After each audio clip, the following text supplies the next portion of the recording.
Hello friends. This is Midnight Swan, a Twilight fanfiction audiobook space. Like and share are optional, but subscribing helps you stay updated. Let's get started. What if Bella walked into Mystic Falls? Rebecca was not having a good day. Between Matt seemingly avoiding her and the doppelganger and her crew trying their best to make her life miserable at every turn. She was regretting her decision to hang around at this ridiculous farce of a school. She was heading towards her next class when someone ran into her. She stumbled back a step while the other person fell backwards. Both of their books landing on the floor.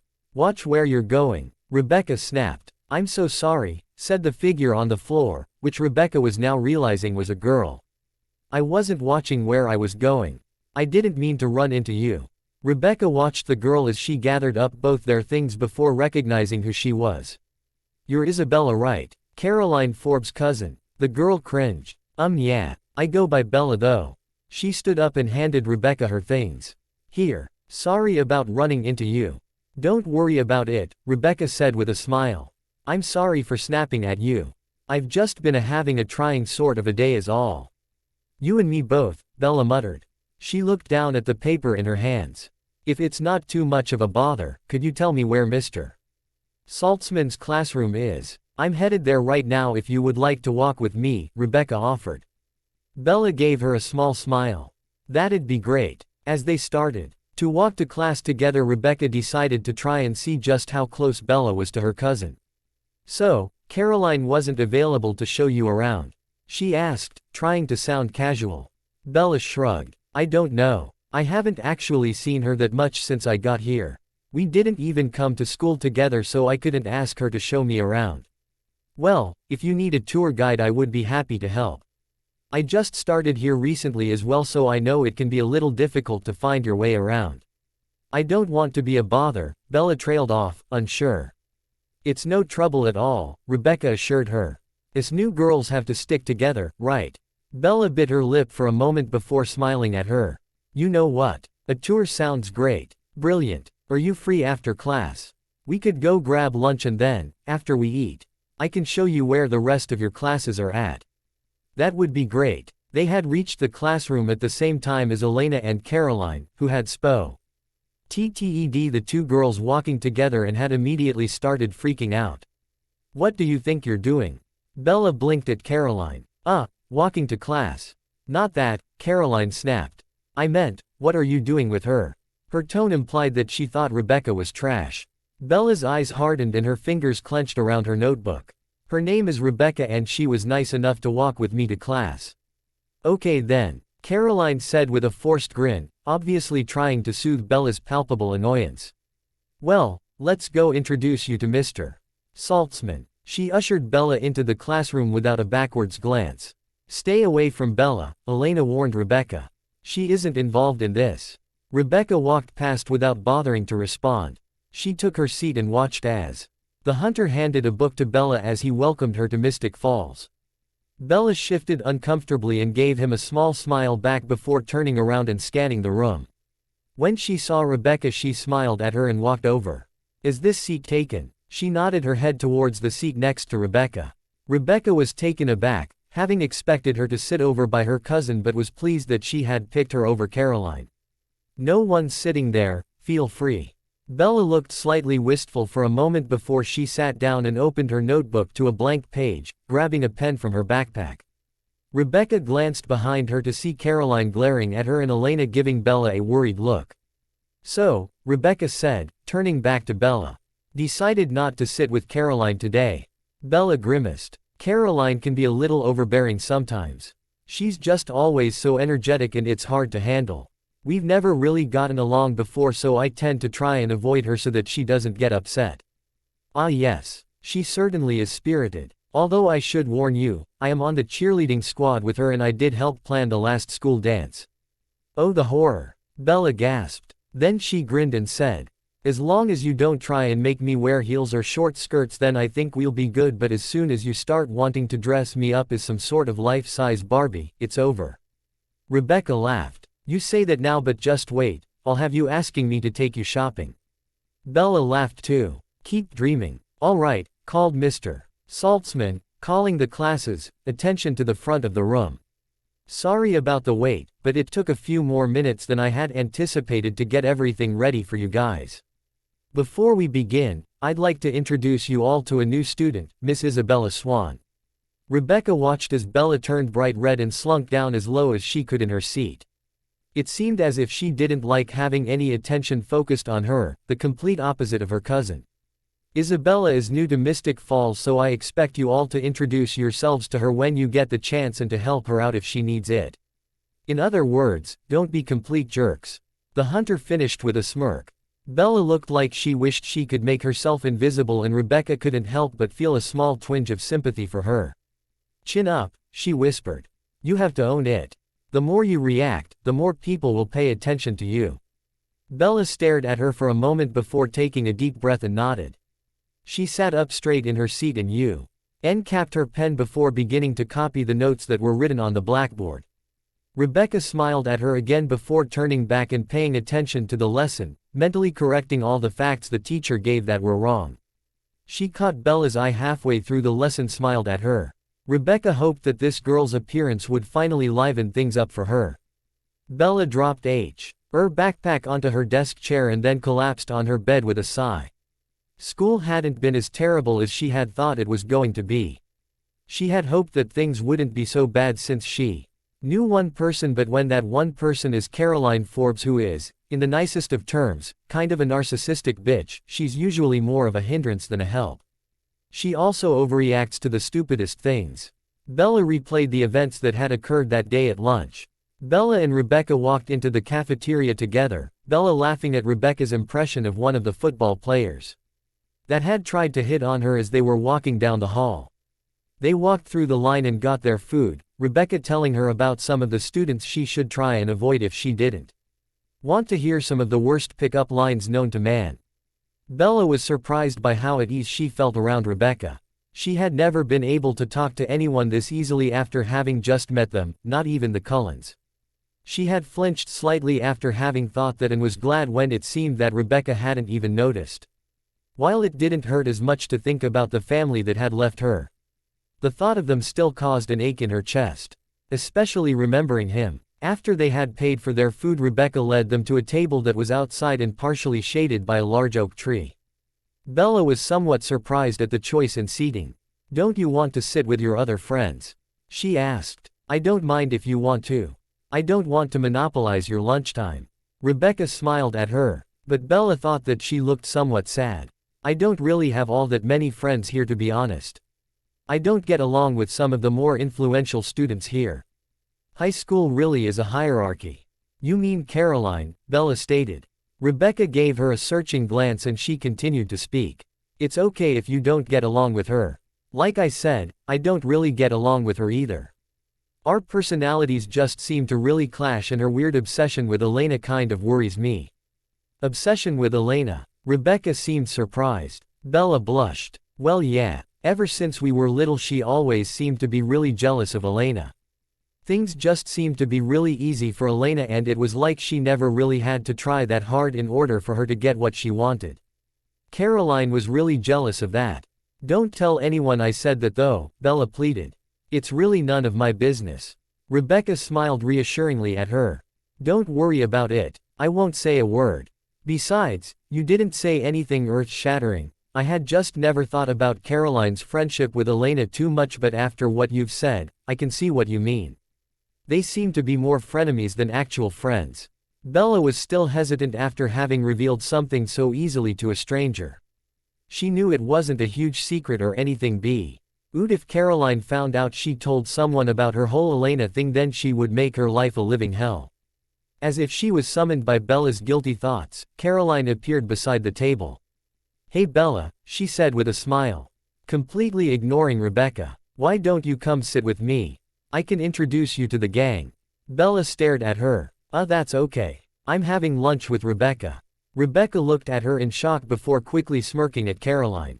See, Caroline, she's here willingly. Now go run back to your little friends now. Yeah, right, Caroline scoffed. Like anyone would sit with you willingly. Hey, Bella protested before Rebecca could respond. There's no need to be so rude. Rebecca hasn't done anything wrong. Sure she hasn't. Now, Bella, Caroline bent over and looked her directly in the eye. Her pupils seemed to be dilating as she said, "Come with me and sit at my table, now." Bella wrinkled her nose. "First off, no. Second off, what's wrong with your eyes?" Caroline reeled back in shock while Rebecca stiffened. Then Caroline leaned forward and sniffed Bella. Bella almost fell off the bench trying to get away from her. "What the hell are you doing?"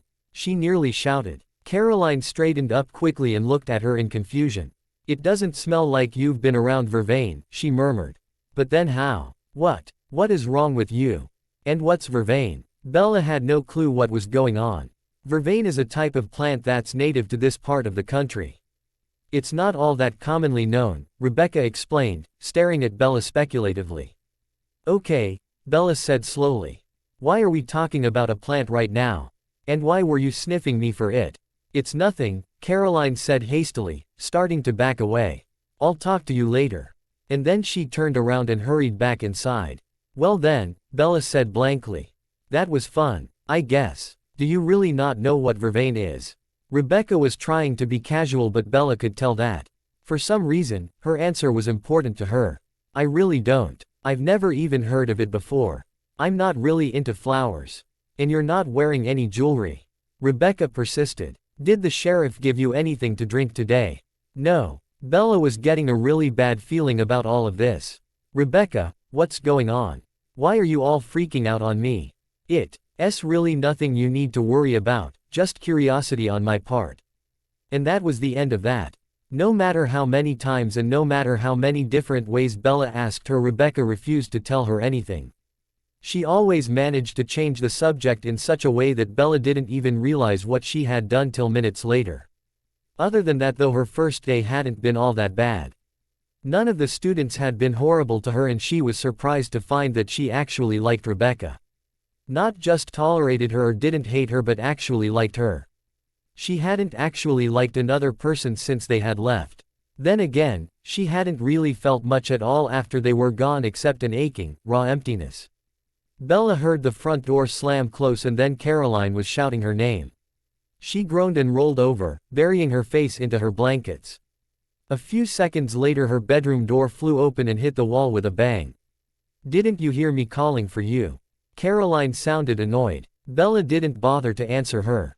"Whatever. We need to talk." Caroline walked into the room and plopped down on the bed.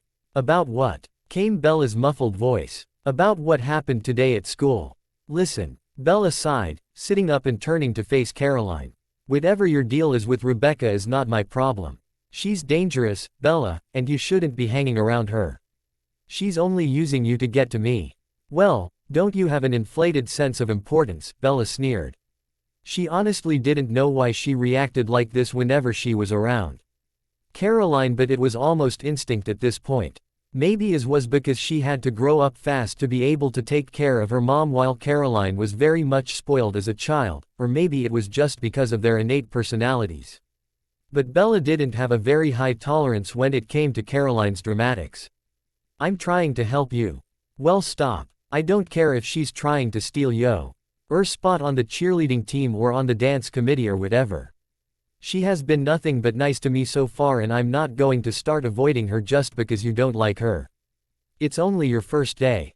You can't just decide that she's the best person you've ever met based on your knowing her for one day." "You're right, I don't really know her yet.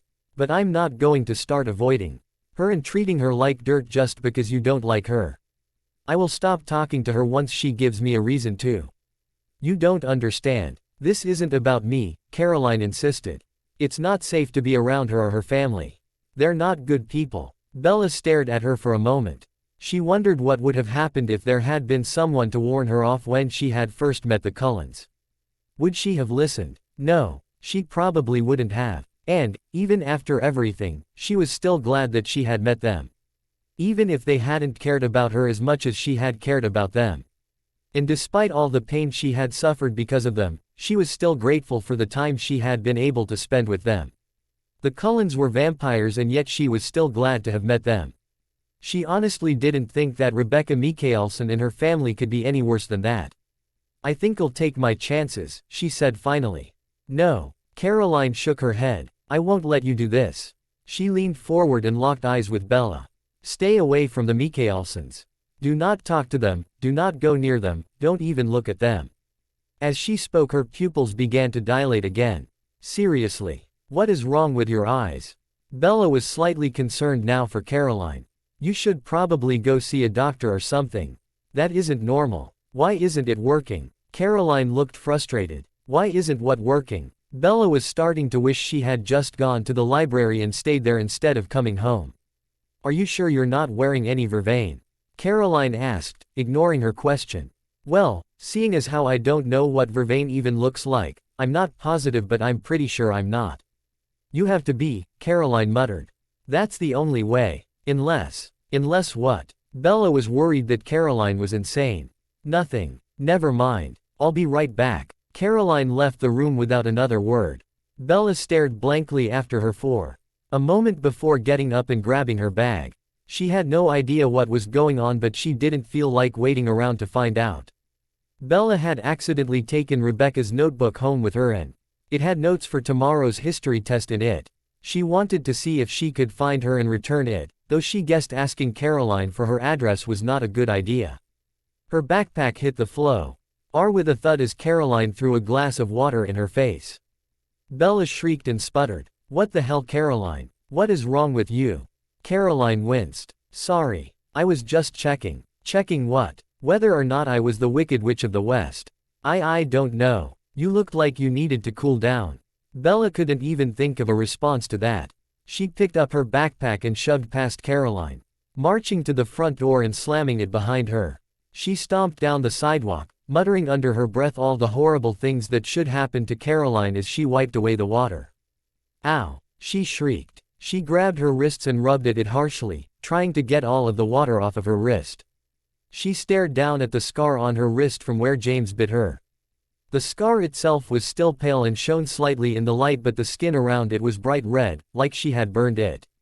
What on earth? She muttered. Is there something wrong, love? Came an accented male voice.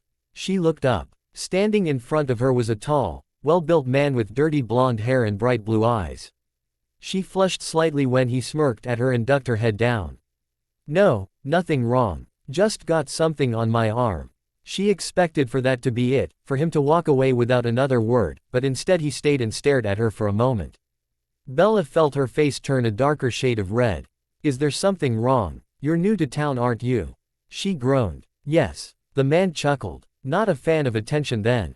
She shook her head and looked back down at the ground.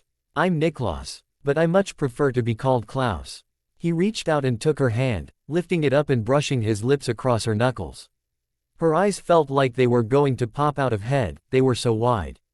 Okay. His smirk seemed to grow wider. And you are? Oh, I'm Bella. Bella Swan. Well, my real name is Isabella, but I prefer Bella cause it's shorter and I don't really feel like I am an Isabella. So, yeah, I'm Bella. She forced herself to stop rambling and took a deep, calming breath. Klaus laughed again. Well then, it is a pleasure to make your acquaintance, Bella Swan. Bella smiled shyly at him and then frowned. Wait, you said your name was Klaus. You wouldn't happen to have a sister named Rebecca, would you? The smile fell from his face. Well, that depends on why you want to know. Well, I met a Rebecca Mikkelson today at school. We had lunch together and she mentioned she had a brother named Klaus, and since it's not a common name I thought. Klaus relaxed and smiled at her again. Ah, you must be the new friend Rebecca was saying she made today. You're Caroline's cousin, correct? Bella sighed, already tired of being asked that question. Yes, she's my second cousin. Ah, so her mother is related to one of your parents then? Bella gave him a weird look. Yeah, Liz is my dad's cousin. Why do you ask? Just curious. He looked her up and down and smirked. So tell me, what happened to cause you to look like someone threw water in your face? Because someone did. My cousin threw a cup of water in my face. Klaus looked amused. Caroline threw a cup of water at you. Yeah, it was weird. Although, not to be rude, but this town is pretty weird in general, especially in regards to the obsession with vervain. Obsession with vervain. Yeah. Caroline and Rebecca kept asking me if I was wearing it or if I had drank it, and I don't even know what it is. Interesting. Klaus murmured before smiling at her again. Well, it was Lovely to meet you, Bella, and I hope to be seeing you again soon. And then he turned and started to walk away. Wait, she called out after him. He turned to face her and raised an eyebrow. Bella shrugged her bag off her shoulder and rummaged around until she pulled out a notebook. Would you mind giving this to Rebecca? Klaus made no move to take the notebook from her outstretched hand. What is it? It's her notes for one of the classes we share. She gave it to me so that I could copy her notes, but I forgot to give it back and there's supposed to be a test tomorrow. I'm exempt from having to take it since I'm a new student, but I don't want her to not be able to study because of me. Klaus just grinned at her. Well, guess you'll have to give it back to her then, won't you, love? Bella frowned. That's why I'm giving it to you. Ah, but what happens if I don't end up see Rebecca tonight? Then she won't get her notebook back. But don't you live together? Bella had no idea what Klaus was trying to get at. Just because I live there doesn't mean I spend my nights there, now does it? With one last smirk and wink, causing her already flushed face to turn even redder, he turned and walked away. She watched him until he turned the corner and was out of sight. Bella sighed and lifted her hands to brush her hair out of her face. This whole town is insane. And I just went off on a rant to a total stranger about a plant. I'm insane. Guess that means that this is probably a good fit. Bella wandered around town until she ended up in a restaurant called the Mystic Grill.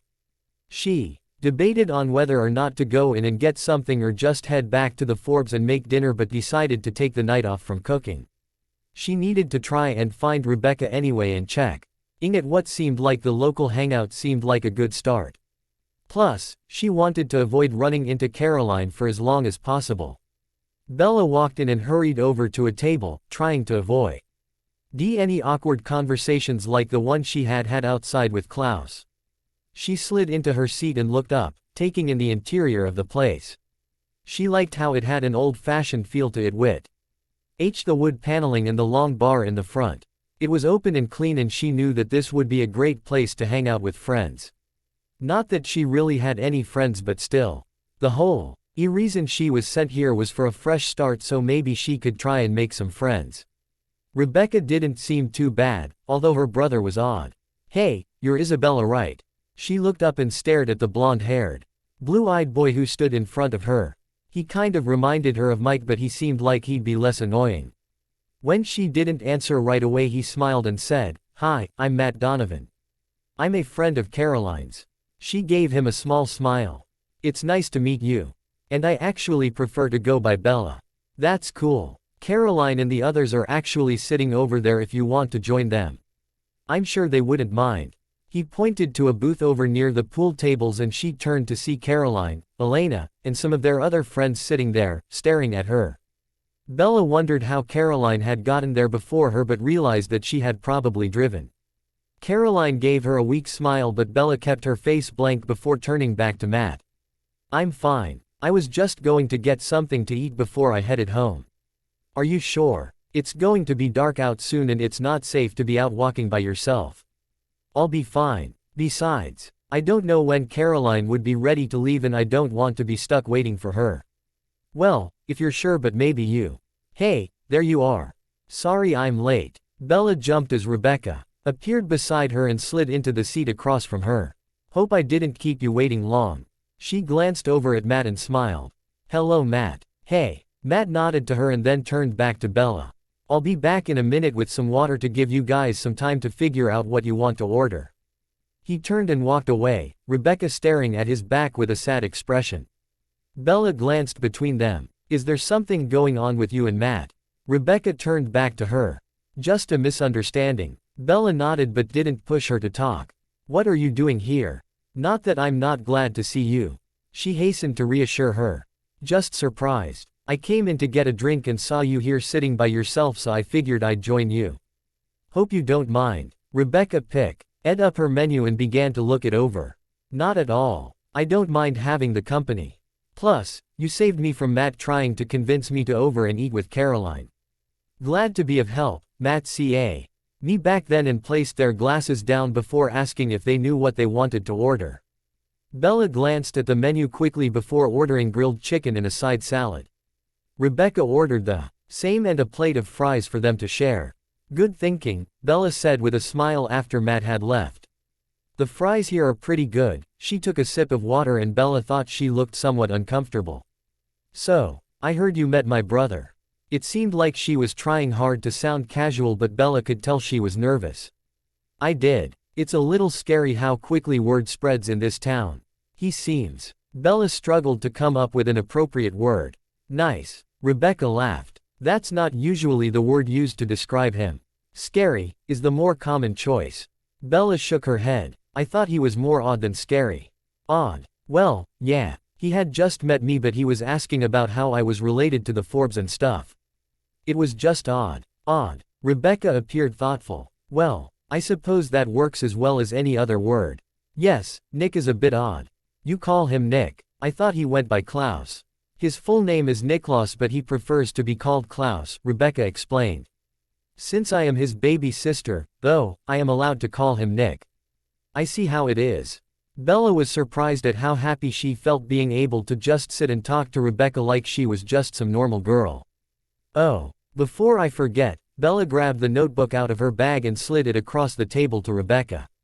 Here's your notebook. I forgot to give it back to you earlier today and I didn't want you to not be able to go over your notes for the test tomorrow. I tried to give it to Klaus but he wouldn't take it. Bella felt herself flush again at the memory of him practically Florida. Out telling her that he wouldn't be home that night because he would be out hooking up. Rebecca sighed when she saw Bella blushing. Let me guess, he flirted with you. Just completely charmed you. Bella shook her head quickly. No, of course he didn't flirt with me. He just said that he couldn't give you the notebook for me because he would be out all night. Rebecca laughed and she seemed less tense now. That sounds like Nick, but why did you phrase it like that? Why wouldn't he have flirted with you? Bella shrugged but didn't answer. When Rebecca saw that she wasn't going to respond, she changed the subject. So, do tell me why you decided to go with such a wet appearance. Bella laughed. I guess Caroline decided I needed a new look. She threw a glass of water at me. Rebecca looked over Bella's head and stared at Caroline, who was looking quite uncomfortable. Well, Rebecca thought, that's what you get for eavesdropping. Why did she do that? No idea. She was yelling at me out stuff and then her eyes did that weird thing again before she started muttering about vervain, left the room, and then came back and threw a glass of water in my face. She was telling you to stay away from me, Rebecca stated. Bella shrugged and looked away. It doesn't matter. I'm more worried about Caroline anyway. That thing with her eyes is not normal. I wonder if she's sick or something. I'm sure it's nothing. Rebecca reassured her. Did anything happen after she threw the water on you? No. I asked her what she was doing. She told me that I looked like I needed to cool down. Bella and Rebecca both rolled their eyes at that, and then I left. And you were fine. Rebecca persisted. You didn't have reaction to the water or anything. Bella hesitated and Rebecca watched as she moved to cover her arm. No. She was lying and they both knew it. At that moment, Matt came back to their table with a tray of food and set their plates in front of them. You guys need anything else? He asked. We're fine, Rebecca said with a bright smile. Matt gave a small smile back at her before nodding and walking away. So, besides Klaus, do you have any other siblings? Rebecca sighed and stabbed her fork into her salad. Yes, I have 3 other brothers besides Klaus. Their names are Finn, Elijah, and Cole. That must be nice, Bella commented, a little sad. She had always wanted siblings. Not really, Rebecca replied with a frown. They can be very overbearing. Aren't brothers supposed to be like that with their sisters? Rebecca gave her a forced smile but didn't say anything and Bella dropped the subject. Bella spent the rest of evening being regaled with stories by Rebecca about the antics that went on by some of the students and teachers at the high school. Despite it being a small town, Mystic Falls had some very interesting characters. So, Mr. Saltzman was dating Alina's aunt, who died, and now he's living with them and helping to take care of them. Yes, and they're still allowed to be in his class. Isn't that a conflict of interests or something? You would think so, but Elena has quite the knack for getting out of trouble. Rebecca smirked and took a small sip of water. Glancing back behind Bella, a loud banging noise from behind Bella caused her to spin around in her chair, just in time to see Caroline marching over to their table, her chair pushed back against the wall. Bella groaned. I'm going to apologize in advance for whatever she says. Rebecca gave her a wink and then looked behind her to smirk at Caroline. Do you need something? Yeah, Caroline snapped. I need Bella to come with me. We're going home. Bella glared at her. If you want to go home now then you go right on ahead, but I'm not. I'm going to stay here. Caroline huffed. No, you're not. Bella felt like she was 6 years old again and trying to convince Caroline that she didn't want to play princess. I can take her home, if that's what you're concerned about, Rebecca offered with a smile. It's no trouble at all. Caroline glared at her for a moment before she smiled. That's okay, I'll just wait with you guys until she's ready to go. I don't think Mom would like it if I just abandoned her on her first day. Bella glared. You should stop smiling like that, you have crazy eyes and it makes you look like the Joker from Batman. Caroline's jaw dropped and Rebecca laughed outright. Bella finished her drink before grabbing her bag. I guess I better go, she told Rebecca with obvious reluctance. I'll see you tomorrow. Rebecca smiled at her reluctance to leave and the hope in her voice when she asked to see her tomorrow. Of course. Shall we meet at the tables in front of the school at 8? Bella's face lit up. Sounds great. See you then. After dropping a few bills onto the table, Bella turned and left with Caroline right on her heels. As soon as the door shut behind them, Elena was up and walking over to the table, Bonnie following behind her, ever the faithful lackey. You need to leave Bella alone. Rebecca smirked at them. I have no idea what you're talking about. I haven't laid a finger on the girl. Maybe not yet, but you will. We all know what you're like. Rebecca's smirk dropped. Well then, maybe you should have tried to befriend the girl and then she wouldn't have had to associate with the likes of me. Rebecca pushed her chair back and grabbed her notebook. After paying her bill she glided out of the bar, carefully keeping her eyes in front of her. She was tired of having to play nice with the doppelganger and her friends simply because Klaus said so. It made her sick to her stomach having to see them day after day and not be allowed to touch them. Her lack of action was making them cocky and they now believed that they could do whatever they pleased because she wasn't going to retaliate, like she was some sort of trained pet. Well, they were going to be in for a nasty surprise because she was not going to leave Bella alone no matter what they said. Rebecca was surprised to find that she did truly like Bella and could see herself becoming friends with the girl. She seemed genuinely nice and she didn't seem quick to judge. Bella understood and respected the fact that everyone had a past and that there were some things that could be shared and some things better left forgotten. She was both intuitive and sensitive. Something Rebecca found to be lacking in her siblings, who were the only people she had been able to truly talk to as of late. Even if they had only spoke of inconsequential things. Rebecca had found herself able to open up to Bella with an ease she hadn't had when speaking to someone since her human days. Her brothers were everything to her, they were her family, but they were boys and she found it difficult to talk to them about many things in her life. Rebecca had arrived back at the house they were currently residing in and strode in, not bothering to try and be quiet. Since her siblings had most likely be aware of her impending arrival before she even arrived at the property line. She walked into the front parlor and found Klaus lounging in one of the chairs with his sketchbook in hand. He didn't look up. Did you have a good time pining? Rebecca glared. You shouldn't say such things. You know what they say about those who assume. Klaus glanced up at her then with a smirk of amusement. So, you're saying you weren't at the grill staring longingly at some baby-faced human? Not entirely. I was at the grill, but I wasn't there for Matt. I had dinner with Bella. Rebecca watched Klaus carefully, wondering at how he would react. His eyebrows went up slightly in surprise but then his expression became somewhat pensive. Ah yes, the lovely Miss Swan. I had the pleasure of meeting her earlier today. Rebecca grinned, remembering Bella describing him as being odd. Yes, she mentioned that at dinner when she gave me back her notebook. I had also heard one of the doppelganger's friends mention it. Apparently you weren't very discreet. That's because I wasn't trying to be.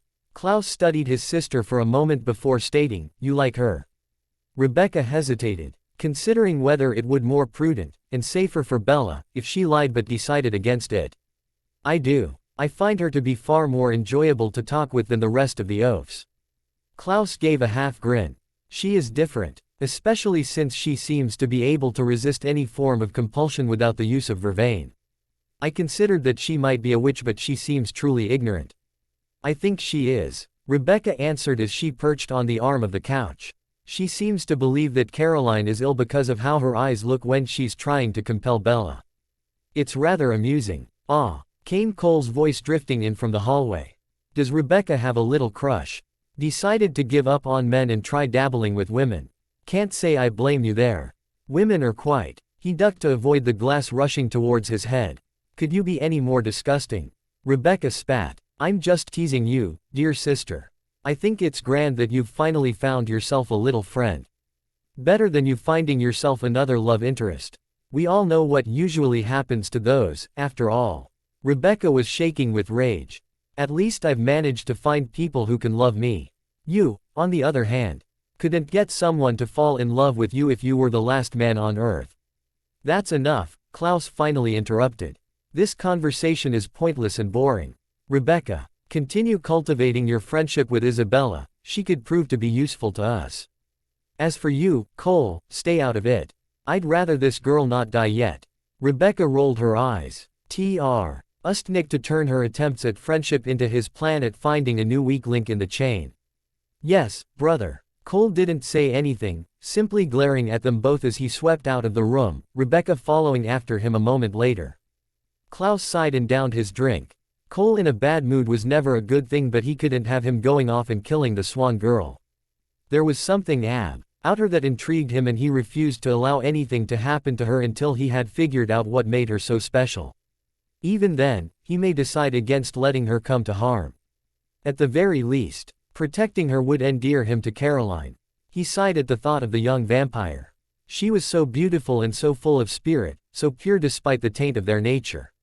For some reason though, she refused to have anything to do with him, and he was unsure what to do. It had been a long time since a woman had denied him, and he couldn't help but wonder whether or not he truly cared for Caroline, or if he just enjoyed the fact that she was denying him. Klaus would admit to being jealous of Tyler for having a love so devoted to him. He wondered what it would be like to have someone love him like that. Someone who would never turn against him no matter what. Klaus threw down his sketchbook and glass in annoyance of his thoughts before running out the door. Draining some random human dry was just the thing to help rid him of such melancholy thoughts. Bella found Rebecca sitting at the same picnic table they had met each at every morning for the past few days and collapsed into the bench across from her with a groan. Burying her head into her arms, Rebecca glanced up from her phone and raised an eyebrow at Bella's huddled form. I'm guessing you did not have a pleasant morning. I don't even know what that is anymore, came Bella's muffled reply. Come now, Rebecca chided with a laugh. It can't be all that terrible. Bella lifted her head up and stared at her in disbelief. I'm living with Caroline. Loud, bossy, rude Caroline. She spent an hour last night trying to convince me that being your friend is like being friends with a killer whale. A whale? Rebecca was unsure whether she should just laugh or be offended. Right. If she was going to compare friendship with you to friendship with some sort of animal, she should have used a hippo. Now Rebecca couldn't contain her amusement. A hippo? Should I be taking offense that you're comparing me to large, 3,000-pound animal? Hey, don't disrespect hippos. Those things are territorial and vicious. Have you seen how wide their mouths open? They're terrifying. Rebecca couldn't remember the last time she had laughed so hard. From several yards away, leaning against a tree and watching the two girls closely, Klaus also gave a small chuckle. Hearing his sister's laughter, and seeing Bella's happiness at having caused it, helped to soothe his suspicions. He hadn't truly believed that the girl was a threat to his family, but her ability to resist compulsion without the use of vervain had caught his attention. What are you doing here? Hissed a voice from behind him. He glanced behind him and smirked. Well, good morning to you too, love. Caroline glared. First off, I'm not your love. And second off, leave my cousin alone. Klaus turned to face her fully and held out his arms. Take a look around, love. I'm nowhere near your precious cousin. She scoffed. Yeah, whatever. Just stay away from here, she doesn't have anything to do with our world. Are you sure about that? Her ability to resist compulsion without the use of vervain suggests that she's not exactly normal, doesn't it? Caroline grimaced. That's just some sort of freaky coincidence. Face it, if she had any idea about vampires Hen, there's no way she'd go anywhere near your family, let alone willingly talk to one of you. Klaus, lips quirked. Maybe so, love, but just because she doesn't know about the supernatural doesn't mean that she's not one of us. The bell rang and Caroline scowled in frustration. Just stay away from Bella. She turned from him and walked over to Bella and Caroline, grabbing her cousin's arm and pulling her up and away from the original sister.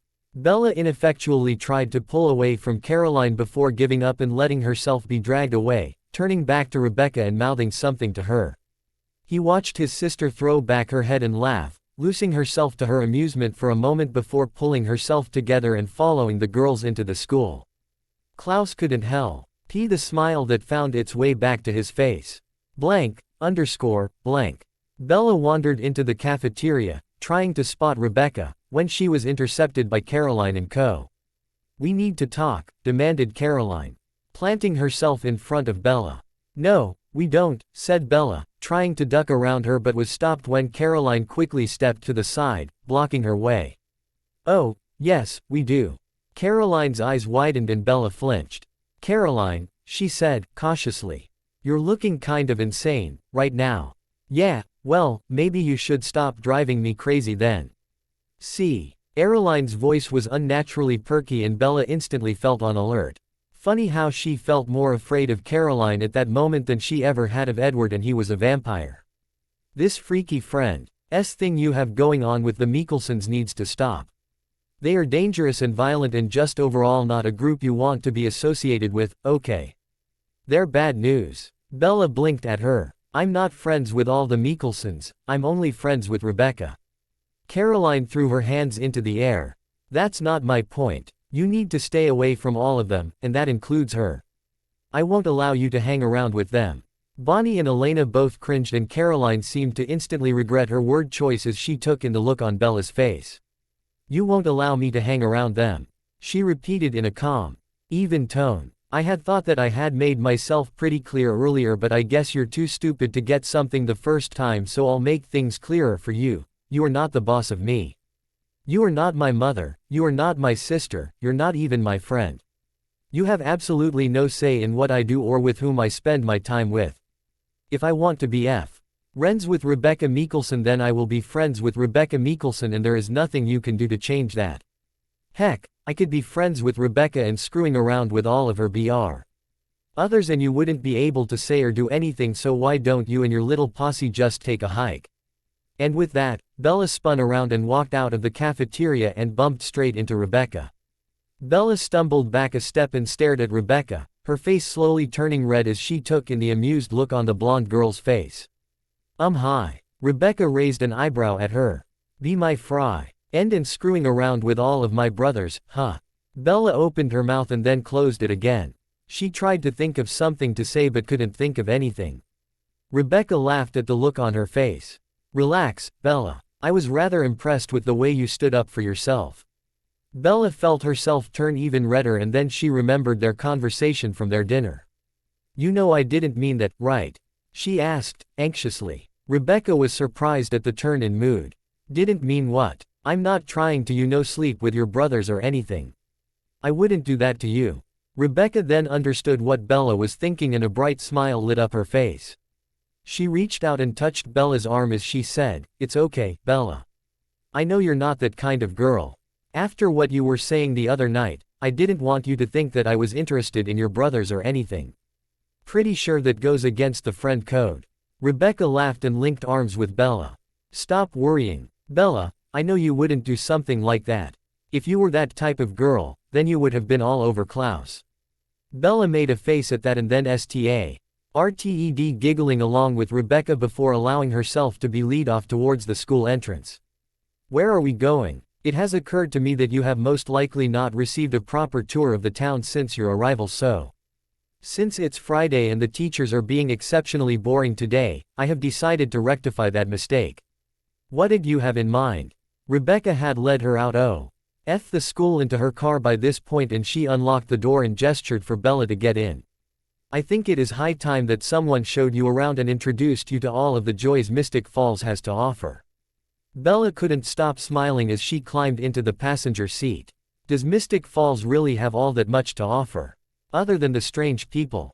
Not really, Rebecca freely admitted as she drove the car out of the parking lot. But there are still a few treasures to be seen. Bella settled back into her seat. All right then, lead the way. Blank. We have to do something about this. Caroline fumed as she paced back and forth. She had barged into her mother's office that afternoon, interrupting a meeting between her and Damon, to demand that something be done about the growing friendship between Bella and Rebecca Mikkelson. What exactly do you want us to do? Asked Damon, seemingly amused at Caroline's frustration. Make her stop. Forbid her from being friends with her. Something. Liz sighed. I can't forbid her from being friends with Rebecca. I understand your concern and I share it, but the more you try to stop her the harder she's going to fight us. Girl has a stubborn streak a mile wide. Plus, when Charlie called last night to check up on her and she told him about Rebecca, he was thrilled. Said that she sound dead more alive in that one conversation than she had since the day that boy broke up with her. If I do anything to stop them from being friends, he'll freak out. Charlie sent her here because he hoped that being here would pull Bella out of her funk, and it has. The fact that we don't like her seemingly nice and innocent friend won't matter all that much to him in the end. But you're the sheriff, Caroline protested. Surely he'll just take your word for it, what with you all being fellow officers and all that jazz. And say what to him? Liz responded, exasperated. She hasn't done anything that I can tell him about. It's going to look like we're trying to keep them away from each other just because you don't like her. Why don't we just compel her to stay away from anything Mikkelson and be done with it? Damon asked, sounding bored as he messed with something on his phone. Don't you think I already tried that, Damon? Caroline hissed. She's somehow able to resist compulsion and without the use of vervain, too. Damon leaned forward, his interest finally caught, and Liz was also caught off guard. She can't be compelled, he repeated. And you're sure she's not a vampire? Positive, Liz told him. Well, drawled Damon, that does make things more interesting, doesn't it? This isn't a good thing, Damon. Rebecca knows that Bella can't be compelled, and now Klaus knows too and is all interested in her. Bella's totally innocent in all this and we can't let her be sucked into all our craziness. Seems to me that she's already a part of it and that it's her own fault. No one made her befriend that most dangerous girl in school. Damon was unsympathetic. It's not her fault, it's mine, Caroline told them as she sank into a chair in front of her mom's desk. Eldiv stuck with her and showed her around the school, but Elena and Bonnie wanted to talk and I couldn't let Bella tag along, so I left her to fend for herself. I might as well have put a sign on her act that said, I'm a target, and pushed her towards Rebecca. That was pretty dumb, Damon agreed. I'll talk to Bella tonight after my shift ends, Liz interrupted before Caroline could start yelling again. Now, both of you. Get on out of here, I've got work to do. Fine, snapped Caroline. I'll see you at home. With one last glare at Damon, she stormed out of the office. Liz sighed and ran a hand over her face. This is not good. Quote, what's not? Asked Damon. The fact that your cousin's kid is now BFFs with a crazy chick, or the fact that she's somehow able to resist vampire compulsion and the most dangerous family in existence knows about it. Both. Blank. This is so cool, Bella exclaimed. Rebecca had taken her to a series of underground caves that Bella hadn't even known existed. The walls were covered in runes that Rebecca had told me were drawn by Vikings that had lived in the area over 1,000. Bella was ecstatic that she was able to say, such a preserved piece of history up close. I'm so glad you think so, I thought you would enjoy seeing these. Rebecca was happy that Bella was so appreciative of what others her age would probably have only seen as a cool place to party. It's amazing how well preserved these runes are after so many years, Bella breathed, lifting a hand to lightly brush over the air above a rune. These have been hidden away for quite some time. They're somewhat of a family secret, Rebecca told her in a conspiratorial whisper. Bella looked instantly concerned. Is it okay that you brought me here? I don't want you to get into any trouble.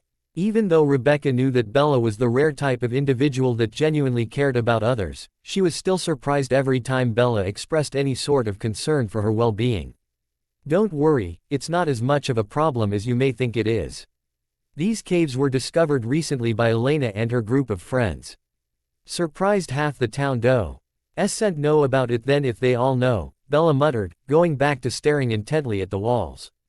Oh, they do. My family still has some influence though, so we've managed to keep most everyone away.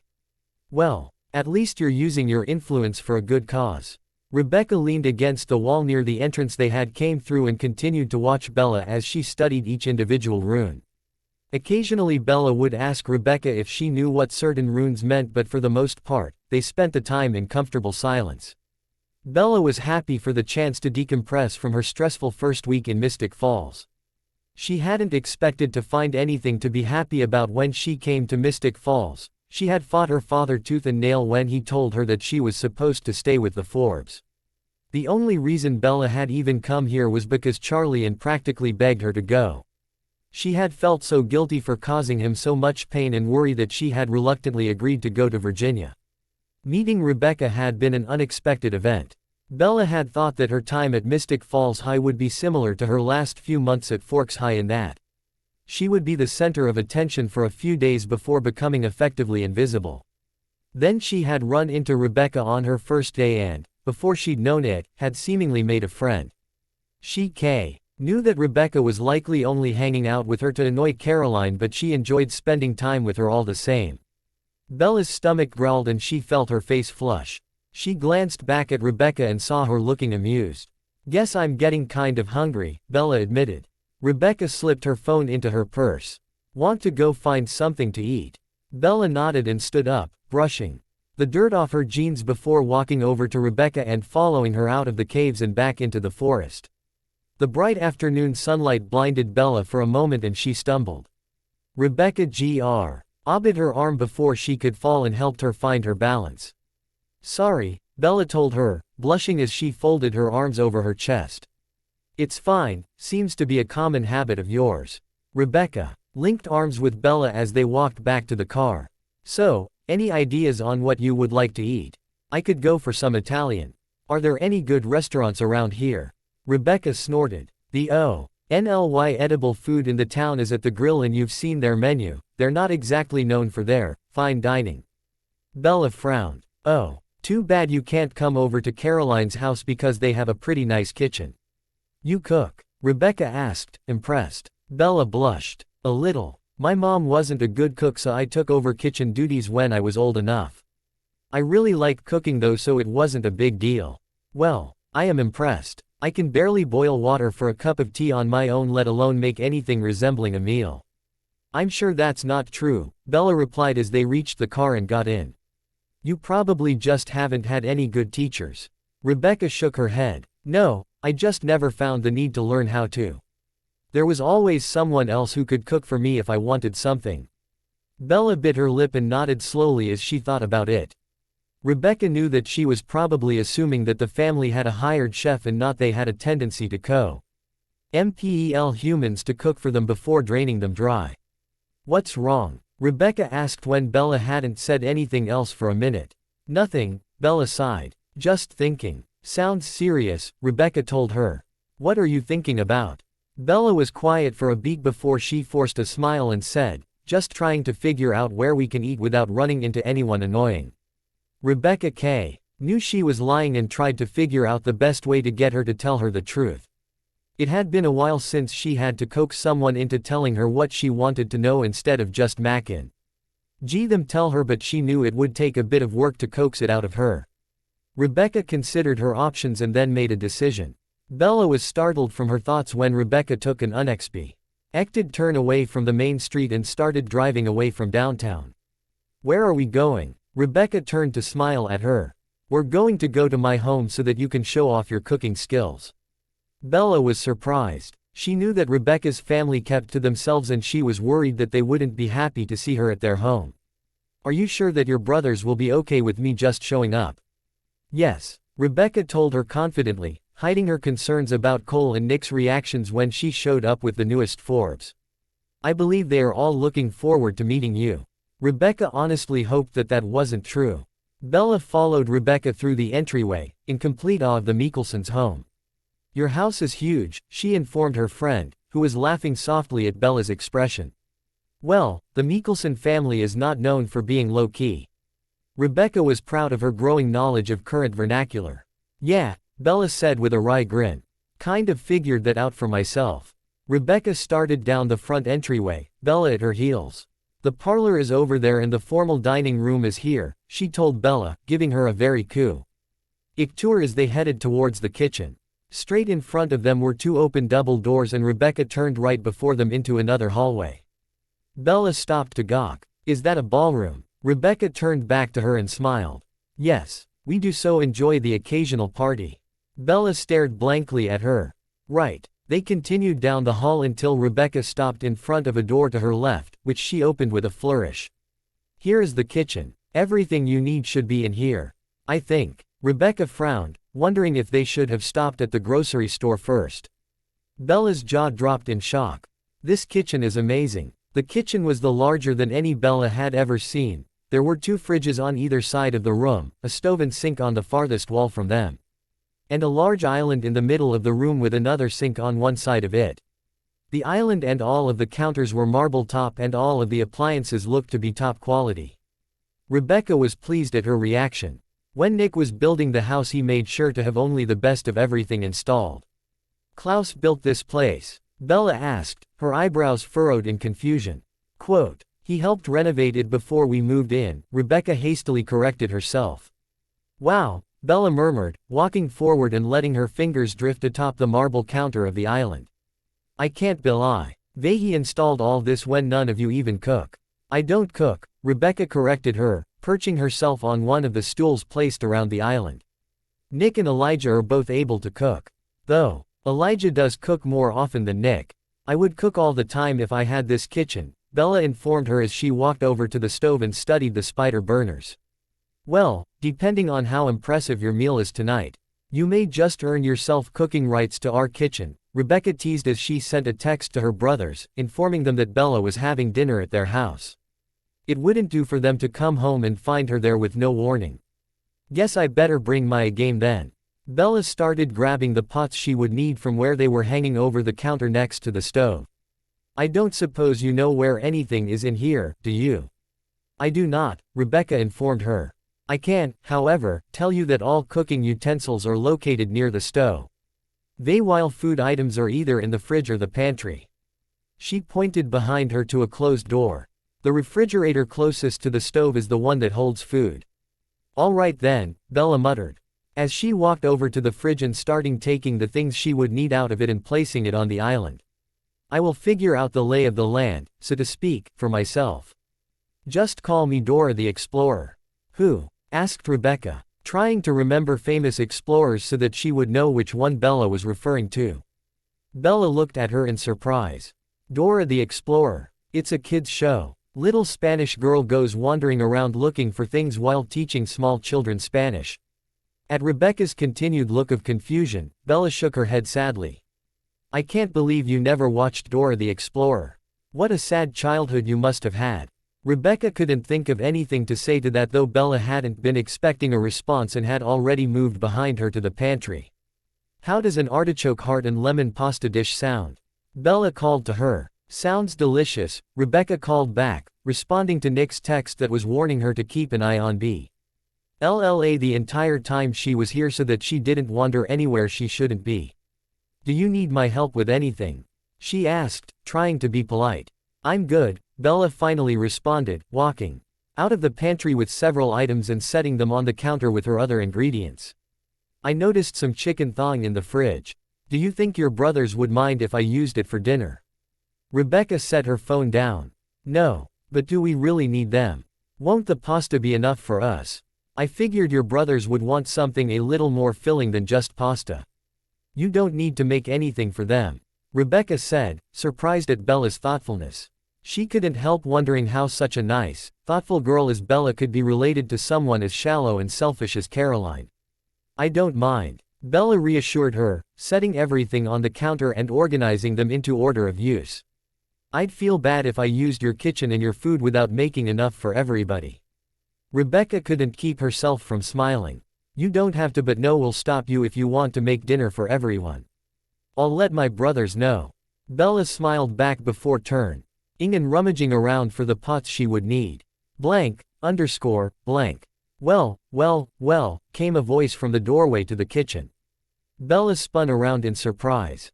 She had just finished the sauce for the pasta and had been about to check the chicken.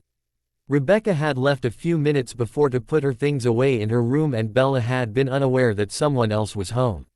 Standing in the entryway was a tall, dark-haired man with sparkling brown eyes and a cocky grin. He somehow managed to have an air of sophistication about him even while wearing jeans and t-shirt. RT and she could instantly tell that he was another one of Rebecca's brothers. She, once again, wondered how one family could have such spectacular genes. "You must be the infamous Bella Swan." When T didn't seem like he was going to say any more, Bella cautiously responded. "I am. And you must be one of the infamous Mikkelson brothers." His grin widened. "Glad to know my reputation precedes me. Cole Mikkelson at your service," he told her with an ironic little bow. Bella smiled hesitantly back at him. "It's nice to meet you too." Her response seemed to amuse him and she was instantly wary. He sauntered forward and leaned against a counter. "So, you're the little friend my dear sister managed to make. I must say, you were not what I was expecting." He looked her up and down intently and Bella squirmed. "Oh, really?" she asked lightly, trying to pull his attention away from her. "What exactly were you expecting from a friend of Rebecca's?" He dragged his eyes up her body and met her gaze. "Well, for starters, they are generally wearing much less clothing." Bella flushed. She was saved from responding by Rebecca racing into the kitchen. "Leave her alone, Cole," she warned. Cole just laughed. "Calm yourself, sister. I was just trying to get to know your new friend." The oven timer went off then and Bella jumped. She turned away from Cole, glad for the excuse to put some distance between them, and went over to the stove, giving the pasta a few stirs before grabbing the oven mitts and pulling out the chicken. After checking to make sure they were cooked thoroughly, Bella turned and announced, "The chicken's done. We can eat in a few minutes after everything's cooled down." "It smells delicious," Rebecca told her. She turned to her brother. "Will you be eating with us or are you going out?" Cole seemed surprised and a little suspicious. "You're willingly inviting me to eat with you both. Did you poison the food?" Rebecca rolled her eyes. "No, not this time. Bella made enough food for everyone. Nick and Elijah should be here shortly." "I see," Cole stated, a hint of surprise in his tone. Bella walked over to a cupboard Rebecca had pointed out earlier and began pulling out plates. "Do you guys want to eat in here or in the dining room?" Both Rebecca and Cole grimaced. The last meal they had eaten in there had been as a family with their mother, the day before she decided to use a spell in order to kill them all. "Here is fine," Rebecca told her, walking over and taking the plates from her. "We'll get everything ready. You cooked, so it's the least we can do." "All right," Bella agreed. "Can you tell me where the bathroom is? I want to wash up before we eat." "There's a small wash closet across from the parlor," Rebecca informed her. "Do you want me to show you?" "No, I'll probably be fine." Bella walked out of the kitchen, carefully skirting around Cole. "If I'm not back in 5 minutes, then I most likely got lost in your maze of a house. Be sure to send out a search party." Rebecca laughed and even Cole gave a small chuckle. "Just start shouting if you can't find your way back and we'll come get you." Cole studied Rebecca as she set out the plates and went to collect glasses and utensils. "So, baby sister, what are you planning?" "I don't know what you mean, Cole. Come now, you can't honestly expect me to believe that you're playing nice just for the fun of it." Rebecca sighed in frustration. "She's my friend, Cole. I know it's been a while since you've had one of those, but please keep up." Cole flashed in front of her, halting her movements. "You don't have friends, none of us do. Our dear brother doesn't approve of us having a life outside of him," he sneered. "Yes, but Bella's different. He believes he can use her against the Salvatores and that little witch, along with using her to further his standing with Caroline." "It won't work," she said, with a small shrug. "But it means that he won't be as disagreeable to Bella's presence." They heard the door open and Bella's footsteps coming back, while simultaneously hearing their brother's approach. "I wonder what those two were up to," Rebecca murmured. She hurriedly finished setting the table moments before Bella walked back in. "I see you managed to make your way back," Cole said with a smirk. "Well done." "Thank you," said Bella primly. "It was touch and go there for a while but I made it." Rebecca smiled and then the front door opened. "Hello," came Klaus' voice.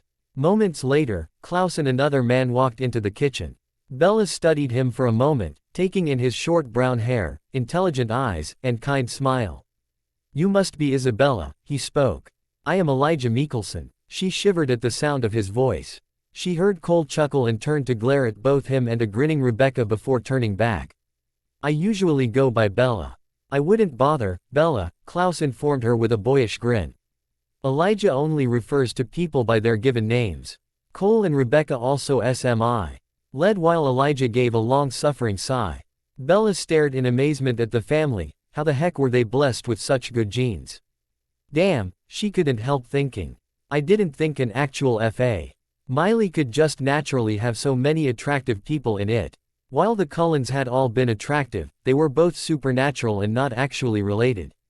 That wasn't the case with the Mikkelsons.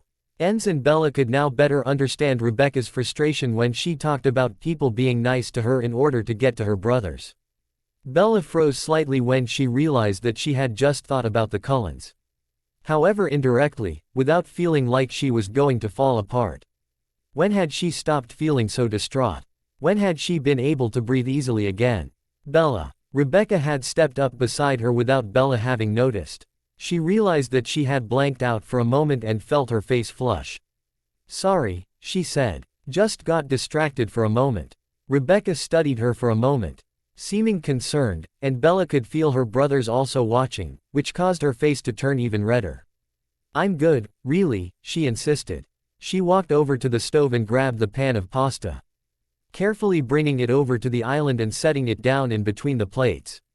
Turning back to the stove, she was surprised to see Elijah already there and was bringing the chicken over.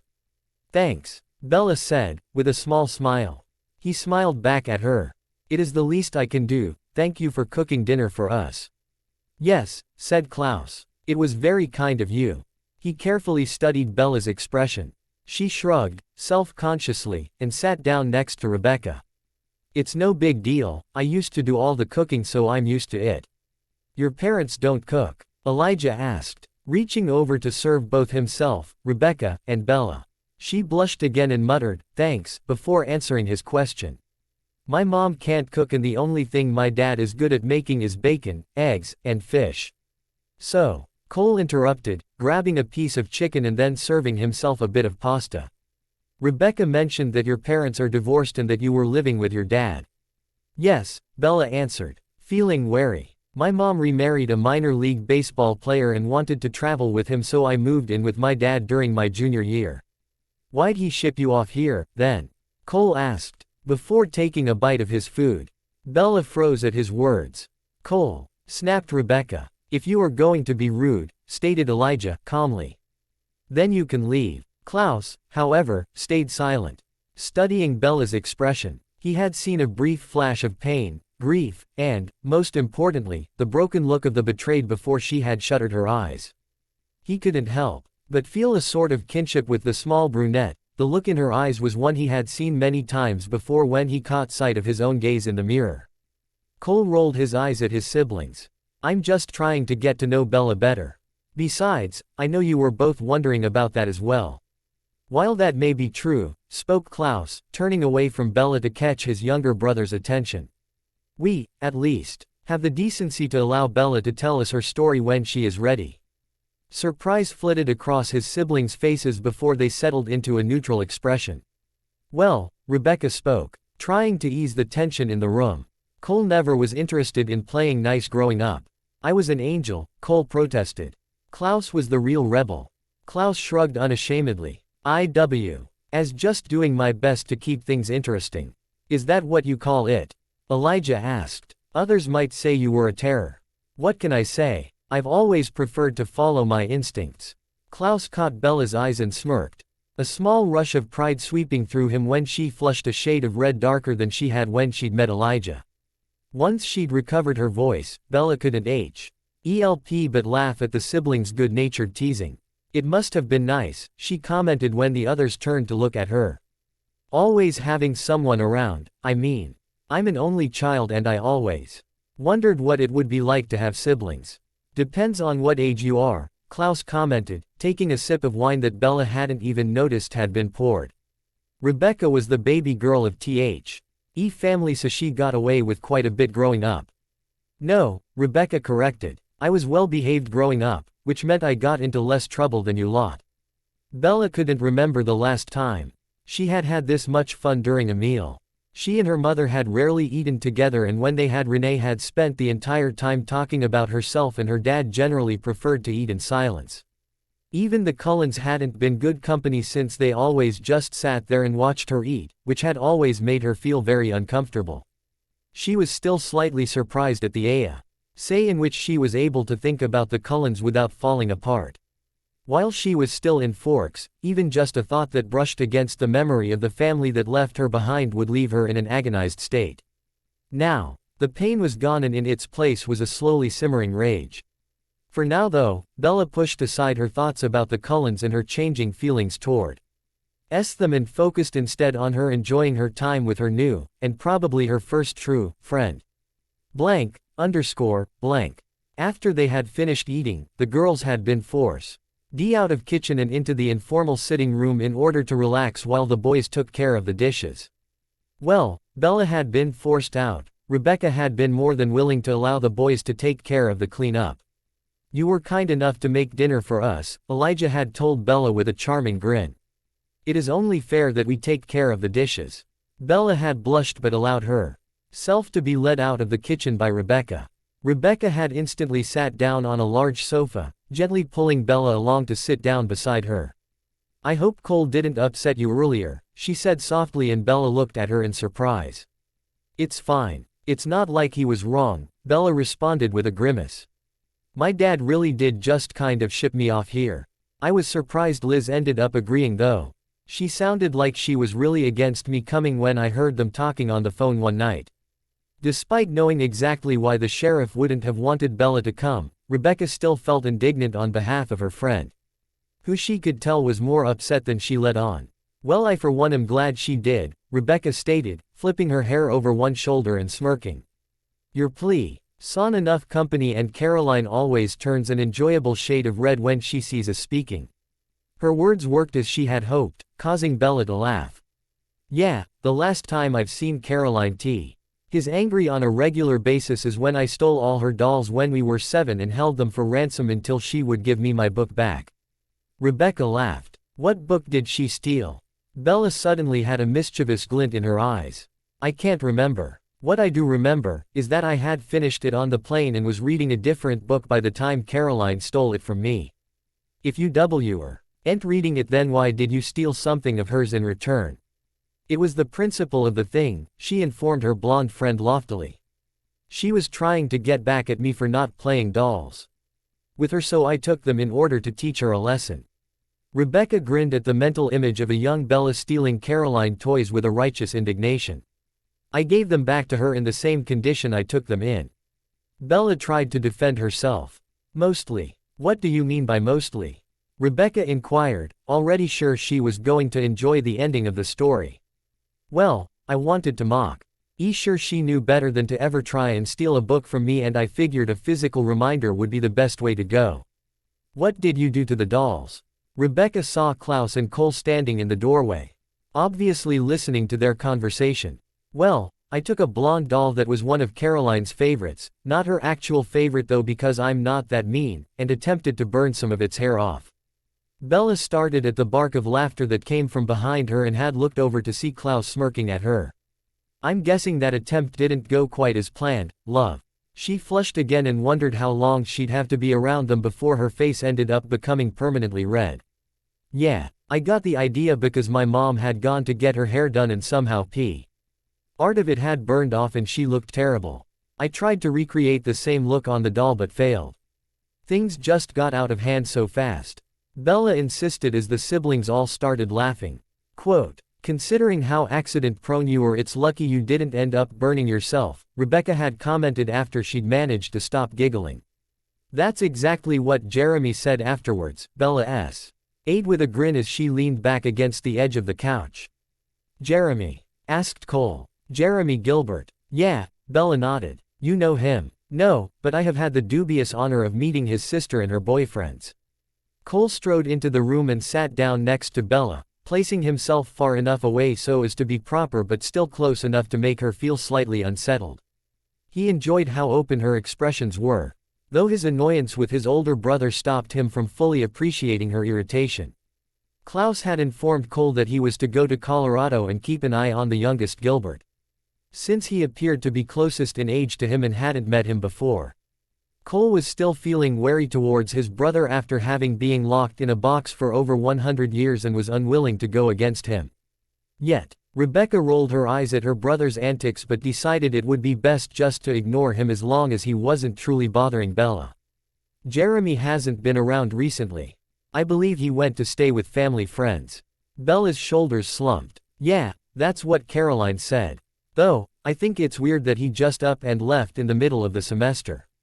It seems like it was a pretty sudden decision and that's really not like Jeremy.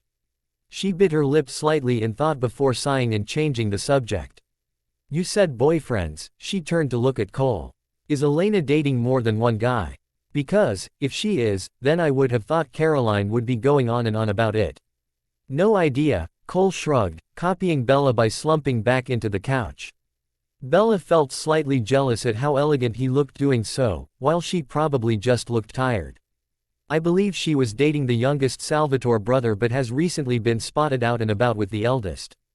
Bella looked at Rebecca with raised eyebrows, not sure whether or not Cole was telling the truth. He's right, Rebecca confirmed. Though she and Stefan claim to not be together anymore, so it's possible she's not dating both of them and has instead traded one in for the other. Unable to hide her grimace, Bella commented, that's kind of gross. And super weird. Nging noise suddenly sounded and then Elijah appeared in the doorway with Bella's bag. I believe that's yours, he informed her, walking into the room and handing her the bag. Bella was startled by how quickly he had gotten to the room before brushing it off, assuming that he had already been coming here with her bag when her cell started ringing. She dug around for a moment before pulling out an iPhone and groaned when she saw who was calling. It's Caroline. Bella reluctantly dragged herself off the couch and stepped into the hallway, trying to spare the family from having to hear whatever crap her cousin was about to spill. Hello, she answered, obviously unhappy. Where the hell are you? Caroline demanded abruptly. Out. Why? Are you with Rebecca? You need to come home right now. The originals eavesdropping were as unimpressed with Caroline's tone as Bella seemed to be. Does it matter? And why? I don't have to be back yet. Of course it does. You know you're not supposed to be hanging out with her. And you need to come home because Mom wants to talk to you. Was I not clear enough for you at lunch? I don't care what you think. I don't care about whatever Rebecca or her family did to piss you off. And I'm not going to do whatever you say. She's my friend and it's my life, so knock it off. Also, why does Liz want to talk to me? At Caroline's silence, Bella groaned. Please tell me you didn't run off and tattle on me for not playing with you. You're such a child. I'm just trying to look out for you. Caroline insisted. And she's concerned too. She doesn't think you should be hanging out with Rebecca either. Considering how clear she made her opinion on my coming here in the first place, Bella retorted, voice even and hard. You'll forgive me if I'm less than concerned about what she thinks.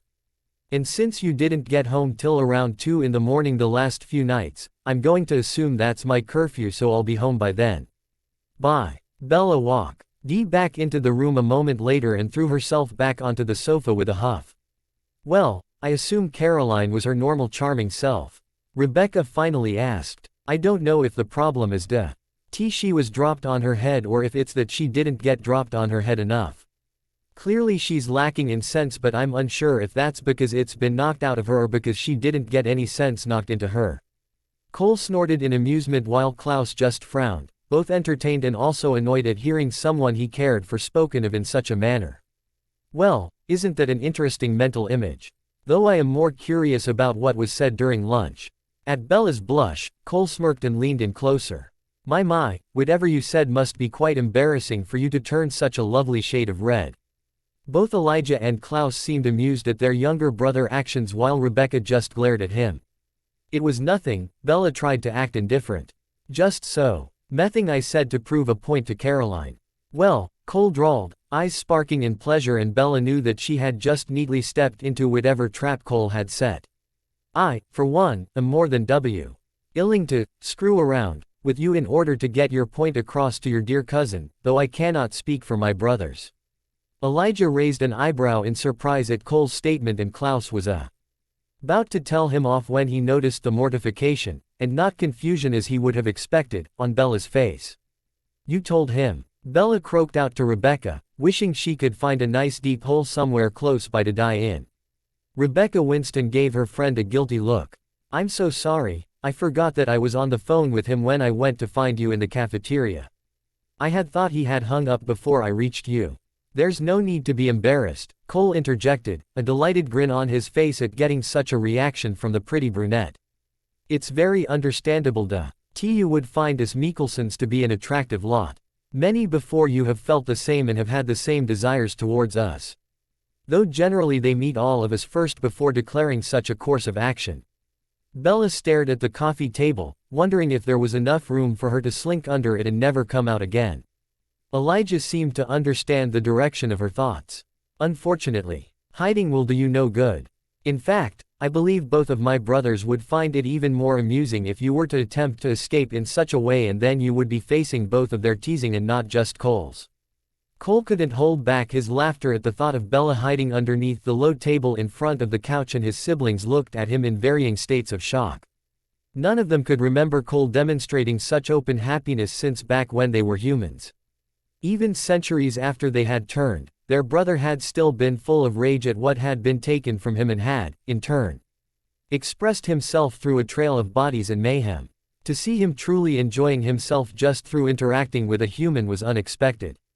"Well," started Bella, trying to be flippant, "since hiding is no longer an option, I guess I'll just have to settle for making an abrupt exit."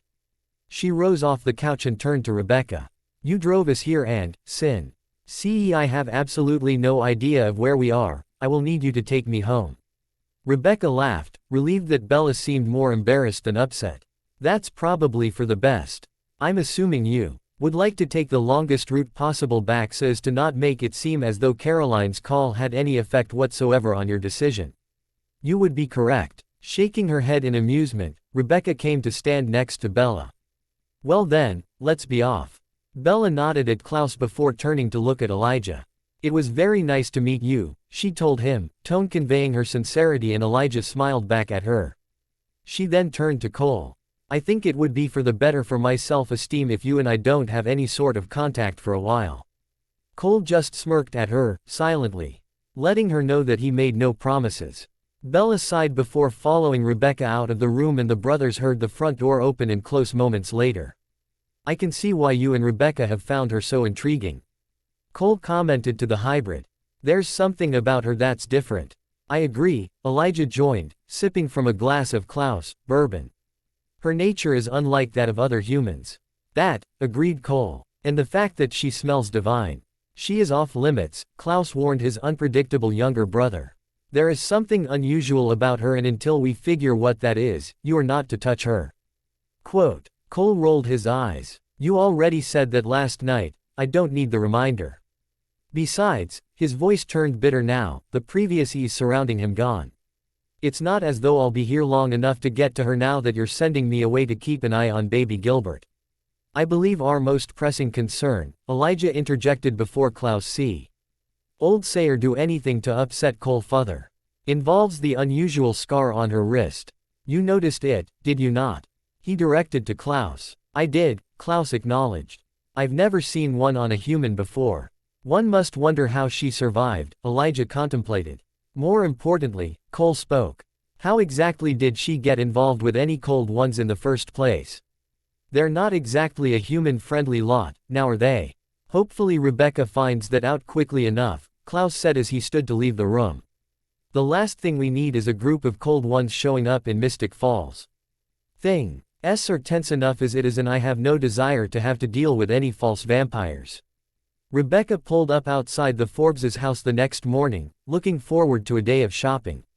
While she knew Bella didn't really enjoy buying clothes, she simply couldn't allow her friend to walk around in the same few outfits she had been able to take with her from Washington. From what she had been told, the weather in Mystic Falls was far different from the cold temperatures in the Northeast, so Bella had already been expecting to have to buy new things once she was settled in, but she had Meant to want to put it off as long as possible. Rebecca, however, had refused to take no for an answer. You and I are going to go shopping tomorrow, Rebecca had informed Bella, ignoring her friend's protests as she turned onto the Forbes street. It's fine, Bella had insisted. You don't need to waste your Saturday with me when you could be out having fun. Rebecca had thrown her an amused glance. Shopping is fun to me, remember. Besides, would you rather I go with you or Caroline? Bella paused at that and Rebecca pressed on. You know she'll want to go with you, and where she goes, the rest of her friends are likely to follow. Do you really want to deal with them all day? Bella reluctantly shook her head and sighed.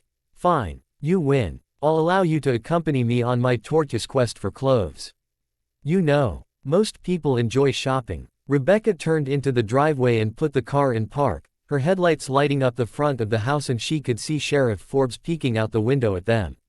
Haven't you realized? Bella returned, opening her door and preparing to get out of the car. I'm not most people. She hopped out and leaned down to grab her backpack. Text me when you get home. Rebecca smiled, pleased at her friend's genuine concern for her well-being. I will. I'll also text you when I'm on my way to pick you up tomorrow. Does around 10 work for you? Sounds good. Bye. Bella shut the door and walked up to the house. Rebecca could hear Caroline's high-pitched voice from the car, and she winced in sympathy before reversing out of the driveway and heading home.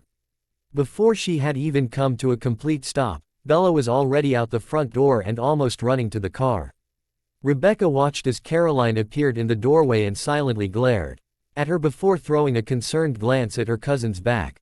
Rebecca frowned, taking in the drawn look on Bella's face and the bags under her eyes. Are you all right? She asked once Bella was in the car and putting on her seatbelt. I'm fine, Bella responded automatically, and Rebecca just stared back at her, expression clearly stating her doubt. Bella sighed, immediately dropping all pretenses. I'm just tired. I didn't get to sleep till late last night because Caroline and Liz both joined forces to annoy me, and I wasn't able to sleep well afterwards. Rebecca could sense that there was more to it than that, but she also knew that she shouldn't push. It was plain to see that Bella hadn't been all that well when she'd first arrived in Mystic Falls, but she had slowly gotten better over the past week, and Rebecca was willing to let Bella tell her what had happened when she was ready. It was one of the first times Rebecca could remember being willing to wait for something she wanted instead of just taking it immediately. Even if Bella hadn't been able to resist compulsion though, Rebecca still would have let Bella come to her on her own time. She felt as though this was her first chance to have a real friend, and she wouldn't muck it up by pushing Bella. If you want, you can try and take a brief rest. The mall we're going to is a bit of a drive, and I'd prefer you be awake while we're shopping. Though I imagine I could trick you into buying quite a few things if you continued on in this state. Normally, Bella wouldn't even entertain the idea of falling asleep around anyone other than family because of her intense nightmares, but she was so tired and she felt so comfortable around Rebecca that Bella could feel herself already starting to nod off. You sure? Bella forced herself to ask. I don't want you to feel like I'm ignoring you and being a bad friend. Rebecca glanced over at her and smiled. Of course. After all, you'll need to be well rested for our day. Bella's response was a cross between a sigh and a groan before she settled back into her seat and quickly fell asleep. Rebecca turned her music on, relieved when it came on at a low volume and not blaring as had happened on previous days when she'd turned it on. She wasn't positive what had happened, but she thought it was most likely Cole's fault. As a soft jazz number filled the car, Bella shifted slig. HTLY, and Rebecca glanced over to see Bella frowning before her face scrunched up and she let out a soft moan. Bella. Rebecca reached out and gently grabbed her friend's arm. Bella instantly seemed to settle at her touch, her expression clearing, and she fell into a more restful sleep. Rebecca frowned in thought. Was it the music that had upset Bella? It didn't seem to be bothering her now. Bella had stayed asleep even after Rebecca had pulled her hand away. It had almost seemed as though she was having a nightmare, but for her to fall into a deep enough sleep to dream so quickly, Rebecca wondered how long it had been since her friend had gotten a full night's worth of rest. Glancing over at Bella's now covered scar, Rebecca was almost positive that whatever it was that scared Bella so much must be connected to it. A surge of anger scorched through her at the idea of anyone hurting her friend, and she knew that, Once Bella trusted her enough to tell her what happened, there would be now on-earth those wretched excuses for vampires could hide from her. Bella woke just as Rebecca pulled into the parking lot of a mall in Richmond. She glanced around blearily before glancing over at the clock on the dashboard. Crap. Her eyes were wide with shock. I can't believe I slept that long. I'm so sorry. The guilty look on her face made Rebecca laugh. No need for apologies. I could telephone. You were exhausted and it's no fun hanging out with someone who's dead on their feet. Still, I'm sorry I wasn't very good company. I promise to be better for the rest of the day. Bella was glad had Rebecca wasn't annoyed with her, but she still felt bad. She honestly couldn't believe that she had slept for the hour-long drive, let alone the fact that she hadn't had any nightmares. Bella hadn't. Had slept so peacefully since before Edward had left, and she wondered if it was because of Rebecca that the nightmares had stayed away or if she was just that exhausted. They got out of the car and headed into the mall. Bella trying to appear cheerful while forcefully shoving the memories of previous shopping trips with Alice away. Even before the pixie vampire had come into her life, Bella hadn't. Had a whole lot of good experiences shopping, and a part of her was dreading this. She could already tell by the way Rebecca walked into the mall and immediately headed into a designer store that he was an experienced shopper, and Bella wondered how challenging it was going to be to keep up. As soon as they walked in, a salesperson walked over to them. "Welcome back, Ms. Mikkelson," she greeted. Bella was surprised that Rebecca had been recognized so quickly, considering the fact that she said her family had only recently moved into the area, but assumed that Rebecca just visited often enough, and had bought enough for her to be known on site. "Is there anything we can help you with?" "No," Rebecca responded coolly, and Bella couldn't help thinking that her friend acted how she thought a privileged aristocrat would. "My friend and I will just be browsing for now." The other blonde nodded. "Of course. Please let us know if there's anything we can do to assist you." She gave both girls a smile before walking away. Rebecca linked arms with Bella and led her over to a small selection of tops. "What do you think of these?" Bella couldn't help but grimace at the sequined and striped tops. Not a fan." Rebecca grabbed a shirt and studied it with a critical eye. "Neither am I. What clothes do you usually like to wear?" Bella shrugged. It was the first time someone had actually asked her what kind of things she liked while shopping, instead of just handing or buying her clothes that they claimed she'd look cute in, and she wasn't sure how to respond. Finally, she answered, "I am not really a fan of things that are super fitted. Not super baggy, you know, but not skin tight. I also don't like mini skirts or shorts that barely cover your butt. I'm always worried a strong breeze will come by." Rebecca thought for a moment before brightening. "Well then, you are in luck, because I think I know the perfect shop for you." She linked arms with Bella again and led her out of the store without a backwards glance. "First," Rebecca told her as she led her up to the second floor of the mall, "we are going to get you some nicer things, since all I've seen you wearing up till now are jeans and plain shirts. Afterwards, we'll go get some more relaxed items for you." "Okay," Bella answered warily. While Rebecca was the opposite of Alice in almost every way possible, Bella still couldn't help but be concerned over where they were heading. The word perfect had been used all too loosely the past year in relation to her. When they arrived at a small, vintage-style clothing shop, Bella couldn't hide her surprise. She'd been expecting Rebecca to take her to another high-end shop, but she definitely preferred the vibe of this place as they walked in. "Hi." A tall, willowy woman with purple hair greeted. "How's it going?" "Good," Bella responded with a grin. "How are you?" "I'm great. Is this your first time shopping here?"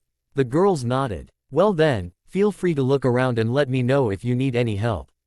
My name is Angie." She went back to looking at something on her tablet, and Bella was glad that she didn't feel the need to hover over them. The girls started wandering around the store and stopped to look at a dark blue dress with fishnet sleeves and a blue belt. "This is really cute," Bella commented, unable to keep the surprise from her tone. She hadn't expected to find something she actually liked on this trip, let alone a dress. "I agree." Rebecca checked the sizes on them and pulled out one for Bella. "You should try it on."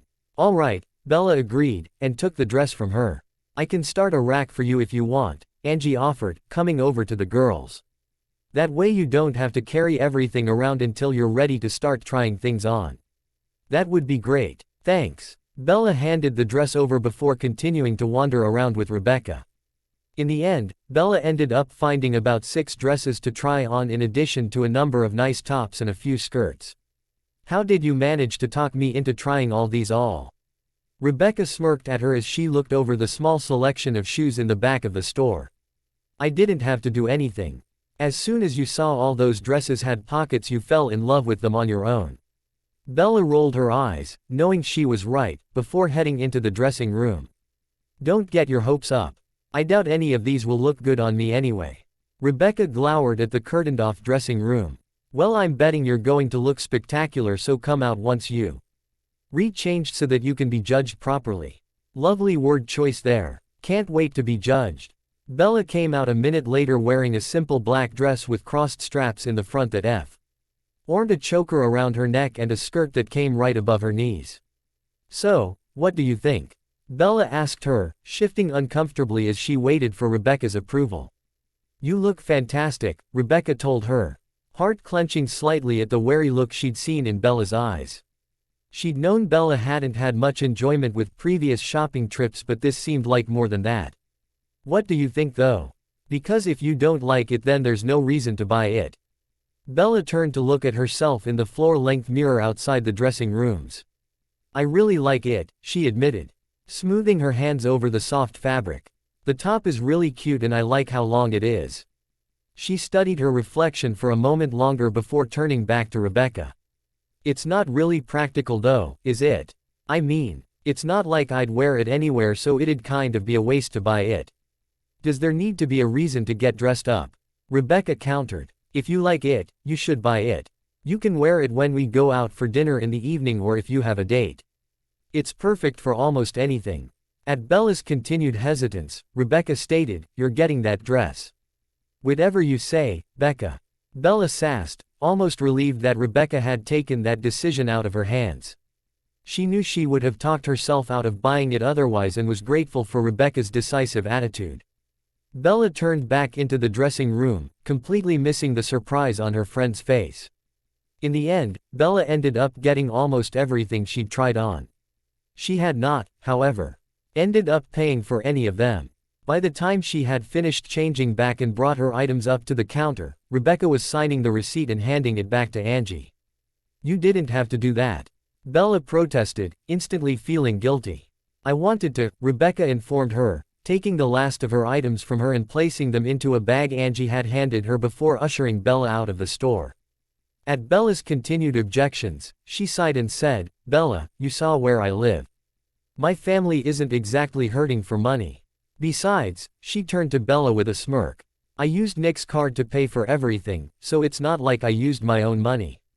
And he owed me anyway, so this is just him paying me back. Bella wanted to continue arguing with her but knew it was pointless. While the situation did remind her somewhat of when Alice would buy clothes for her, she knew that this was different. For starters, Rebecca had actually let Bella pick out her clothes instead of pushing things on her because she saw how great she'd look in them. And it wasn't like Rebecca had bought all these from a super expensive store. She'd taken Bella's tastes into account and found a store she'd be able to shop in. Thank you, Bella finally whispered, and Rebecca smiled gently at her. You're welcome. Blank. So, tell me about Matt. Why we're sitting in a small cafe a little while later after having stopped at another store for Bella to get what Rebecca had deemed as boring clothes. Rebecca sighed. What about him? What happened? Bella had been wondering for a while what had occurred between the beautiful blonde and the all-American quarterback but hadn't been able to bring herself to ask. I suppose you could say the timing was never right, Rebecca answered. Thinking of how first his friend daggered her and then her brother hurt him. Now he doesn't want anything to do with me, I suppose he thinks I'm too much drama. Bella snorted. Yes, because I'm sure his relationships with Elena and Caroline were so low-key. Rebecca frowned, unaware that Matt had dated Elena. How long did he and Elena date for? I think Caroline said they dated freshman and sophomore year before they broke up. Bella was staring down at her cup of tea and missed the look on Rebecca's face. I see, she murmured, and it finally all made sense to her. She'd always wondered about the look she'd see on Matt's face whenever he thought no one was looking. Now she realized it was because he was in love with someone who'd never love him back. Kay and she felt a surge of pain at once again not being a first choice. Rebecca. She looked up to meet Bella's concerned gaze. What's wrong? Did I say something? When she opened her mouth to reassure her, what came out was, "You called me Becca earlier." Bella's eyebrows furrowed in confusion before she remembered. Oh. Her face flushed. I'm sorry. I should have asked. I'll try to remember not to. It's fine. Rebecca interrupted. I like it. My name can be a bit long at times. Are you sure? While Bella preferred people call her by her nickname, she didn't want to annoy Rebecca by calling her by Becca without asking. Of course, she assured her before taking a sip of her coffee. Now, what about you? What about me? Rebecca bit her lip, trying to find the right words. I feel like there's something you're not telling me, something that happened to you before you came to Mystic Falls. Bella stiffened. You don't have to tell me if you don't want to. I just wanted you to know that I'm willing to listen. Bella carefully set her cup down, hands shaking. She wanted to tell Rebecca, but at the same time, she felt as though saying what happened to her would make it too real for her to deal with. A hand on her arm made her look up to see Rebecca giving her a small smile. You don't have to tell me, I'm sorry I asked. It was quiet for a moment before Bella spoke. His name was Edward Cullen. Saying the name still made her flinch, but at least the all-consuming pain in her chest had stopped. I had just moved to Forks and we had biology together. We dated for a while, but then his family moved and we broke up. There. That didn't sound so pathetic. Edward Cullen, that name sounded familiar to Rebecca, but for the life of her, she couldn't remember why. Was he your first boyfriend? She asked. She assumed he was, seeing as how innocent Bella seemed to be. Yeah, Bella whispered, fighting off tears. Her first and her last most likely. After all, she was a mess. Why would anyone else want her? Rebecca could almost hear what Bella was thinking, and she felt a surge of the anger. She may not have known exactly what Edward Cullen had done, but she would make damn sure he suffered for it. Well, we'll just have to find someone better for you, won't we? Rebecca stood and pulled Bella up with her. We'll have to look outside of Mystic Falls, of course, since I didn't want to subject you to any of the idiots there, but I'm sure we can find someone good enough for you. Bella gave a shocked laugh. Sure. They collected their bags and wandered to another store that Rebecca insisted they go into. Bella was quiet for a bit as they browsed, but Rebecca made sure to fill the silence with cheerful, light stories that eventually pulled the brunette from her dark thoughts. It wasn't long before Bella was laughing at one of Rebecca's many embarrassing tales about her brothers as she picked out clothes for Rebecca to try on. By the time they pulled up at the Mikkelsons' residence, it was early evening and Bella was still confused as to how she had more bags than Becca. Once she had become more familiar with her style, Becca had been able to find a variety of outfits that Bella would like in every store they went to. It was one of the easiest and most enjoyable shopping trips that Bella had ever gone on, though how much Becca had spent on her still made her uncomfortable. Bella had been very uncomfortable letting her friends spend so much money on her, since it made her feel as though she was taking advantage of her, or more accurately Klaus. She'd found, however, that it was nearly impossible to tell Rebecca no when she put her mind to something, which was why she was now wondering how she was going to get all her stuff out of the car and into her room without Caroline seeing and making obnoxious comments. So, basically, she was hoping for the impossible. Rebecca knew what she was thinking and offered, I figured you would rather leave some of our things here so that you don't have to bring it all back with you at once. You are a saint and I adore you, Bella sighed with relief. She laughed. I believe you're just easy to please, but I'll take the compliment. They got out of the car and grabbed all of Rebecca's bags and some of Bella's before heading into the house. So, what are you up to tomorrow? Bella asked. Not much. I have eating with the mayor to discuss some of the town's history. Trying to find the one weapon that could kill our family. Trying to learn more about your family history. Bella asked, curiosity clear in her tone. The one thing that had always impressed her about Mystic Falls was at how well documented the town's history was. There were records on almost everything, and the town always did its best to keep its history alive through the many celebrations and traditions they carried out every year. Yes, though it's difficult since our ancestors were here so long ago. Klaus came down the stairs and frowned when he saw them standing in the entryway with all their bags. "Well, look who's back. Let me guess, you spent an obscene amount of my money on items you don't actually need." Bella looked down and shuffled guiltily as Rebecca rolled her eyes at her older brother. "For your information, most of these are for Bella. I felt she was desperately in need of an updated wardrobe now that she's here." His eyebrows rose in surprise as he turned to look at Bella. He couldn't help but be charmed as he took in her guilty countenance and smiled gently at her when she looked up at him. "Well then, I suppose that's all right. Better you than her. I don't believe my dear sister has any room left in her closet at this point, and I refuse to allow her to expand it." Shoulders slumping in relief when she saw he wasn't angry, Bella replied. "I will say that Becca is quite the accomplished and aggressive shopper." "I prefer to think that I just know what I want," Rebecca replied with a wink. "If you want to just leave your bags here, I'll move them when I get back. Your phone is ringing again and I'd rather get you back before the sheriff sends out a warrant for my arrest." "Not willing to get arrested for the pleasure of my company," Bella mused. "I'll remember that." With a wave goodbye, both girls headed back outside. Klaus looked down at the mess of bags on the floor before making a small sound of annoyance and collecting the clothes, flashing upstairs to drop them in Rebecca's room. He returned downstairs quickly and settled into the living room with a sketch pad to wait for Rebecca. "Does the name Edward Cullens sound familiar to you?" she asked him as soon as she came back minutes later. Klaus raised his eyebrows in surprise. "Yes, as it should to you. That's the name of one of Carlisle Cullens' coven. The group of cold ones that enjoys playing house." "Why?" She moved to sit beside him. "I remember now. He was the one who was constantly brooding about how monstrous he was. Looked somewhat like Stefan Salvatore." Klaus was growing impatient. "That would be him. Now, why are you asking about the Cullens? I was under the impression they were doing their best to avoid us after we nearly killed them in Chicago." "Bella knows them. Apparently, she met them back in Forks and briefly dated Edward." Klaus stared at her in shock for a moment before his lips settled into a sneer. "Well, it seems that the Cullens have fallen off their self-made pedestal, haven't they? I might have judged Bella more if I didn't know about the drugging effects of being around cold ones for too long. Her appearance when she first arrived here certainly makes more sense. Do you think it was one of them that bit her?" Rebecca asked, the arm of the couch creaking under her tightening grip. Quote, "It might explain how she has the bite but didn't change.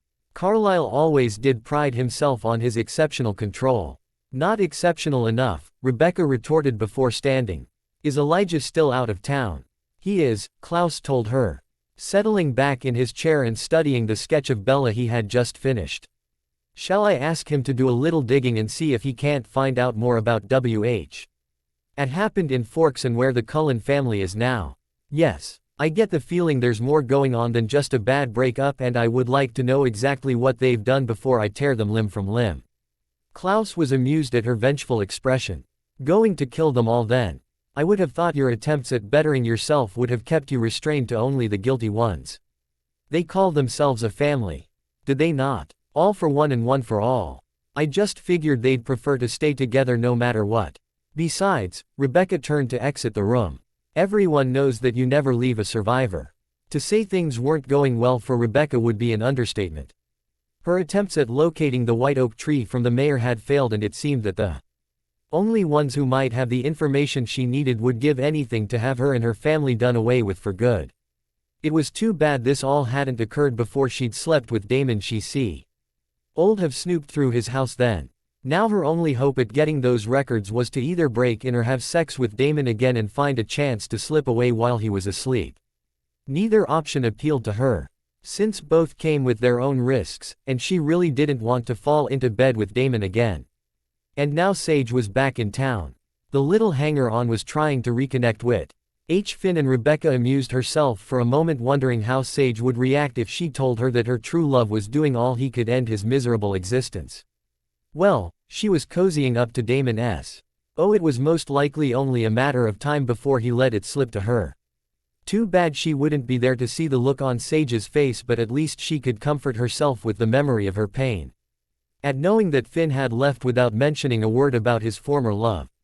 She couldn't deny that she was curious about Damon was up to, though. Inviting her back to the boarding house with him and Sage. He wanted something, but what that was, she wasn't sure. Could he have seen that she was looking for something and was trying to figure what? There was no way he could have a clue that there were any more white oak stakes. She reassured herself. If he did, then he and his brother would be out searching for one to plunge into the heart of the first Mikkelson they could find. Her phone rang. Hen and she couldn't help sighing in annoyance when she saw who it was. "Must you insist on constantly bothering me for an update?" she hissed, mindful of those who could possibly be listening. "I sigh. I would let you know when I found anything out. While I do so enjoy annoying you every chance I can," Klaus told her, sounding slightly amused, but Rebecca was caught by the note of worry in his voice. "I was just calling to inform you that Bella is upstairs resting in one of the guest rooms." Everything froze for a moment before Rebecca turned and almost raced to her car, only force of will keeping her at a human speed. "What happened?" "I came upon her while I was out for a drive. From what she told me, apparently it was not a quiet night at the Forbes' house and she needed to escape." Rebecca slammed her car door shut. "She said Caroline and the sheriff were bothering her on Friday night, but I mistakenly believed that they were moderately intelligent enough to see that she needed to sleep," she hissed. "This is getting ridiculous. We cannot allow her to continue staying there." "Well then, I suggest you return as soon as possible so we can figure out what to do from here." Klaus hung up before she could respond. Klaus hadn't been planning on bringing Bella over to the house today, but when he had seen her stumbling down the street from the Forbes' house earlier, he hadn't been able to resist pulling up next to her and rolling the window down. She jerked to a stop beside the car, staring at him with wide eyes. Klaus finally broke the silence. "Well, aren't you looking terrible?" "Well, don't you know how to sweet-talk a woman?" Bella snarked back, but there was no real heat behind it. He was right, she did look terrible. There were deep bags under her eyes and her face was unusually pale. She was wrapped up in an oversized hoodie and gray sweatpants that Klaus idly thought reminded him of the people in commercials who were made up to look overworked and exhausted.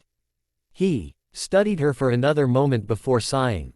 "Get in." She hesitated for a moment until she heard Caroline shout, "Bella." She threw herself into the passenger seat and Klaus pulled away, smirking as the sounds of Caroline's cursing. "Where are we going?" Bella finally asked, voice dull. Klaus frowned at her. "Home. You look like you could do with some rest. I don't want to make you go out of your way. I was headed home anyway." "Thank you," Bella finally whispered, slowly relaxing into her seat. "No need to thank me. I've always enjoyed a good damsel in distress." She gave a small laugh before closing her eyes. "No wonder you have Caroline all out of sorts. She's always been a sucker for a knight in shining armor. Believe me when I say, no one thinks of me as a hero." Klaus kept his tone even, but there was a small thrum of bitterness within him at the knowledge that, even if he did try to be one of the good guys, Caroline would never want to be with him. Sure, she'd be more willing to use him to further her own needs, but she wouldn't agree to be in relationship with him. Bella surprised him once again. "Good. I've always found the heroic ones to be boring." Klaus gave a short bark of laughter. "That's something we have in common then." She sighed. "I have to say though, I think you dodged a bullet there. I don't know anyone other than Caroline who can nag like it. SA competition in the Olympics and she's going for gold, though Liz holds her own pretty well. They're still unappreciative of the company you've been keeping." "That's the understatement of the century," Bella snorted. "From the way they talk, I better avoid your basement because the amount of heads you all must be hiding down there is astronomical.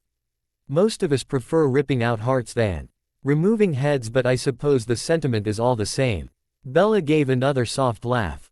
He pulled up to the mansion then and parked the car in the garage, getting out quickly and moving to open Bella's door for her. "Thanks. No problem, love. Just want to be sure you managed to get into the house without collapsing." "Funny," Bella responded dryly. "So funny I almost forgot to laugh. Resorting to grade school taunts, are we? I'm far too tired to think up any good adult ones at the moment. Give me a few hours of sleep and I promise to wow you later with my overwhelming wit. I look forward to it." He led her up the stairs and into one of the guest bedrooms. "You can rest in here. Rebecca should be back in a few hours, so feel free to sleep till then." Bella just nodded tiredly, or kicking off her shoes and slipping under the covers. Klaus strode out the room and gently pulled the door close before zipping down the stairs and into his studio. He called his sister and informed her that Bella was at the house before settling in to wait. Once he was finally sure that she was asleep, Klaus slipped into the room and stopped beside her prone form. Normally, he wasn't one for lipping inside someone's head for information, compelling them to tell him yes, torturing the information out of them always, but he'd always held himself back at pushing himself into someone else's mind.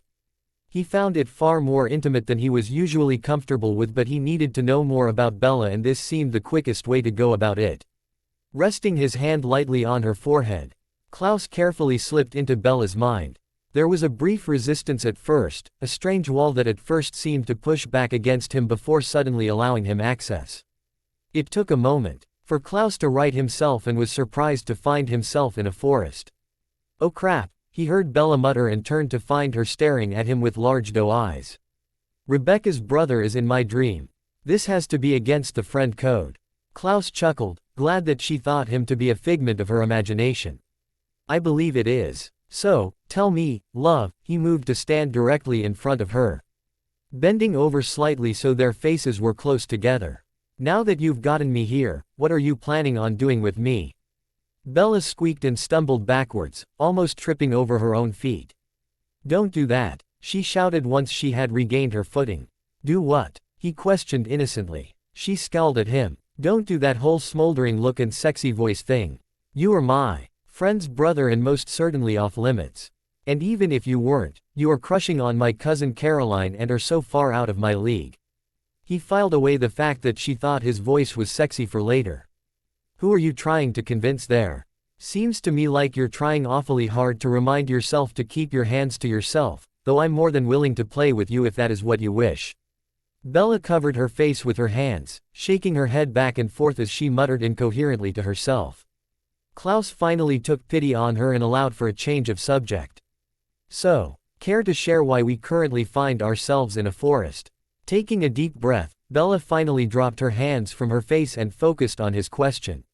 "Oh, this is the forest behind my dad's house in Forks. And we're here," he led. It was odd, even though she knew that Klaus wasn't really here and that her mind had just decided to have him pop up for some strange reason. The forest didn't seem as terrifying to Bella as it had before. "I got lost in here a few weeks before I moved," she finally admitted. "I was stumbling around for several hours before I finally collapsed, and then it was another few hours before anyone found me. I've been having nightmares of this place ever since."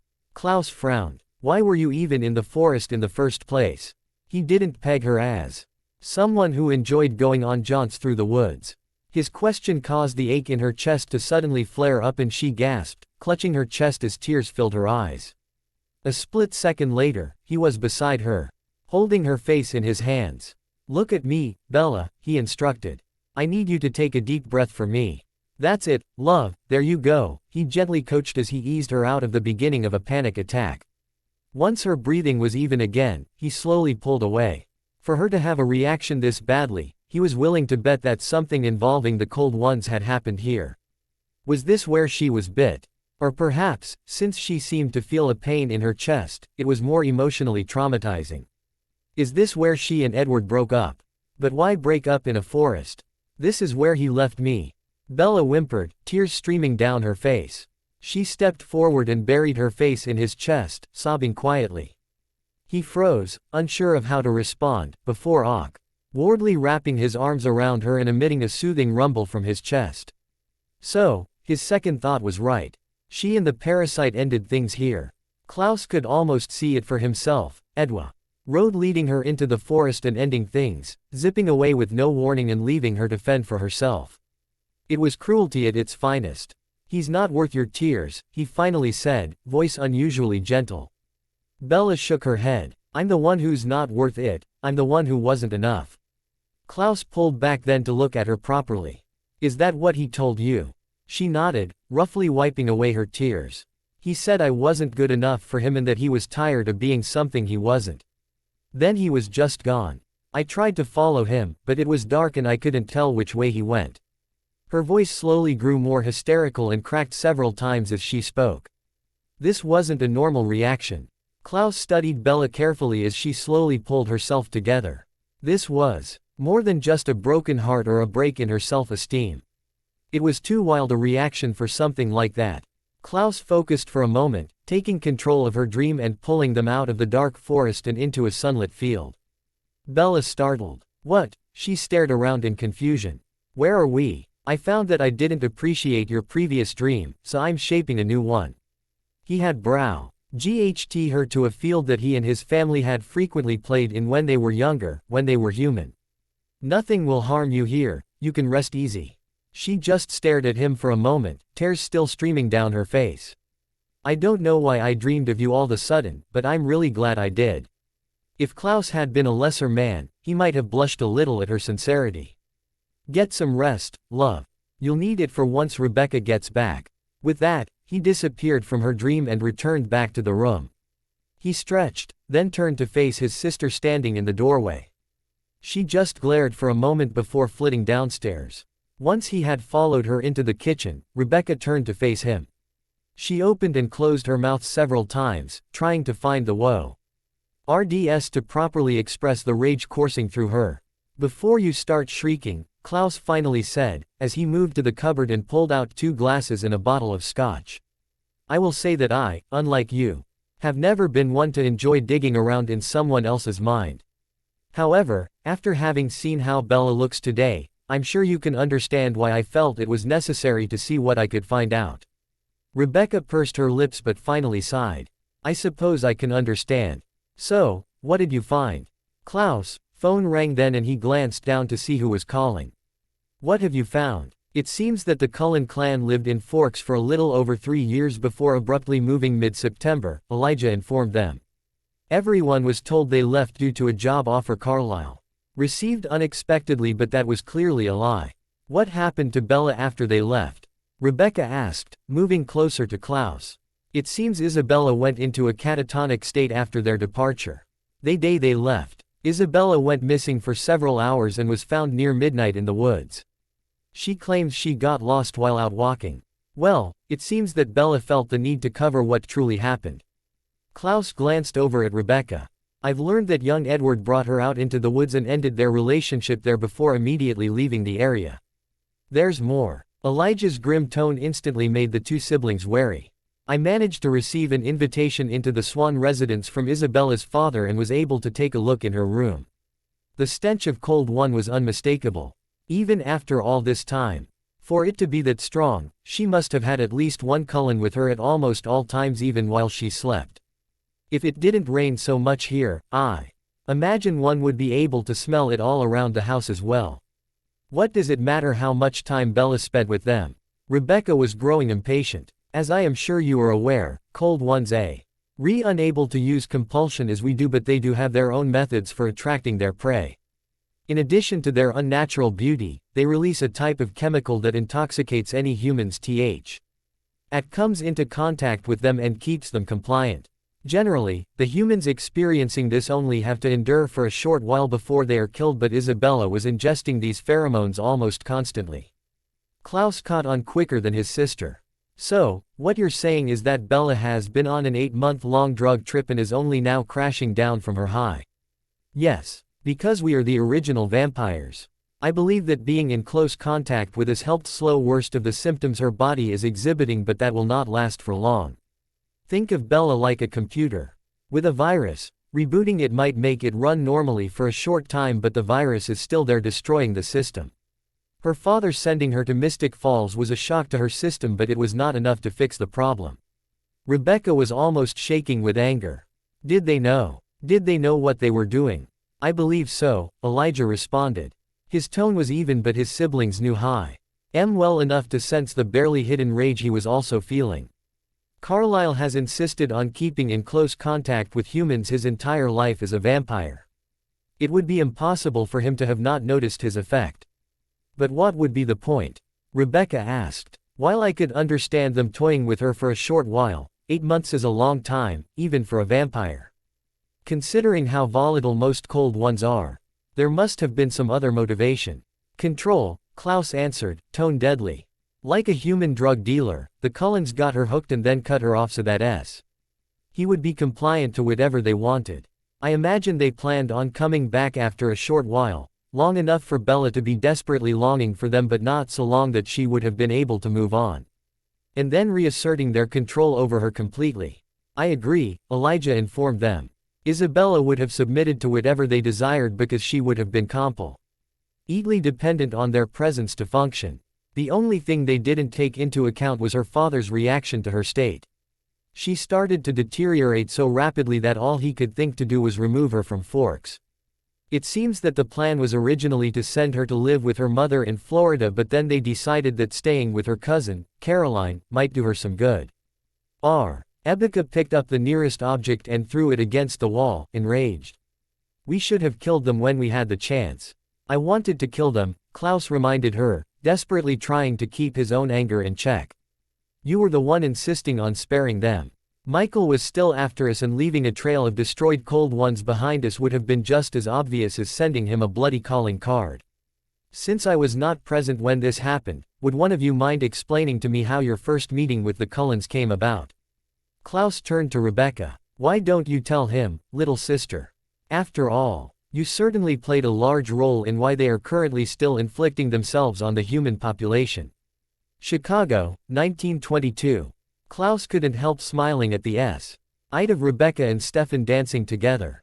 He'd had his doubts about Stefan previously, sure that he would be yet another pathetic waste as all of Rebecca's liaisons usually were, but he'd found Stefan to be much more fun than he'd originally thought. His presence helped heal some of the cracks that had been left by his other siblings. The song ended and then couple headed over to where he was sitting. Taking a break for the evening? Stefan asked as he grabbed his drink and downed it in one gulp. My brother has never been one to appreciate the finer things in life, Rebecca told Stefan as she slid into the booth. Such as dancing. On the contrary, Rebecca, Klaus responded with a smirk. I only enjoy such simplistic things as dancing when I can do so with the finest of partners. No one here has caught your eye? Stefan asked, slouching in next to Rebecca. I hadn't pegged you as someone so picky. Then it seems you do not know me as well as you claim, Klaus grinned at him and then gave a mock frown as he shook his head sadly. And you call yourself my brother? Stefan laughed. I'll have to be sure to work harder in the future. Rebecca smiled in delight at the easy camaraderie between the two men. Gloria's song ended then and she moved off the stage, a silent signal that the speakeasy was closing for the night. The trio moved towards the door, pulling on their coats as they stepped out into the dark alley. Stefan turned to Rebecca and lifted her hand, gently kissing the back of it. Until next time, he told her with a smirk, then flashed away. Rebecca stared after him with a gentle, love-struck gaze and Klaus snorted. Look like a fool on your own time, little sister. I would like to make it home before dawn. She whirled around. No need to be mean, Nick. I haven't forgotten about you. And what a relief that is. He was about to say more when he felt a strange pressure on his mind and he half turned with a snarl. What? Rebecca started to ask when the scent of a cold one reached them. Klaus moved and swiftly pinned a copper-haired parasite against the alley wall by the throat. Now, what do we have here? His tone was pleasant but his eyes were lit with excitement at the coming violence. The cold one struggled against his grip. What are you? He finally hissed, eyeing Klaus in confusion. You must be a newborn. Well then, allow me introduce myself. I am Klaus Mikkelson and this is my sister, Rebecca. We are original vampires, true vampires, if you will, when compared to your pathetic kind.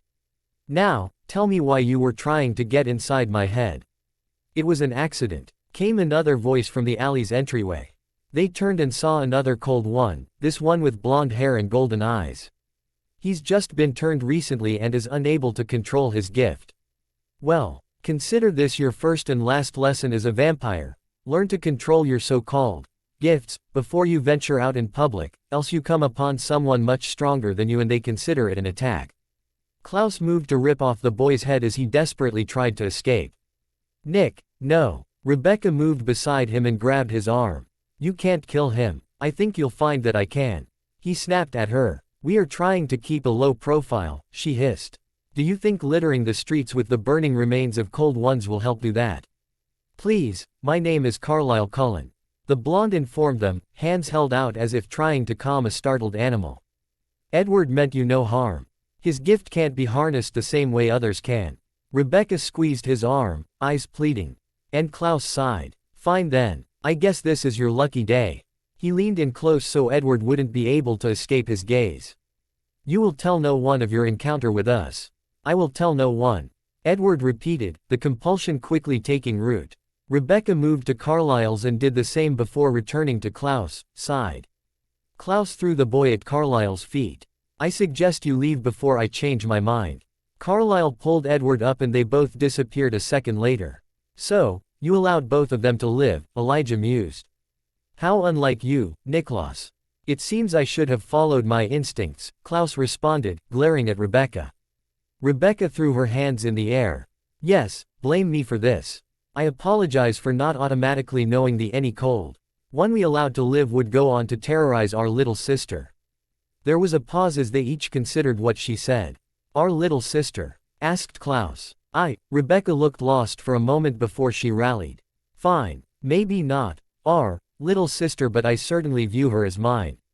You've known her for less than a month, yet you already feel so strongly about her. Elijah queried. Yes, it's strange, but I already feel as loyal to her as I do to both of you.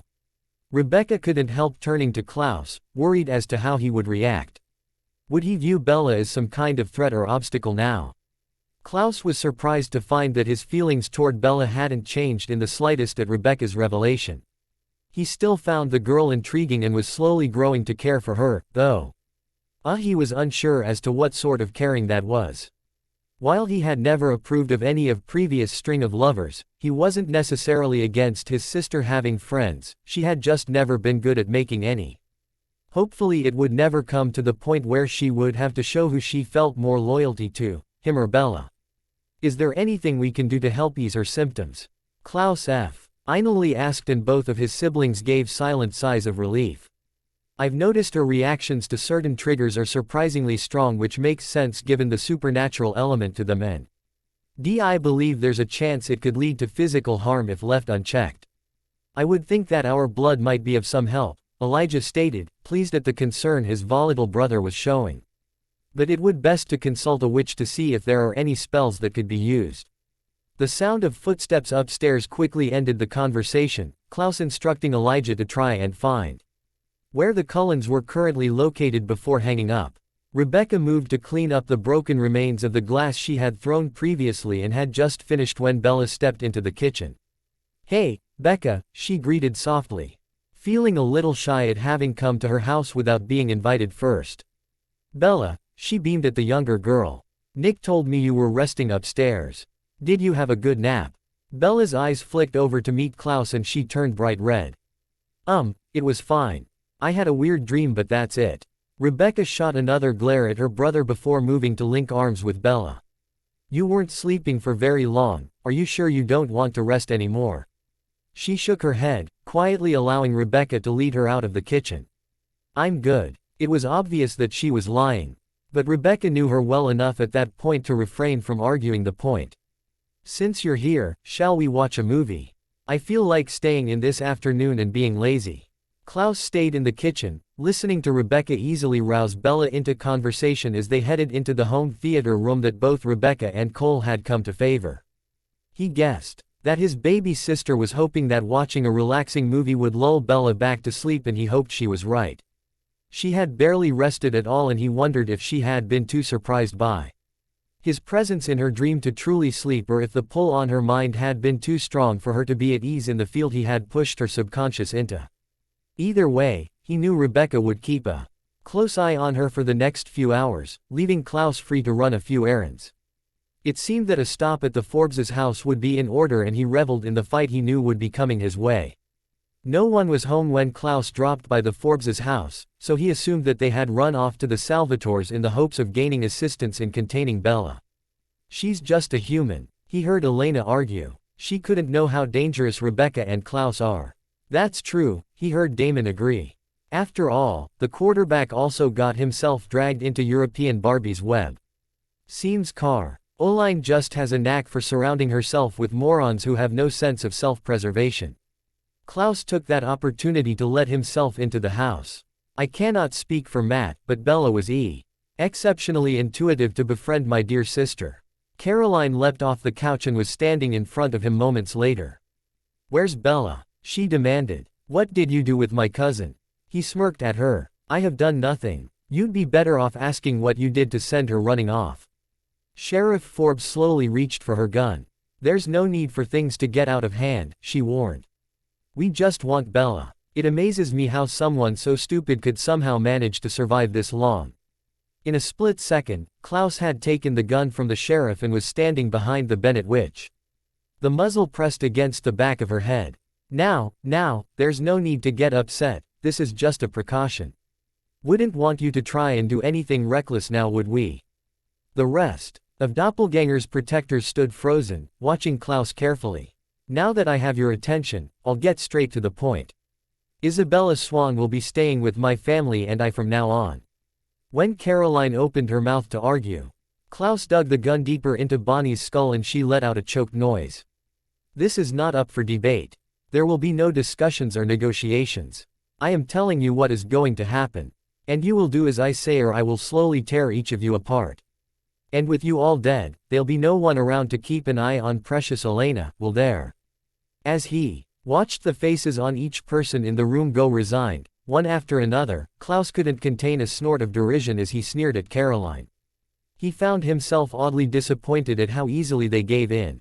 They sacrificed themselves over and over again for the latest Petrova copy, but they couldn't bother even putting up a fight for someone that was supposed to be family. So much for the bonds of blood. Klaus stepped away from Bonnie and tossed the sheriff's gun to the side of the room. "One of us will to collect Bella's things, though, there's no real need for any of you to be there when we do. None of you will speak to Bella or harass her in any way. You will not try and change her mind about her current living arrangements. You will not try and find a way to turn her against us, and you will not do anything to make her uncomfortable either in school or in town. And should you try and test to see just how serious I am," Klaus smirked and locked eyes with Caroline, "I will start with Tyler and make my way down the line of everyone you've ever claimed to care about." And then he was gone. Blank. Rebecca was texting with Cole when Bella woke up again. She'd fallen asleep moments after the movie they had chosen started to play, and Rebecca was relieved to see that she'd managed to rest so long without any nightmares. It burned to know that so one as kind and lovely as Bella had been used so heartlessly by those who were in all ways lesser than her. And Rebecca couldn't help feeling that it was partially her fault. After all, she'd stopped Nick from killing Edward all those years ago. She'd let him walk free, let him live, so that one day he could viciously rip the heart out of a young human girl. Even if she ended the existence of every member of the Cullen clan. Would that really be enough to make up for pain her actions had resulted in? If she took Bella in and protected her as fiercely as all the Mikkelson siblings were with one another, would that erase the debt she felt? Rebecca doubted it. "What's wrong?" Bella asked, slowly blinking as she pushed herself into wakefulness. "Just thinking," Rebecca told her, setting her phone aside. "Feeling more awake yet? I know the answer you want is yes, but I'm thinking it's a no." Bella stretched her arms above her head and sighed. "I do feel better than I did before though." "Good," she said, standing up. "I'm going to get something to drink, do you want anything?" Bella thought for a moment, seeming to hesitate before softly saying, "Some tea would be nice." "Coming right up." Rebecca smiled, making sure the anger she felt at Bella's hesitance was hidden. Was it because of the Cullens that Bella felt hesitant to ask for something as simple as a drink? Or was it Becca's use of something else, perhaps the parents that had all but abandoned her as soon as she became even slightly difficult? She quickly heated up the water and selected a passion fruit tea, figuring that Bella would appreciate something lighter. After letting the tea steep, Rebecca made a small cut on her palm and let a few drops of blood spill into the cup. While Nick had not actually stated that he approved of Bella being given vampire blood, the fact that he had not forbidden it implied that he would not throw a fit should he catch her doing so. On her way back to the movie room, as they'd all taken to calling it, she heard Bella's voice and paused outside the door to listen. When she realized that Bella was singing softly to herself, Rebecca almost dropped the mugs in surprise. Bella's aversion to music wasn't a secret to her.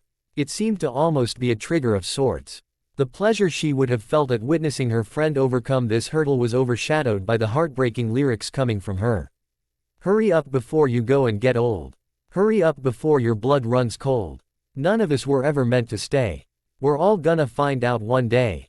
You see, life's too short to run it like a race. So it's never gonna matter if you win first place. 'Cause we're all the same. Stop waiting on your 15 minutes of fame. 'Cause you're not special. I'm not trying to rain on your parade. But you're not special. I'm not trying to bring to you down. I'm not trying to sound so ineffectual. But you're not special. Rebecca honestly couldn't understand how Bella failed to see just how different she was. How amazing she was when compared to everyone around her. She could tell from Bella's tone, sad and faintly wistful, that the song had seemingly struck a chord with her. Hurry up before the bottle kicks in. Before the poison and the pain sets in. If you take it down a notch and you let me explain. That on this earth we are all the same. And all I can say is, stop waiting on your 15 minutes of fame. 'Cause you're not special. I'm not trying to rain on your parade. But you're not special. I'm not trying to bring to you down. I'm not trying to sound so ineffectual. 'Cause you're not special. She wanted to fall into a fit of rage, wanted to be out with Elijah, hunting every last member of the Cullen clan down and make them suffer for what they'd done. She wanted to race into the room and force Bella to see what she saw when she looked at her. We all live to love, we all fall apart. We'd all go to war for the faint of heart. Instead we're condescending, there are no happy endings.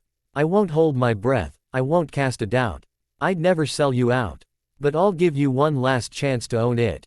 'Cause you're not a god or a poet, so stop waiting on your 15 minutes of fame. 'Cause you're not special. I'm not trying to rain on your parade. But you're not special. I'm not trying to bring to you down. I'm not trying to sound so ineffectual. But you're not special. It hurt to know that Bella was in pain and that there was nothing she could do to help her. It hurt Rebecca more though, to know that it was all her fault. You know that's not true, right? Rebecca asked, stepping into the room.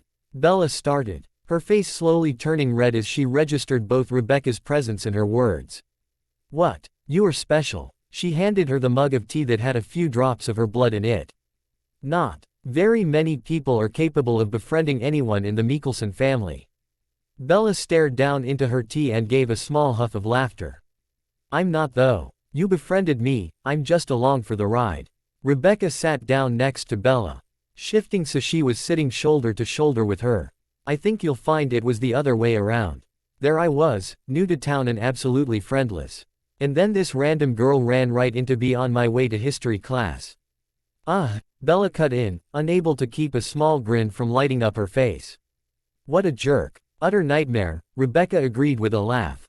Despite the fact that you knew nothing about me, and in spite of the fact that you had to know that Caroline was going to make your life utter hell once you found out about our feud, you refused to stop speaking with me. Stood up for me when your cousin was being nasty, braved the fearsome Klaus Mikkelson in order to try and return my notebook to me, and have just generally been nay of the greatest people I have met in recent years. Even my brothers like you, and that is something that almost never happens. I may not know the exact details of what happened before you came here. But I can say with absolute certainty that you are very special. Bella bit her lip, trying to hold back the tears that wanted to escape, before giving up. You make me sound awesome, she said with a watery chuckle. That's because you are. And I consider myself very lucky to call you a friend. I'm not, Bella told her, automatically moving to rest her head on Rebecca's shoulder. And once you figure that out you're going to leave. And who could blame you? I'm nothing, just a mess that no one can deal with. As someone who has had to deal with messes their entire life, I am more than qualified to tell you that you are not a mess. A little sad and a little beaten down, but not a mess. Rebecca moved her shoulder slightly to get Bella to look at her. And one thing you should know about the Mikkelsons is that we are a very loyal family. Once we decide that you're in, then that's it, and we won't ever turn our back on you when you need us. I'm in, Bella asked, staring blankly at Rebecca. It all sounded too good to be true, but somehow she knew Rebecca wasn't lying. Maybe it was because the Mikkelsons, unlike the Cullen family, never put on any airs around her. They acted like siblings around each other. Not actors in a Disney movie. There were cutting remarks mixed in with good-natured teasing, the beginning of squabbles that had been repeated many times over that were quickly put to a stop by an older sibling, and the general frustrations of a close-knit family. They were real in a way the Cullens had never managed to pull off. "Yes, you are. Now, drink your tea," Rebecca ordered, allowing the conversation to shift now that she had said her piece. "Yes, ma'am," Bella muttered, relieved that Rebecca wasn't going to keep pressing the issue. She was too tired to deal with it at the moment. She took a sip and hummed softly in appreciation. "Wouldn't have taken you all for a fruit-flavored tea kind of family. I figured you would appreciate something a little lighter," Rebecca answered, relieved that Bella couldn't seem to taste the blood. "See, when you act all considerate like that, I have an even harder time understanding why everyone doesn't just absolutely adore you." Bella studied Becca over the rim of her cup, wondering once again what exactly had happened between her and Caroline in order to cause so much hatred between the two. Sure, her cousin was shallow enough to hate someone else just because they had shown interest in her ex, but this level of shunning that she'd seen in Mystic Falls High was beyond what she had thought Caroline was capable of. "That would be because I'm only this nice to you, Bella," Rebecca admitted, unashamed of her rather prickly attitude towards most everyone. "Now, after you finish your tea, I thought a relaxing bath might help you before dinner." Quote, "It did sound nice, but Bella felt a bit unsure. I've already napped away most of the afternoon and I don't want to be a burden." Rebecca couldn't help letting out a sigh of frustration. "You are not a burden," she snapped, instantly regretting it when Bella flinched away from her. She made sure to soften her tone as she continued. "You are my friend and right now you're not feeling very well. So, instead of watching you push yourself for the rest of the day, I would rather you just take some time to relax so that we can properly hang out tomorrow." Bella relaxed and gave a small smile. "Is there a right way to hang out?" "I have no idea," Rebecca shrugged. "But I imagine that, at the very least, it requires us both to be well rested. Now, finish your tea and I'll grab you some things for you to use tonight." "Nick went over to the Forbes house to collect your things, though most of your new clothes are still here. We figured that you'd prefer to stay here until Caroline and the sheriff have managed to sort themselves out." When she noticed that Bella had tensed again, Rebecca realized what she must be thinking. "I apologize if you feel as though we're being overbearing. But we're just worried," Rebecca began to explain. "You are more than capable of looking after yourself and making your own decisions, but you must admit that, at the moment, you are not exactly at your best. If, however, you would rather not stay here, then that's fine." Bella's shoulders relaxed. "I'd like to stay here, if it's all right with you and Klaus," she admitted, taking another sip of tea in order to try and hide her discomfort. "Then you're welcome to stay for as long as you'd like," Rebecca stated. Blank. Rebecca was sitting in the kitchen with a glass of wine mixed with blood in her hands when Klaus finally returned, carrying a bag of Bella's things. "Where is she?" he asked with no preamble, hoping Rebecca would be able to tell that he wasn't in the mood for games. "Upstairs in the room between ours taking a bath," she told him, tone distant. "I figured you wouldn't mind if I placed her there for the duration of her stay here." He nodded, dropping the bag near the entryway as he walked over to his sister. "Tell me what's wrong," he ordered. She looked up at him then and he was surprised to get the guilt in her eyes. "Is this my fault?" "Is what your fault?" he inquired, bewildered at the turn his normally confident sister had taken. "Bella, what happened to her? Is it my fault?" Rebecca continued talking before he could answer. "I stopped you from killing him and look at the result. It's like that stupid proverb that Cole was always spouting about why he never believed in allowing someone to live, the one about if you spare someone's life then you're responsible for what they do with it. I made you spare him and he went on to destroy Bella and it's all my fault." The last time he had seen Rebecca so distraught was when she found out about Alexander and his subsequent death. "This was not your fault," he told her, reaching out to grab her shoulders and force her to look at him. "We both decided to spare them and it was for the best. You were right, Michael was too close and if we had killed them, he would have found us much sooner. Besides, even if we had killed them, I believe that Bella's life would have been filled with supernatural creatures regardless." She blinked at him in confusion. "Why would you say that?" "From watching your interactions with her, and from my own," he answered. "We barely know her, yet each of us feel intensely protective of her in our own ways. I know that Cole has been contacting you to see how she's doing," he revealed. There is something about her that seems to draw the supernatural to her. Rebecca considered him for a moment. What do you want with her then? And don't try to lie to me, she warned. I know you too well for that. You always have some sort of idea or scheme. Nothing at the moment, he answered her. But that doesn't mean that she won't be beneficial to us in the future. She rolled her eyes at him, feeling slightly calmer. While her guilt wasn't completely assuaged. And she knew it wouldn't be unless Bella knew what had happened and somehow managed to forgive her, but she was able to push it aside for now. Well, I suppose that's better than nothing. Especially coming from you. She stood up from her stool and walked over to pick up the bag off the floor. I'm going to put this in Bella's room. Be a dear and order us some food would you? I want to make sure Bella eats something before she falls asleep again. Not going to ask me how it went with the Forbes? He called after her. Turning back to him, Rebecca scoffed. Why? Oh, you don't smell of blood, which means that the Forbes didn't put up a fight, which is why you were in such a pissy mood when you arrived home. She left the room then, off to check on Bella. She really did know him too well, Klaus thought. Going to his study and pouring himself a glass of bourbon. He'd meant what he said about Bella being something other, but he'd surprised himself with the realization on that he wasn't all too concerned with finding out what exactly she was. Klaus was confident enough in his judgment of her to know that she wouldn't do anything to cause either himself or his family any harm.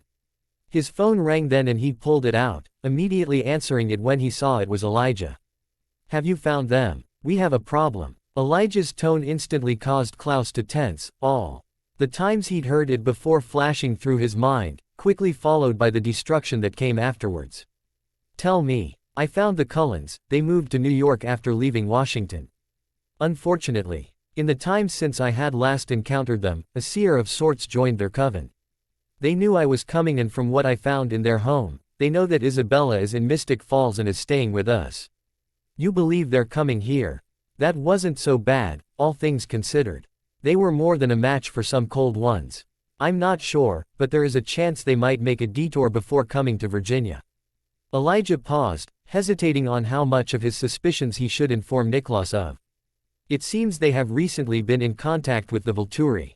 Klaus growled but forced himself to remain calm. What are the chances the Volturi will support them should they attempt to make a move against us? I honestly have no idea, Elijah admitted. While they are well aware of the fact that they were only allowed to rule over the cold ones because of our allowance of it, and the fact that none of us wanted to deal with them ourselves, it seems they have grown confident over the years without any visits from us. Arrow may be hesitant to rise against us, but Keys will surely push them to do so. I do believe he still blames you for his being attacked by werewolves. While we can surely handle the entire guard if we needed to, I worry that there would still be a chance of something happening to Isabella while we were distracted. We would need all our siblings in order to ensure we had the upper hand. And how exactly do you imagine we would be able to get Finn on our side? Klaus scowled, annoyed at the thought of his traitorous older brother and enraged that the so-called kings of Volterra would dare to even think of attacking them. If Elijah was concerned enough to bring it to his attention, then he most likely truly believed that they would be a problem. I believe I have the answer to that, came Rebecca's voice. She walked into the library and sat down in the chair across from Klaus. Bella should be down in about 20 minutes, she informed him. Klaus gave a small nod. You have some idea as to how to get Finn back on our side? Sage is in town and staying with the Salvatores, she told them with a shark-like smile. A smirk slowly appeared on Klaus' lips. Well, isn't that convenient? And how did you come across that bit of information? I ran into them both today at Wickery Bridge. They invited me to the boarding house this evening for some sort of party. Do you have any idea of what exactly they are looking for? Elijah asked, also aware that Damon wouldn't have invited any Mikkelson into his home without a reason. I imagine. Nay, they are still looking for a way to do our dear mother's dirty work and rid the world of our existence, Klaus said, his amusement dripping from every word. I wonder, though, whether or not Sage H has been informed of the consequences that will arise from killing one of us. Considering how obvious she still is about her obsession with Finn, Rebecca sneered, catching on to what her brother was thinking. I highly doubt she's aware of the risk he's in. Might I suggest, then, that Rebecca go and inform our brother's paramour about what has been going on in Mystic Falls, Elijah suggested.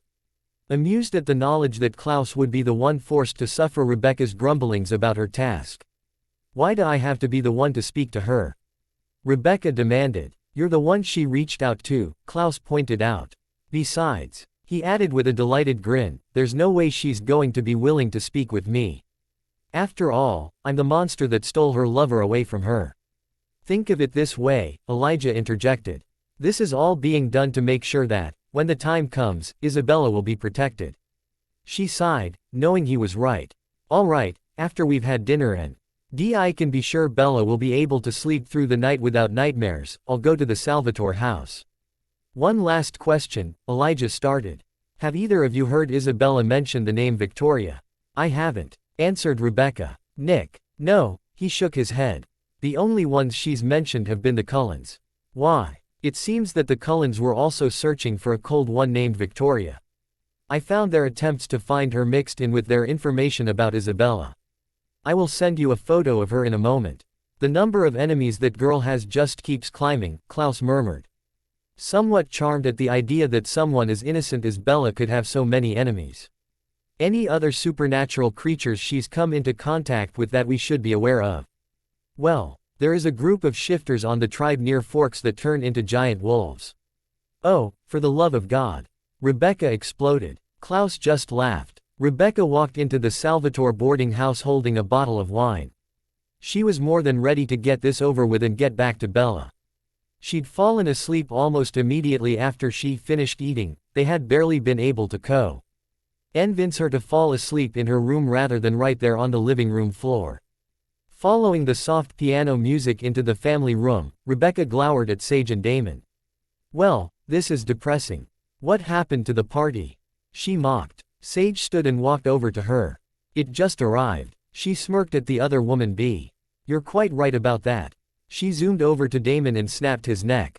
What are you doing? Cried Sage, racing over and shoving her away from the male vampire. Getting rid of our unnecessary audience, Rebecca retorted. You and I need to have a little chat. Several hours later, Rebecca strode back into the house. Is it done? Called Klaus from his art room. Yes, she answered, stopping in the doorway. I told Sage what would happen if anyone managed to get their hands on a white oak stake. She got Damon to tell her where to find the last remnants of the tree, and then we made him watch as we burned his hope to ash. Sage will be dropping by here in the afternoon if you'd like to go out and retrieve our eldest brother for her. Klaus grinned. Well done, little sister. Elijah has already informed me of Finn's location and he should be back here in the morning to keep an eye on Bella. Quote, how is she? Rebecca asked, trying to see if she could hear anything coming for Bella's room. She's still sound asleep. Seems the blood you gave her does help with the withdrawal symptoms. Rebecca stiffened, watching Nick carefully for a moment. Good, she finally said. We'll have to keep doing so until she's completely better. He shrugged, turning back to his picture. If you like. Rebecca smiled slightly, heading upstairs to check on her friend. She couldn't be certain, but she thought that his newest portrait might just feature someone with long, dark brown hair. Blank. When Bella woke up the next morning, she felt more refreshed than she had in months. As she lay in bed, luxuriating in the feeling of actually feeling ready to face the day, she remembered her conversation with Rebecca the night before and groaned. It had been a while since she was so honest with another person and it left her feeling a little vulnerable. Bella trusted Rebecca fully, but she was still wary of being so open.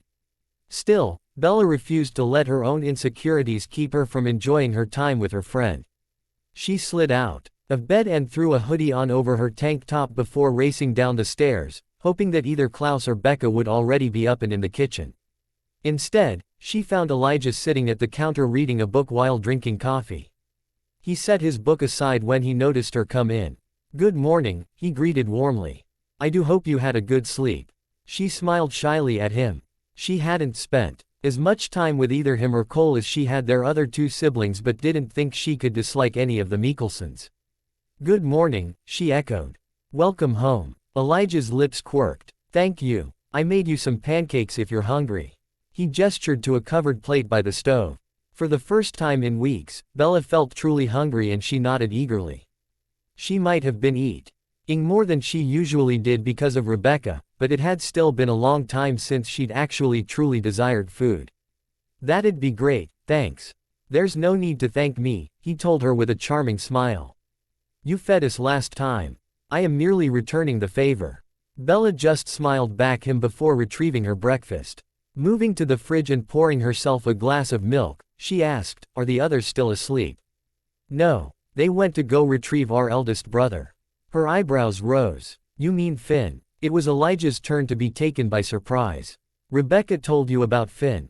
Quote, only that she had another brother and his name was Finn.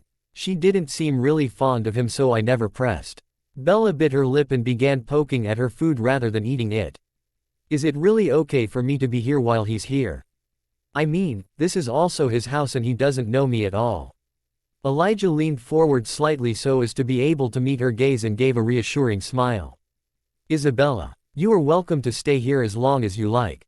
None of us are unhappy with your company. In fact, I dare say that Rebecca and Klaus have both very much appreciated your presence around the hoe. Use the last few days and it's very kind of you to allow their overprotective tendencies. I'm not sure if allowing is the right word, she admitted with a laugh. It's more like I've been too exhausted to properly fend them off. Yes, together my siblings can be an almost unstoppable force. Bella cocked her head slightly as she studied him. You don't consider yourself a part of their shenanigans. Elijah gave a small laugh. No, I consider myself to be in a league of my own.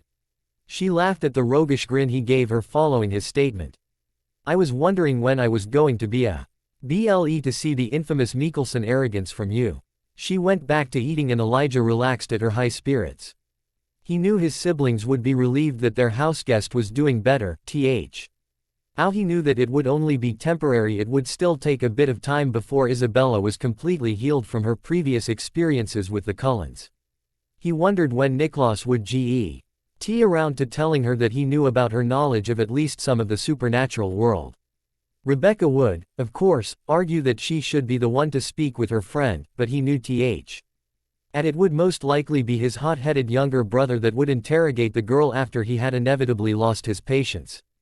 Do you have any plans for the day? Elijah asked once she was finished. Not that I'm aware of. Bella shrugged. I had figured I would hang out with Becca, but if she's not here.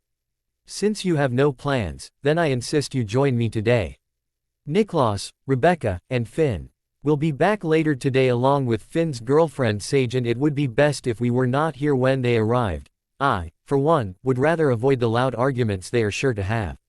What do you want to do?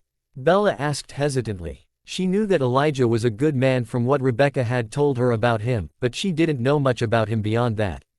I have a few books being held for me at a bookstore about an hour away, and since both of my siblings have told me of your love of reading, I thought you would enjoy visiting with me. He smiled knowingly at her look of delight. I also need to stop at a few stores for Klaus and Rebecca. I have been given a list of errands to do today and hope you are agreeable to accompanying me on such a tedious journey. Bella couldn't help giggling at his old-fashioned speech, which had been his goal. I would be delighted. Let me just go get changed first. She took her plate to the sink and rinsed it off quickly before racing to the stairs to change. While waiting for her to return, Elijah received a text from his brother letting him know that they were on their way back with Finn and that Sage would be arriving at the house soon. He replied quickly, letting him know of their plans for the day, and then heard Isabella coming back down the stairs. He glanced up at her and was pleasantly surprised to see her wearing a blue-gray dress with white flowers on it instead of her usual casual clothing that he'd heard Rebecca complaining about on several occasions. Is this okay? Bella asked shyly, shifting nervously under his steady gaze. You look lovely. Elijah reassured her, slipping his phone into his pocket and holding his arm out for her take. He was pleased with her easy acceptance, allowing him to lead her to the car and hold the door open for her. He was looking forward to having this chance to get to know her better. Keep Bella away from the house, Klaus ordered when he called Elijah several hours later. What are you doing? Elijah asked, suspicious of what his little brother was getting up to in his absence. I'm taking care of our little problem and Rebecca is working out some of her aggression. He could hear the smirk in Klaus' voice. Elijah sighed. Fine then. Isabella and I are still in Richmond. Do let me know when it's safe for us to return to the house. Of course. Klaus agreed easily. You should know that Finn is also in town and experiencing a joyous reunion with Sage. The spell binding us together should be broken in just a few hours. Lovely, he returned dryly. Glancing at Isabella. She had been staring intently at a piece of jewelry in one of the cases but started towards him when she caught him glancing at her. We shall see you soon. Was that Klaus? She asked once he hung up. Yes, how could you tell? Bella shrugged. Your tone of voice, I guess. Are we heading back now? We should be leaving for Mystic Falls soon, but Niklaus has requested we avoid the house for now. Apparently he is working on a project and does not wish to be disturbed. Her eyes lit up. Rebecca mentioned that he's an artist. Is he working on a new painting or something? Or something. Elijah smiled charmingly at her. Now, what piece was it that you were looking at earlier? Oh. Bella blushed. It was just a charm bracelet. She shifted uncomfortably. Wonder what's taking him so long, she muttered, glancing at the door the jewelry store clerk and disappeared behind. Elijah just smiled, resting his hand on her back and leading her back over to where she had previously been standing. Was it this bracelet? He asked, pointing to a platinum bracelet. It would have seemed like a cheap trinket if it wasn't for the beautiful, Hansiyar afted charms hanging sparingly from it, the austere chain complementing the intricate adornments on it. Yes, she admitted reluctantly. She had a feeling she knew how this was going to end. The clerk came back with a black, velvet box. Here you are, sir, he said, handing the box to Elijah. I apologize for the wait, our designer was just checking to make sure everything was to your exact orders. Of course, he said, tucking the box into his pocket without bothering to check in first. Was there anything else? He asked Elijah, glancing at the display they were standing next to. What can you tell me about these bracelets?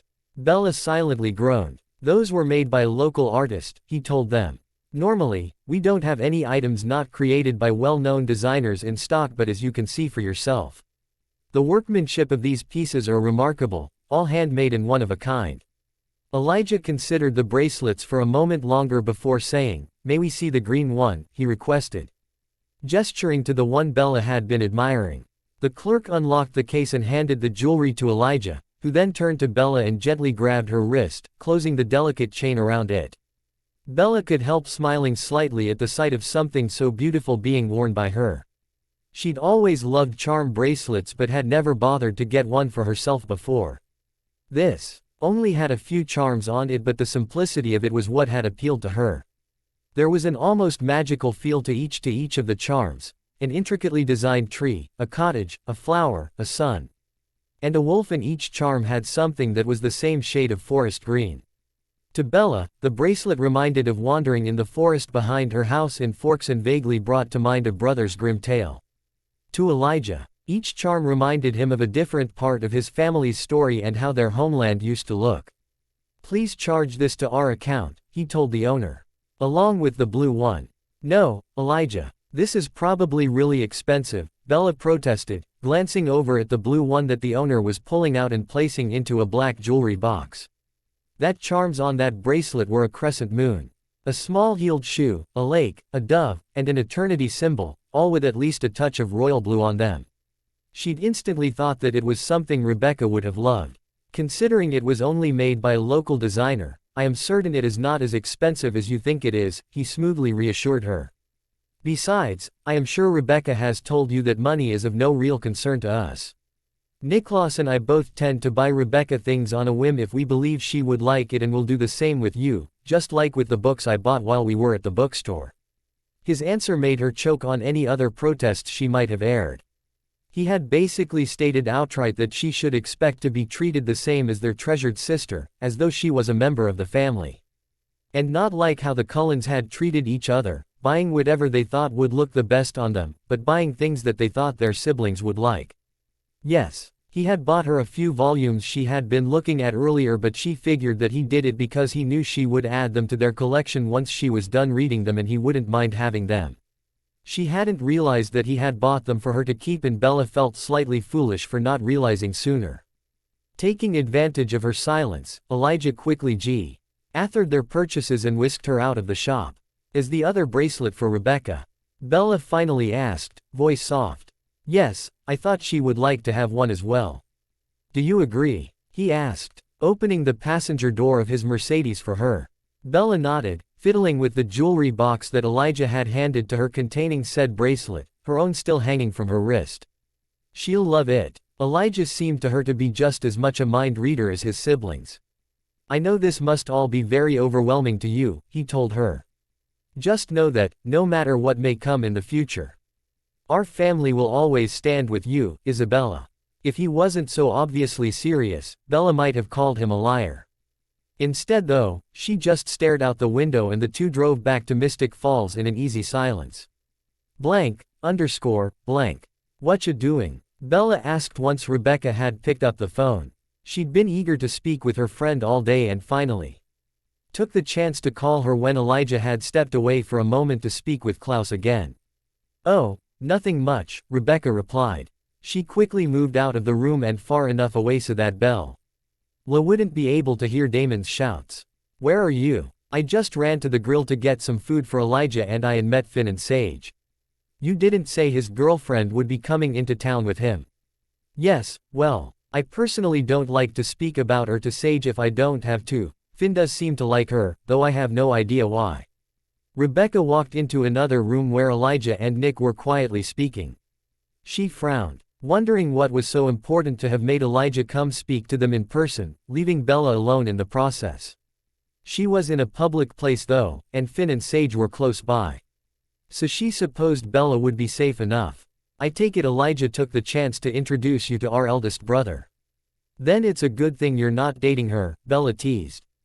And yes, when he saw they were at the grill he introduced us before leaving to answer a call from Klaus, who's being very needy today it seems. Rebecca laughed, watching Elijah smirk at their other when they heard Bella's comment and Nick just glared at them in response. No, he's like that every day, you just finally noticed it for yourself. If you say so, Bella responded with a shrug as she exited the grill before returning to the subject of Finn and Sage. I don't know why you don't like them. I thought Finn was a little quieter than the rest of you but still just as nice and Sage seems kind of cool. While the Mikkelson family had a very sophisticated air about them, Sage seemed more down to earth and she had street smart vibe about her which made her just as interesting, though somehow more intimidating. As Rebecca and her family was glancing around the outside of the building and not spotting Elijah nearby, Bella leaned against the wall a little ways down from the entrance as they continued to talk. She hesitated for a moment, her fingers tightening around the phone. Do you know who Stefan Salvatore is?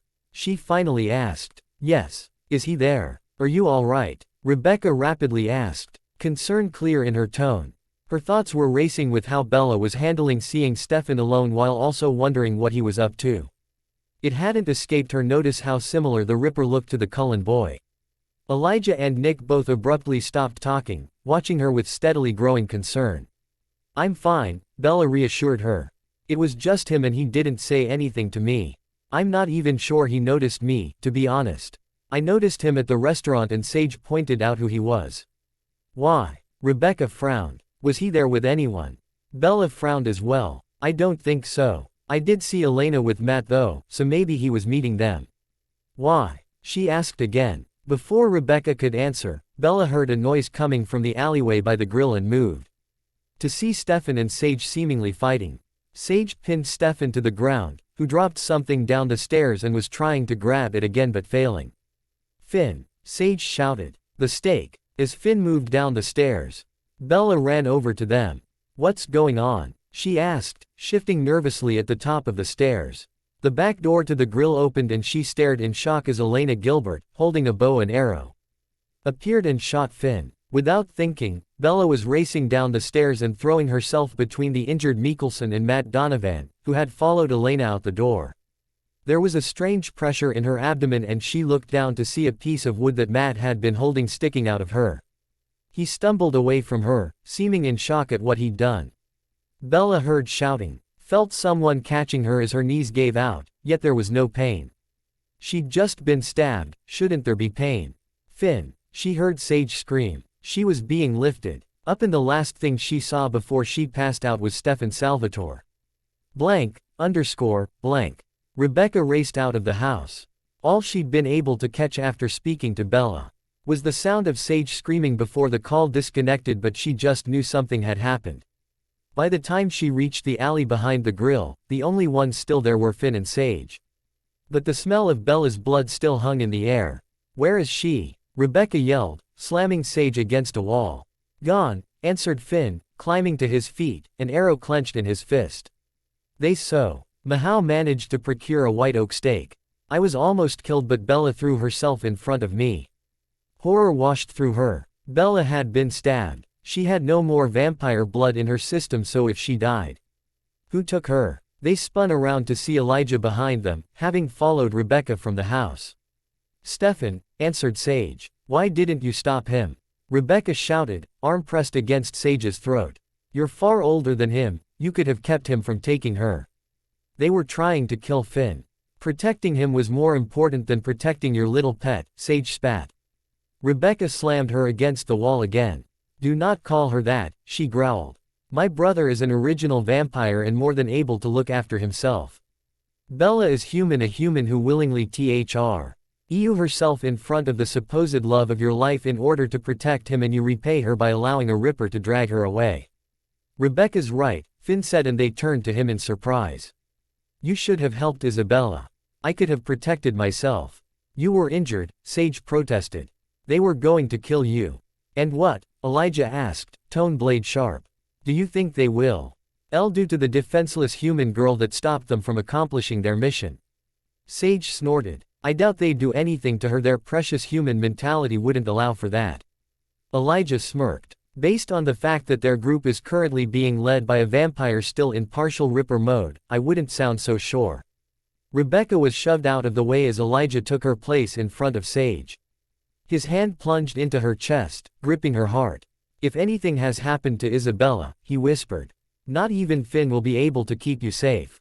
After he was sure that his message was understood, he let go of her and moved to Rebecca's side. Blank. Bella awoke to the smell of blood and almost passed out again. She wanted to hold her breath, start breathing through her mouth, anything to stop the nausea, but found herself unable to do anything besides breath normally. It was awful. She tried desperately to remember what had happened. It took a moment for the memory to creep its way forward in her mind, but once it had, the need to vomit became even greater. How was she still alive? "You stabbed my cousin," Caroline whispered, shouted. "It was an accident," she heard Elena saying. "Matt was trying to stake Finn, but she just came out nowhere and threw herself in between them." "She's telling the truth," said a male voice that she didn't recognize. "Then you should have pulled back," came Caroline again, voice becoming more and more agitated. "It was her own fault for getting in the way," the male snapped back. "She had no idea what was going on," Caroline defended. "She saw that someone was going to get hurt and she tried to intervene. That's just who Bella is. You all should have made sure no one was nearby before you started trying to stake an original." Bella abruptly realized she was able to move again and opened her eyes, blearily staring at the others in the room for a moment before leaning over the edge of the couch she was on and vomiting. "Great," groaned the male who had blamed Bella moments ago. "That rug is an antique." It took a moment for Bella to recognize that it was Stefan Salvatore speaking. "Everything in this stupid house is an antique," Caroline growled. She was suddenly at Bella's side and she flinched in surprise. "Are you okay?" her cousin asked, pulling her up and away from the couch. "Yes," Bella croaked, her head spinning slightly from the abrupt movements. "But I don't understand how that's possible." She stumbled slightly and then found herself sitting in a chair across the room. "What? It's fine, everything's fine," Caroline hastened to reassure, handing her a glass of water that Elena had brought over. "I mean, besides the obvious, of course." "The obvious?" Bella echoed, after greedily chugging down her water. Her bracelet clinking against the glass, and she felt oddly relieved that she hadn't lost it. "Which obvious are you referring to?" "The part where Stefan was fighting with Sage. Who was beating the crap out of him? Or the part where someone shot Finn with a goddamn arrow?" Her voice was slowly growing louder and slightly hysterical. "Or maybe you mean when Matt stabbed me in the stomach with a fucking stake. Would you happen to be talking about any of those?" Her cousin winced. "I'm sorry," she offered helplessly. "You're sorry. You're sorry. I don't want an apology. I want an explanation." I want to know what the hell is going on. What the hell were you all doing? And why am I not in a hospital getting stitched up or being dumped in a hole in the woods, Dep? Ending on whether or not I survived the high school quarterback taking a jab at me. Stefan laughed and she couldn't help flinching at the sound. The only word she could think of to describe it was unhinged. Well, what do you know? There's finally someone in this town who seems to know what's going on. He was suddenly standing right in front of her, leaning down so his face was close to hers. To answer your question, the reason we aren't hiding your body is because Caroline insisted you were an innocent bystander. I, however, have some doubts. Now, tell me what you were doing at the grill tonight, he ordered. His eyes doing the same weird dilating thing that Caroline's did when she tried to order Bella around, and it finally clicked for her. What are you? She whispered, and for just a moment, she was back in a forest in Forks with Edward standing in front of her, mockingly asking her to tell him what she thought he was. What am I? I see Caroline was right about you, Stefan smirked. You're something new, and considering the fact that I'm over 100 years old, that's really saying something. What are you? She repeated. What am I? Edward's voice echoed in her mind. His green eyes lit up in delight at her fear.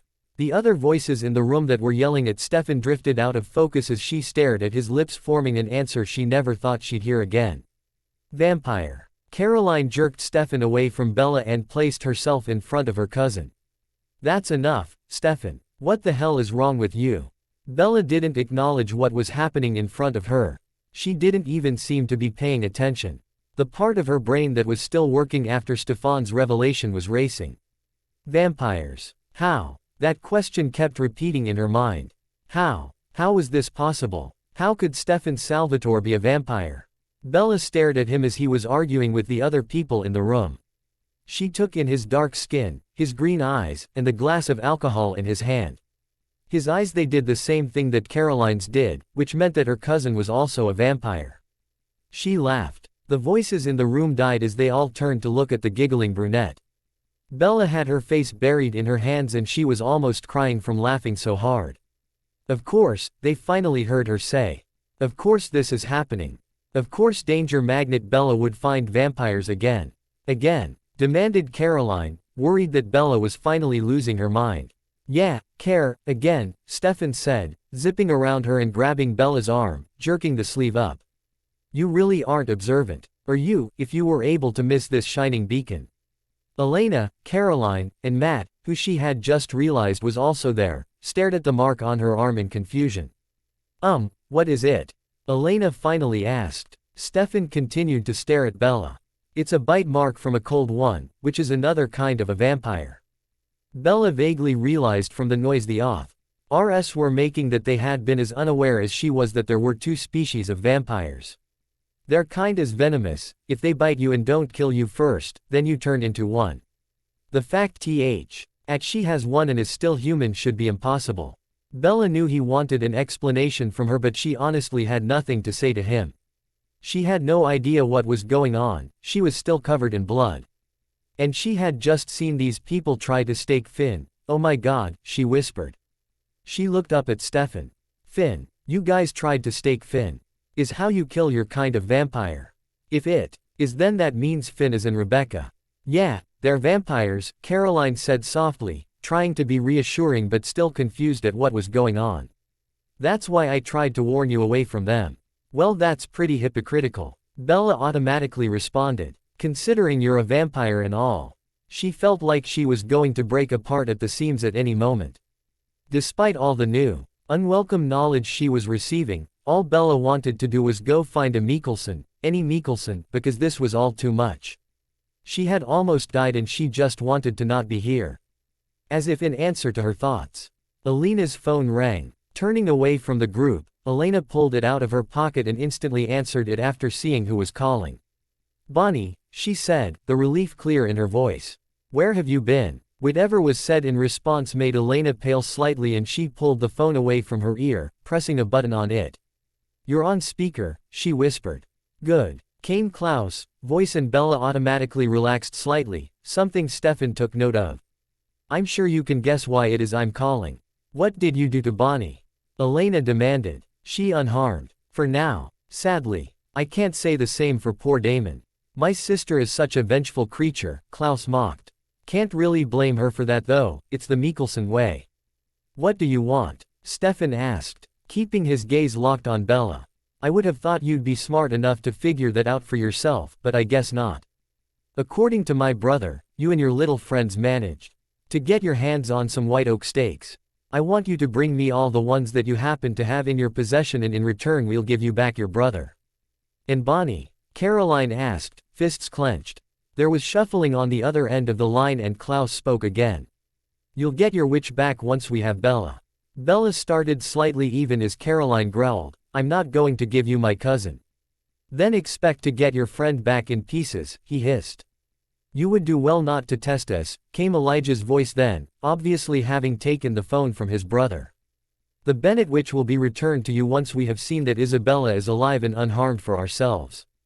Do you really think I would hurt my own cousin? Caroline asked, offended. One of you did stab her. Elijah pointed out coolly. That was an accident, Matt finally spoke up, looking sadly at Bella.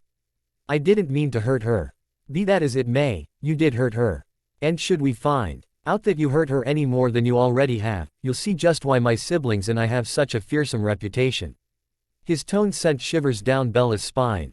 If you think the damage we've done so far has been terrible, then you will tremble when you see just what we can do when truly enraged. Fine, Stefan broke in before Caroline could continue protesting. We'll be there in 10 minutes. He snatched the phone from Elena and hung up. No, we won't, Caroline told him, stepping in front of him. You're not taking her anywhere. Do you want Bonnie back alive, or not? He asked, expression hard. Bonnie is a powerful witch, Caroline argued. Despite whatever previous experience Bella has had with cold ones or whatever, she's still human. They won't hurt her, Elena said softly, stepping towards Caroline with a pleading expression. They seem to care about her. Just let them see that she's fine and then we'll get Bonnie and Damon back and everything will be fine. Jew. Saint, because you were fine with sending your brother off when things became too troublesome doesn't mean I'm willing to give up a member of my family. Elena flinched at Caroline's venomous tone and Stefan shifted slightly, seeming to Bella like he wanted to shield her from the anger directed towards her.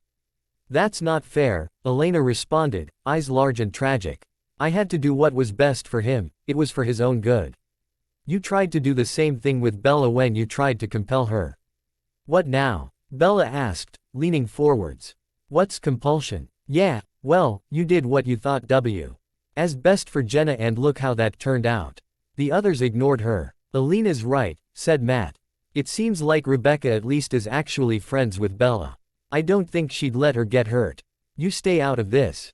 Caroline ordered. You stabbed my cousin, you don't get a say. Well, how about me? Bella almost shouted. Do I get a say? Forehead snapped her way. What? Her cousin asked dumbly. It's my life, Bella said when she was sure she had their attention. It's my life and I get to decide what I do with it, and I want to go with Stefan to the Mikkelsons' house. Bella, Caroline pleaded, appearing in front of her a second later like magic, making Bella jerk away from her in shock. You don't know what you're saying, you don't know what they've done. Bella gave a choked, bitter laugh at that. You're right, I don't know what's going on. I have no fucking clue what's happening because no one's telling me anything, but I do know what I want. And what I want is to go see Rebecca and Klaus and Elijah. I don't want to be here, especially not when he's here. She nodded her head towards Stefan. Normally, Bella wouldn't be so blunt, but she could almost feel the metaphorical cracks spreading and she was desperate. See, there you go, Stefan said and disappeared out of the room before reappearing moments later with a black duffel bag and grabbing Bella's arm, jerking her up. Your cousin wants to go, so off we go. Caroline looked like she was seconds away from attacking Stefan before she took a deep breath. Fine, but I'm coming with you.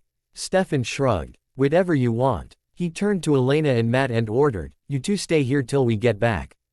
Bella was dragged unceremoniously out to Caroline's car and thrown into the backseat, the bag placed on her lap as Stefan and her cousin climbed into the front seat. I still think this is a bad idea, she heard Caroline mutter. No one cares what you think, Stefan snapped at her. Besides, it's not like this is the first time you've placed Bonnie's safety over Bella's. Don't act like you have some sort of moral high ground here. turning to stare out the window as the car moved faster than the posted speed limit. Bella tuned out their words. It wasn't as though anything they were saying was going to be all that important. Pulling into the Mikkelsons' drive, Stefan parked behind what Bella thought was Bonnie's car before her door was suddenly opened and she was being dragged again, out of the car and up the stairs. Bella stumbled, out of sorts by how quickly Stefan was moving. She'd been around vampires before, but they spent most of their time pretending to be human. Stefan wasn't. Throwing open the door, Stefan pulled Bella through the door and down the hallway with Caroline close on their heels. Entering one of the manor's many side rooms, Bella began to choke on the smell of blood that permeated that air. She was slightly horrified to see Damon hanging from the ceiling with what looked like bear traps clamped around his wrists, but she wasn't as disturbed as she thought she should be. "Klaus!" Stefan shouted. "We're here. Let's do this." Klaus, Rebecca, Elijah, Finn, and Sage instantly appeared in the room, surrounding the group. "I was hoping heroic Stefan would make an appearance," Klaus sneered, looking over the group. His gaze softened when it landed on Bella. "You all right, love?" he asked softly. She slowly began to tremble as she shook her head. "No," she whispered. Rebecca stepped forward before abruptly stopping as Stefan's grip on Bella's arm tightened and she winced. "Here's the white oak stakes," he said, tossing the bag at their feet. "Where's Bonnie?" In a moment, Klaus said, smirking at Stefan with a look in his eyes that promised pain. "Have to check and make sure you delivered on the first part of our deal." Elijah moved forward then and picked up the bag, ripping it open and counting how many stakes were inside.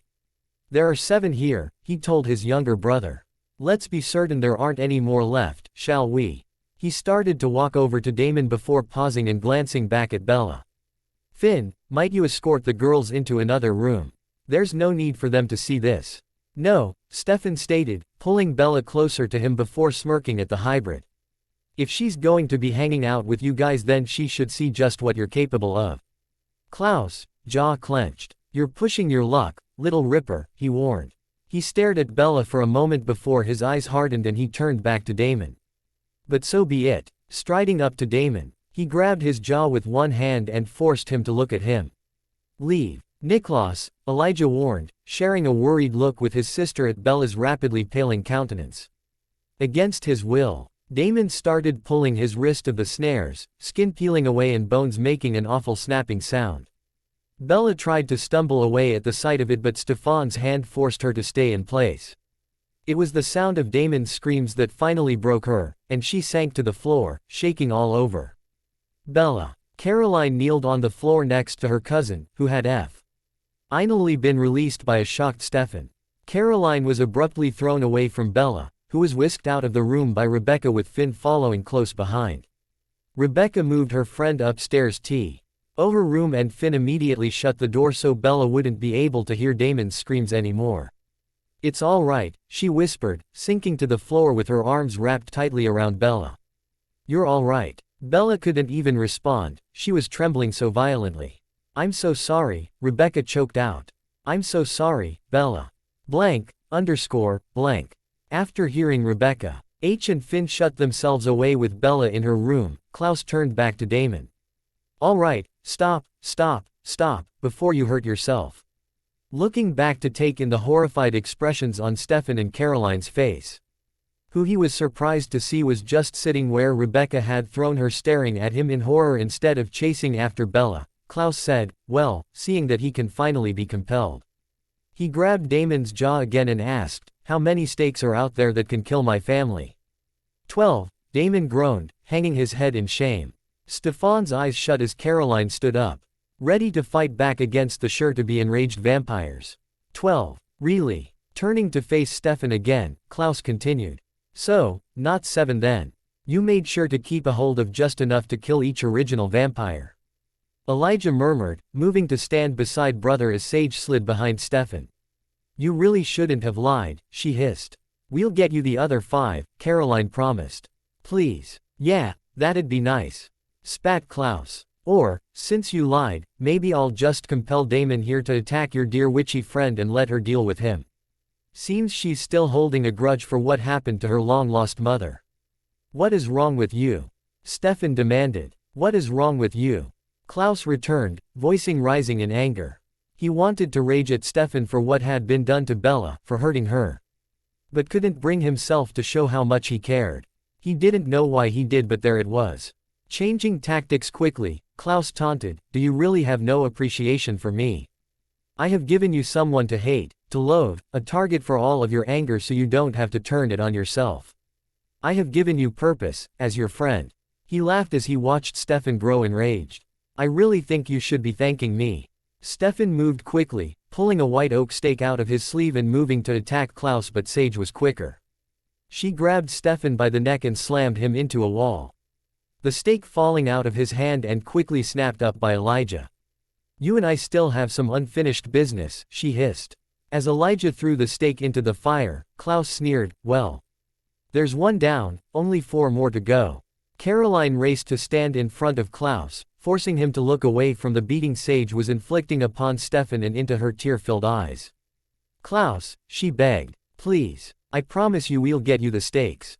Please don't hurt them." Klaus stared at her, unmoved, until Elijah moved into this sightline and cleared his throat. In the near silence of the room, Klaus could hear Bella sobbing upstairs and his sister's desperate attempts to comfort her. "Fine," he finally hissed. He nodded at Elijah and moved to release Damon from the traps as Elijah reappeared with an unconscious Bonnie in his arms. "Bring us the stakes," he warned the group, glaring at Sage until she let go of Stefan and almost tossed Damon at his brother. "All of them, or I will wage a war against everyone you love." "What about Bella?" Caroline asked, arms wrapped around Bonnie, who had been abruptly roused by Elijah handing her over. "She remains here," Elijah stated. When it looked like she was going to protest, he continued, "This is a limited-time offer. Leave." Stefan moved first, grabbing at a lingering Caroline. "We'll be back," she finally warned, tearing her eyes away from Klaus and carefully leading Bonnie away. "You better," Sage warned, obviously angry that she wasn't allowed to kill Stefan as she wished to. As soon as they heard both cars driving away, Klaus and Elijah raced up the stairs and into Bella's room. They stopped in the doorway, surprised at what they found there. Sitting in a chair by the window was Bella, with Finn kneeling at her feet and holding both her hands. "It's all right," he was telling her softly. "You are safe, Isabella. Focus on the feel of the floor underneath your feet and the warmth of my hands in yours. Rebecca is right here as well, you are all right." Finally managing to stop shivering, Bella kept her eyes locked with Finn's as she continued to follow his instructions. After taking several more deep breaths, she finally whispered, "Are you okay? I know Elena shot you earlier." Finn stared at her in stunned confusion for a few moments before answering slowly, "I am perfectly fine." "Are you all right? We were very concerned when we realized you were injured trying to help me." "He stabbed me," Bella whispered, the horror of what had happened finally settling in. "Matt stabbed me and then I woke up and I was fine but I could still smell the blood." Klaus couldn't keep himself from growling at the expression on her face even as Rebecca almost hissed in anger, but Bella didn't even seem to hear them. "I thought I was dead," she confessed. "But then I woke up and nothing was making sense and Stefan," she shuddered. "You are safe," Finn repeated soothingly, squeezing her hands. "Rebecca is going to help you shower and change now and then we will answer any questions you have, all right?" Bella slowly nodded her head and Rebecca stepped forward. "Up you get, love," she whispered, slowly reaching out and helping Bella stand, beyond relieved that she hadn't flinched away from her touch. She didn't know what she'd do if Bella decided to hate her after everything that had happened. Pulling her into the bathroom and away from the prying, concerned eyes of the rest of the Mikkelson family, Rebecca turned Bella around so that she could unzip the back of her dress, letting it drop to the floor. All thoughts of modesty seemed to fly out the window as Bella stared down at her unblemished stomach.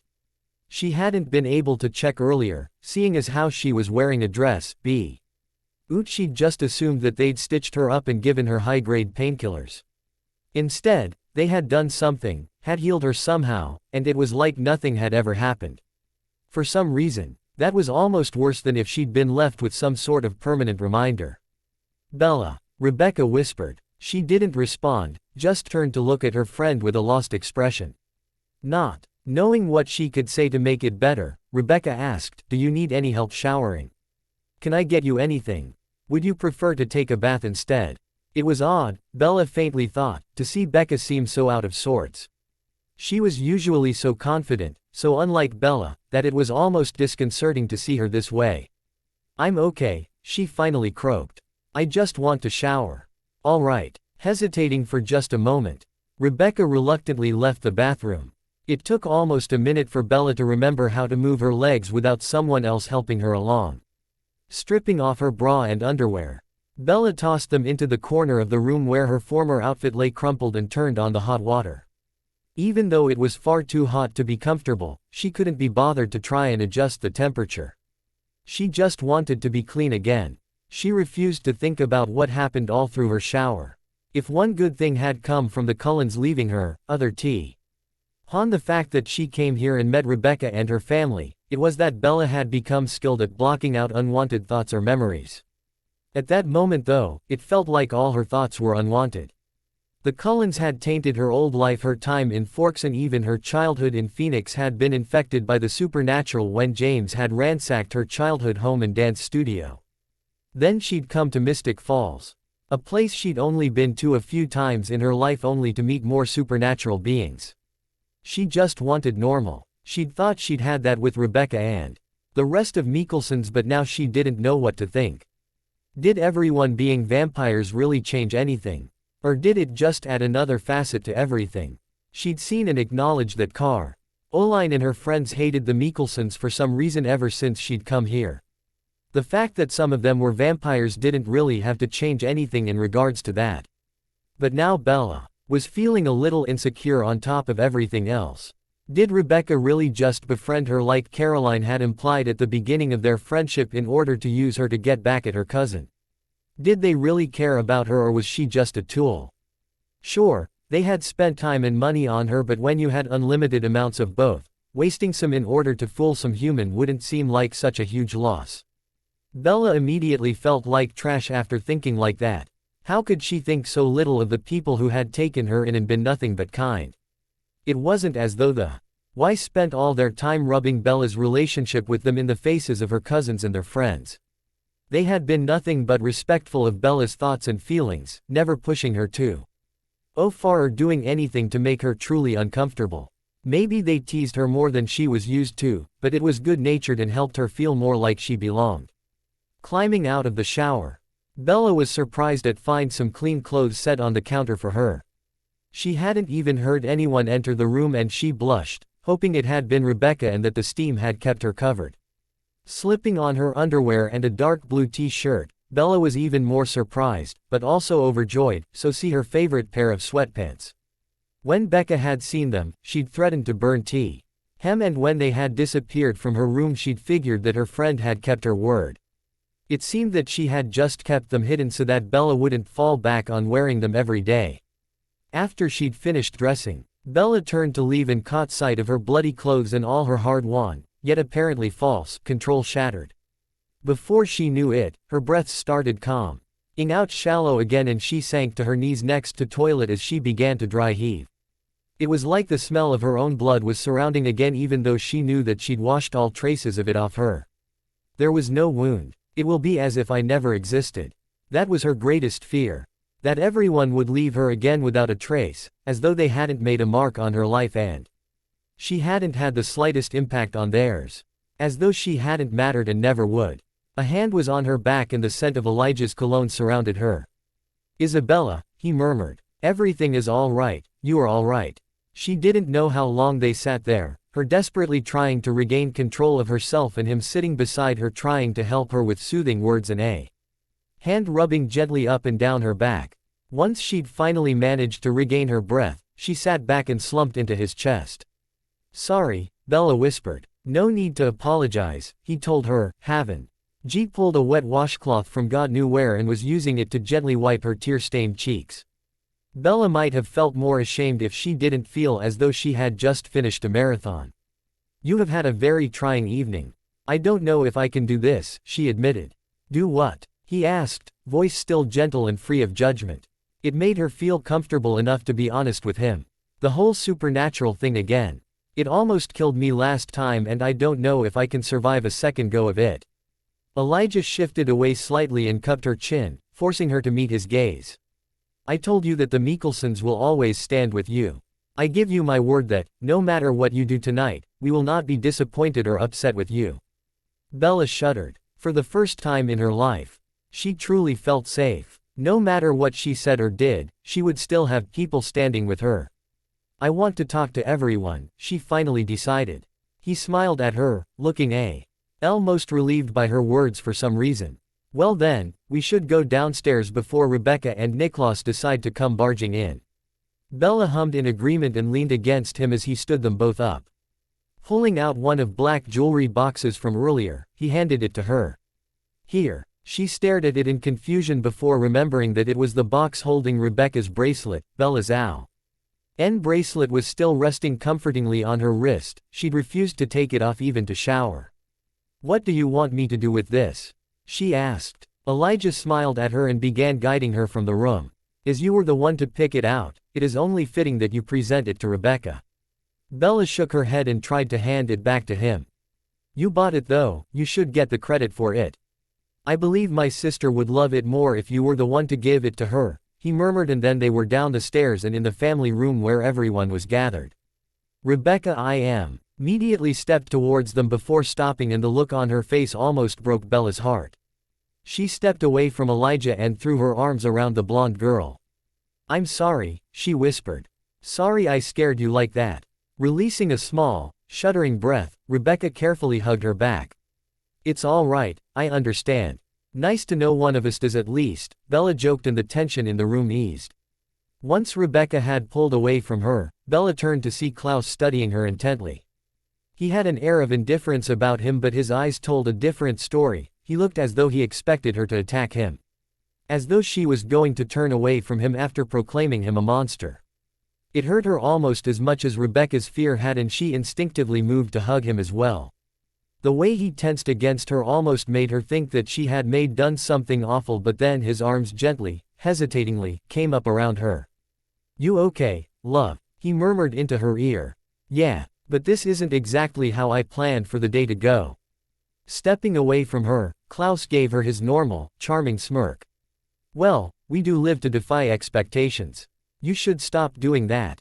It's very disconcerting for us mortals." He shrugged. "What's in the box?" Bella glanced down at her hand, having forgotten she was holding anything. "Oh, this is for Rebecca. We found it when we were out shopping earlier." She held out the box towards her friend. Seemingly startled, Rebecca took the box from her and hesitantly opened it. "It's beautiful," she said with wide eyes. "You got this for me?" she asked Bella, looking strangely hopeful. "Yes," Bella said slowly, brows furrowed. "Well, I guess, and then Elijah bought it. Once Isabella pointed out that it would be perfect for you, I purchased it." Elijah broke in. "I would not have thought of getting it for you on my own though, Isabella has a similar one." Rebecca understood what he was actually saying and beamed at Bella. "I love it. Show me yours." Klaus had already spotted the bracelet once Elijah had mentioned Bella also owning one, and lifted her hand up, studying the charms and lingering on the wolf charm. "Strangely fitting," he muttered before letting go. Slipping her own bracelet on, Rebecca moved to Bella's side and pulled her over to the couch. "We should sit." Once everyone was seated, Bella looked around and took in the tense looks on everyone's faces, including Sage. "I don't know where to start," she finally admitted. "What do you wish to know?" Finn asked her, standing against the opposing wall with his girlfriend. As though he was trying to keep himself separate from the group. "Are you all vampires?" she finally went with. "Stefan said they were vampires and I assume Damon." She shuddered. "I hope he's one as well." "We are," Elijah answered, glancing over at his younger brother for a moment. "Did Stefan tell you anything about our kind of vampire?" She shook her head. "No, that you were vampires, and I assumed by the fact that they tried to stake Finn that particular myth was true for you guys. I just why would they do that?" Bella turned to Rebecca, still holding tightly to her hand. "You said that Finn only visited you guys here in town for a few days at most, so why would they try to?" Her throat tightened and she couldn't force out the words. "That is a long story," Rebecca told her, also glancing over at Klaus. Bella stared down at her lap, picking at a loose string on her pants. "You don't have to tell me if you don't want to, but please, tell me something. Tell me anything. Just help me figure out what's going on here." I got stabbed earlier and now I'm fine and I just want to know why. Her voice broke. Why is this happening? Why am I here? Why aren't I dead? She looked up to lock eyes with Klaus. Why did you save me? He leaned towards her, elbows resting on his knees and fingers interlinked by his chin. The Salvatore brothers and why? Our cousin are vampires from what is known as the original vampire species, and my siblings and I are the first of that species. We are the original family. After he was silent for a beat, Bella said, if you're pausing for dramatic effect then I suggest you move it along because that means nothing to me. We are the first vampires in existence, Rebecca stated simply, still feeling a bit hesitant. Bella blinked. If that's the case, then how the hell do you not know who Dora the Explorer is? Elijah knew then that Isabella would be just fine. Dora the Explorer. Who's that cool explorer Dora? Bella Swan. Rebecca bellowed as the girl in question came racing down the stairs just as Finn was passing by. Laughing, Bella shouted along with the song, grab your backpacks, let's go. Jump in. Vamonos. Finn glanced over at her right as she lunged at him, clinging to his back with her arms and legs wrapped tightly around him. What? Klaus wandered out of nearby room and gave a small laugh at the sight of his bewildered older brother with a small brunette hanging off the back of him. Causing trouble there, love. Bella grinned unrepentantly. I'm doing what's necessary. And why is it necessary for you to constantly rile Rebecca up with that infernal children's show? Elijah asked, walking out of the kitchen with a cup of coffee. Because that Spanish demon haunts me, Elijah. And now it'll haunt her too. Once I'm through with you, you'll be the one doing the haunting, Rebecca threatened as she came down the stairs. Bella clung tighter to Finn as she grinned at the enraged blonde. That's not much of a threat, you know. If I'm dead, then I'll have all the time in the world to make sure that every aspect of your life is inundated with disgusting children's shows. You think Dora is bad? Wait till you meet Blue's Clues. Or Barney, she shuddered. Oh God, the horror. The brothers laughed as Rebecca groaned. And people claim I'm a monster. Hey now, I prefer the term, evil genius. Sounds much more impressive. Sage wandered down the stairs then and took in the scene before her. Are you using my lover as a human shield? She asked Bella, amused. Nope, I'm using him as a vampire shield. The red-haired vampire couldn't help laughing at the bewildered expression on Finn's face. It had surprised them both how much they actually liked the little human that the other Mikkelsons had brought into the family, but she was a much-needed breath of fresh air for older vampires. Finn had never gotten along with his siblings and that animosity had extended to Sage. But Bella hadn't let that tension keep her from spending time with them. In fact, she seemed to find Finn a soothing presence and spent many hours with him quietly reading or helping him a Jew. Saint to some of the stranger aspects of modern life. And, much to Rebecca's chagrin, Bella also seemed to enjoy Sage's company. Bella had confessed to her that she admired how strong Sage was and how she wished she could be more like that. It was the first time another female had admired Sage for her strength instead of judging her for how openly she lived her life, and from that moment on, the older vampire had taken Bella under her wing. Considering how Bella had reacted to everything the Mikkelson family had told her though, it really wasn't all that surprising how easy Bella was with all of them. Bella had sat in silence as the Mikkelsons took turns telling her their story. After they were done speaking, she leaned forward slightly with her elbows on her knees and her head buried in her hands. Bella, Rebecca asked softly, sounding almost childlike in her hesitation. Processing, Bella told her. Taking a deep breath, she lifted up her head. So, you all are 1,000 years old, give or take. Or are you less because Klaus has control issues and kept on magically knocking you out? Klaus scowled. I do not have control issues. She snorted. And I'm not an accident-prone hot mess. You're not a hot mess. Rebecca interjected. Though, you really are accident-prone. It's my superpower. I've been honing it for years. Oh, well done, Klaus grumbled. Very impressive, why? Our ability to trip over air with every step. Turning to look at him, Bella couldn't help laughing at the pout at his face. Then she thought about everything she'd been told and started laughing even harder. Isabella? Asked Finn, frowning at her. I'm sorry, she gasped, waving away his concern. It's just Klaus is just the ultimate little brother, isn't he? Excuse me? Klaus asked, sure that he wasn't going to like this. You are. You're like a small child throwing a fit. You can't believe whoever you're mad at would betray you like this, but also how dare they try and leave you when you're angry at them. You may not want to see their face, but that doesn't give them permission to step into the next room. Klaus threw his hands up in the air. I am not a bloody toddler. Yes, you are. Rebecca laughingly agreed as Elijah and Sage covered their mouths to hide their grins and Finn stared at Bella in amazement. Staring at the still scowling Klaus, Bella's giggles slowly trailed off. Suddenly finding herself having to fight off tears, Bella hid her face in her hands for a moment and took a few deep breaths. It was all so fucked up. There was no other way to describe it. No amount of words could be strung together in some manner that would make everything she'd heard less horrible. This poor family. Bella knew that's not how the rest of the world would view them, but how else could she see things after everything she'd heard? It was a tragedy not even Shakespeare would have touched. Are you all right? Asked Sage. Bella imagined that her rapid mood swings were probably freaking everyone out, but it was all so much in such a short amount of time and she was so freaking tired. No, Bella freely admitted.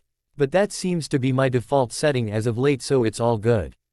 Because of the Cullens? Rebecca asked. No, because my life has become some sort of supernatural showdown and I am forever the human casualty. Or maybe not. Would I have to have died to be a casualty? I've been horribly injured. Is that good enough? I know this is a lot to process, Elijah began. Don't, okay. Just don't. Bella jumped to her feet and started pacing. A lot to process. I'm pretty sure that, generally speaking, you all just gave me the summary to the Cliff Notes version of your life story, so I can't even think of this as a lot. But my God, when did my life become this? It's vampires and cold ones and witches and werewolves and freaking hybrids because Klaus is a little overachiever. Having tensed at the start of her rant, Klaus forced himself to relax. I wouldn't give myself too much credit there. Love, I just have good genes. Good genes. Bella echoed, coming to stop in front of him. How I don't, she trailed off, unable to find the words she needed.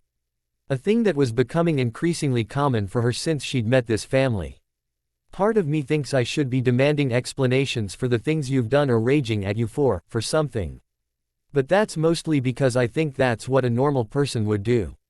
But right now, all I can think about is the part of the story you're leaving out. Her voice broke. You told me what you did, Hen. You came to Mystic Falls and I get now why everyone seems to have problems with you, though why they're taking it out on the rest of your family I'll never understand, but I can't even focus on that. All I'm seeing right now is the way you tensed when I hugged you. The look in your eyes right now, like you're expecting me to lash out at you. She knelt down in front of Klaus. You always have this edge about you. Behind your devil-may-care attitude, like you've spent too many nights waiting for a backhand. That's because you have, isn't it? You all tried to play off the whole, our parents are fucking evil, but it's not like they just woke up one morning and decided to give being trash a try. Daddy didn't just spontaneously become a monster, he always was one. She didn't even know what she was saying at this point. Just rambling words, but she couldn't stop. And Klaus wouldn't look at her, he almost seemed afraid of her for some reason, and it was breaking her heart. Please look at me, she choked out and he did so. Taking in her tear-stained face. Look at me, she repeated. Why on earth would you think that I would judge you? I'm a mess. I dated a cold one, for God's sake, a stalkerish cold one. What right do I have to judge you, any of you? I am the queen of poor decision-making and I don't even have some sort of tragic background to justify it. So please, please don't start hiding from me now. Klaus didn't even think, he just automatically pulled the sobbing girl into his lap and hugged her tightly. It's all right, love. Bella took a deep breath, drawing in comfort from the warm arms around her and from the steady gazes of the others around her. It's not all right. I know there's so much more than I don't know right now. But what I do know is that you're all solid. That you're not going anywhere. And for right now, that's enough. And it truly was. Once Bella had gotten a full 12 hours of sleep and a good meal in her, she'd felt steady enough to actually ask more questions about their kind of vampire and their individual stories.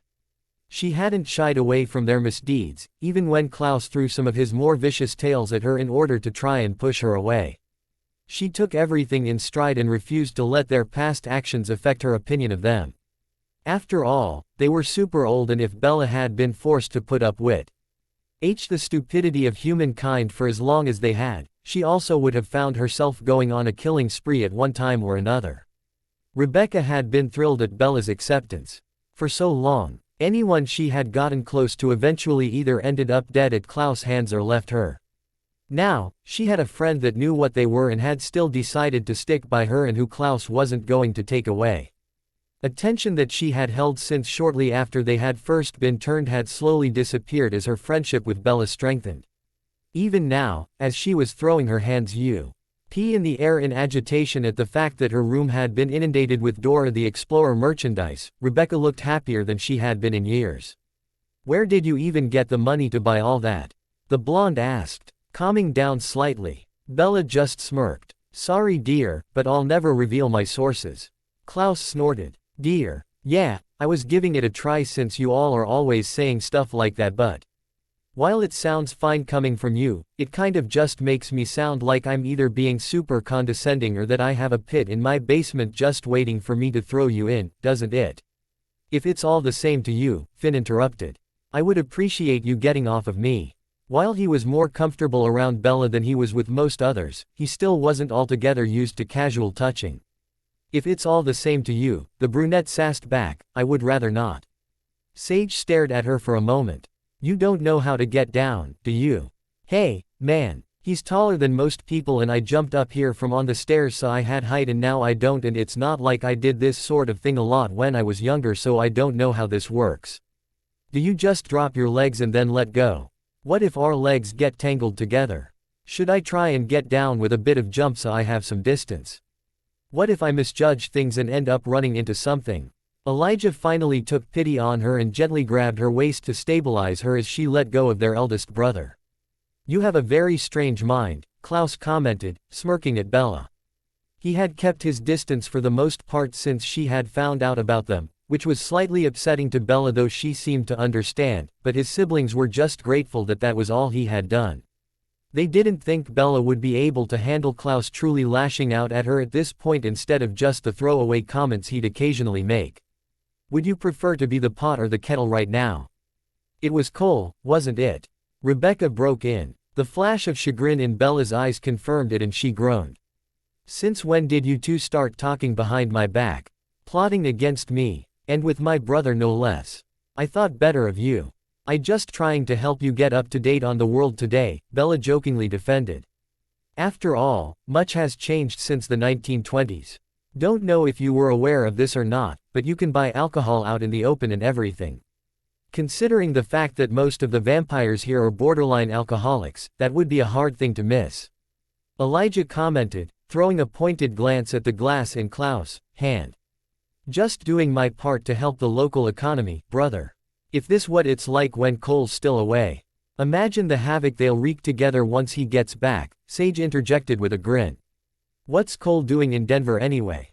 Bella asked Elijah. "Seems a very unlikely place for him to pick for himself. Acclimatizing to the modern world," Klaus answered her, turning to go back to his studio. "Oh, that is such a crap answer." Bella called after him. "If you're going to lie, then you should at least try. That's all I ask. Blank. Blank. What do you mean you still can't find the last steak?" Caroline hissed. "Well, it appears that Alaric's body double decided had it would be a great time to set up a super fun treasure hunt for us to do," Damon sneered as he poured himself some whiskey. "Damon, now is not the time for jokes, okay? Right now, Bella is alone. In a house with a bunch of tense originals who are waiting for us to hand over the only thing that can be used to kill any of them, and who knows what they'll do to her if we are unable to give them what they want. They seemed pretty protective of her when we were there," Stefan tossed out from the couch. Rebecca and Finn rushed her out of there real quick first chance they got. "Yeah, and Klaus was the one who decided to torture Damon in front of us and send her into a panic attack," Caroline hissed. "And I didn't see anyone rushing to stop him." "Yes, poor Bella," Damon mocked. "Having to watch someone being tortured. As the person who was actually suffering, I really do feel for her." Downing the rest of his glass, he shouted, "Elena, let's go." Rushing into the room, Elena glared at the eldest Salvatore brother. "There's no need to shout, Damon. I'm not deaf." Turning away from him to look at Stefan, her expression turned hesitant. Stefan. After waiting for a moment to see if she was going to say anything else, Stefan finally told her, "Be safe." Giving him one more sad look, Elena walked out the door after Damon.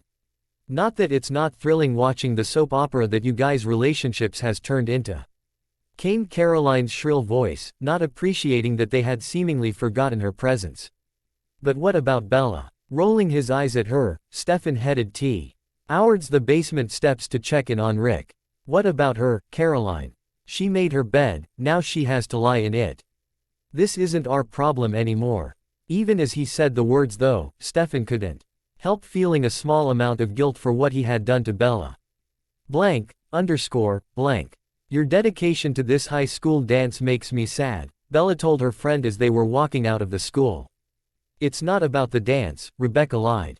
It's the knowledge of how upset Caroline will be that I'm taking over the dance committee. Sure. Bella rolled her eyes and changed the subject. Speaking of Caroline, I wonder where she's at. And the others too, now that I think about it, since no one was at school today.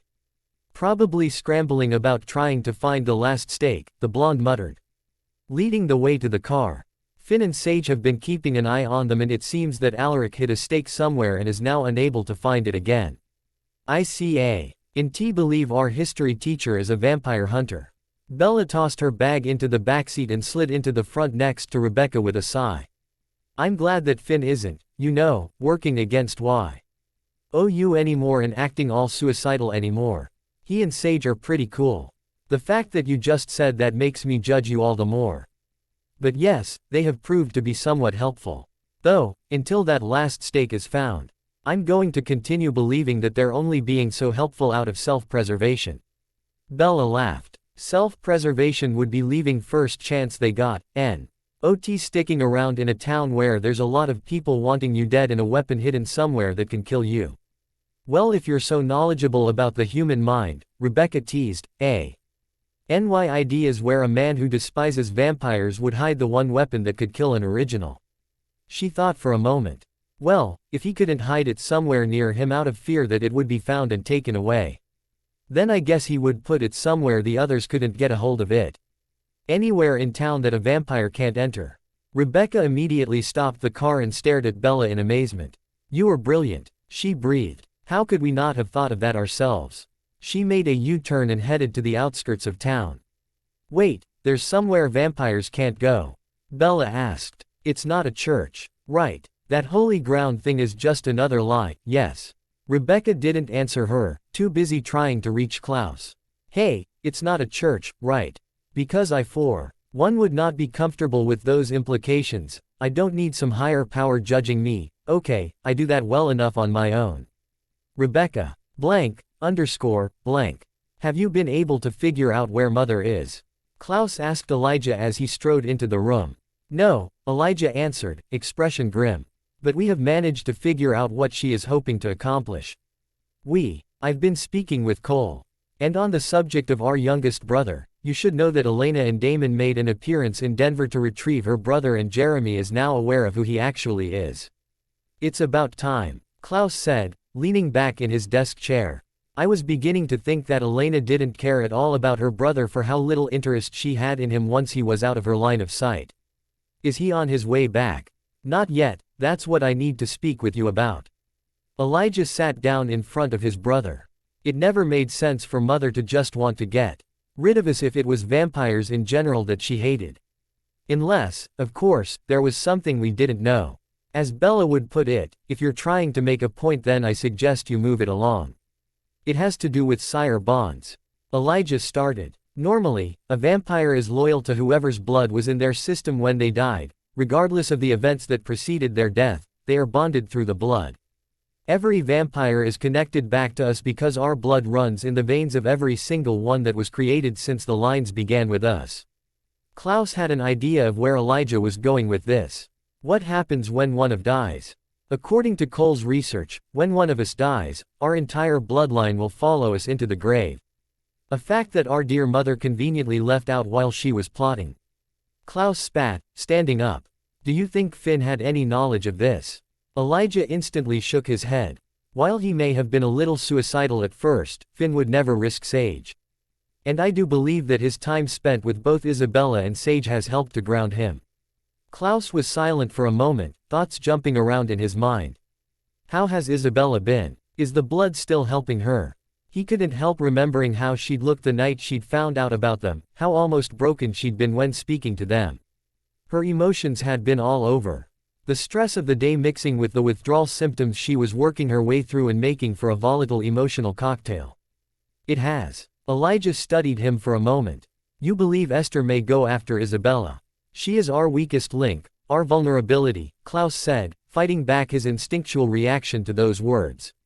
Mikkelson did not have weaknesses, didn't have things that could be used against him. Not until the day his sister had brought a fragile human girl into their midst. And what is your plan? To use her as bait. Elijah would not allow this, if that was his brother's idea. He wouldn't put Isabella at risk, especially not against their overly powerful and desperate mother. Shaking his head, Klaus told him, I was thinking that it may be wise to have Cole take her out of town until we can figure things out. Mother will be more focused on you and I than she will be on Cole. Perhaps Sage and Finn could accompany them. Sitting back, Elijah considered his idea. It does have some merit. But it would require that we find some way to make Isabella untraceable. And I think it would be too much added risk to have Finn and Sage go with them since Esther has spent enough time with Finn since her return and probably has what she would need in her possession to be able to track him. Fine then, call Cole and inform him of our plan. I will, but I believe he is rather busy at the moment. You see, our brother had an interesting idea of how we could use this information to our advantage here in Mystic Falls. Elijah waited until Klaus had sat back down before continuing. Once the Salvatore brothers find out about this key piece of information, they will of course set out to find who sired their bloodline so they can ensure their own survival. If, however, there was no way for them to trace that information, then they would be left deciding just how much they were willing to risk before attempting to find another way of destroying us. Klaus slowly smirked. They were sired by Catherine, who was sired by Rose, and Rose was sired by dear Mary Porter. You kill Mary, you take away any chance of figuring out who exactly sired her since she was around every single one of us. Except Finn, of course. Well done, brother. It was Cole who came up with this idea, Elijah reminded him. But I will pass along your sentiments. I'm sure he'll be thrilled. Am I the only one thinking this whole situation is kind of messed up? Bella grumbled as she stumbled into the cave.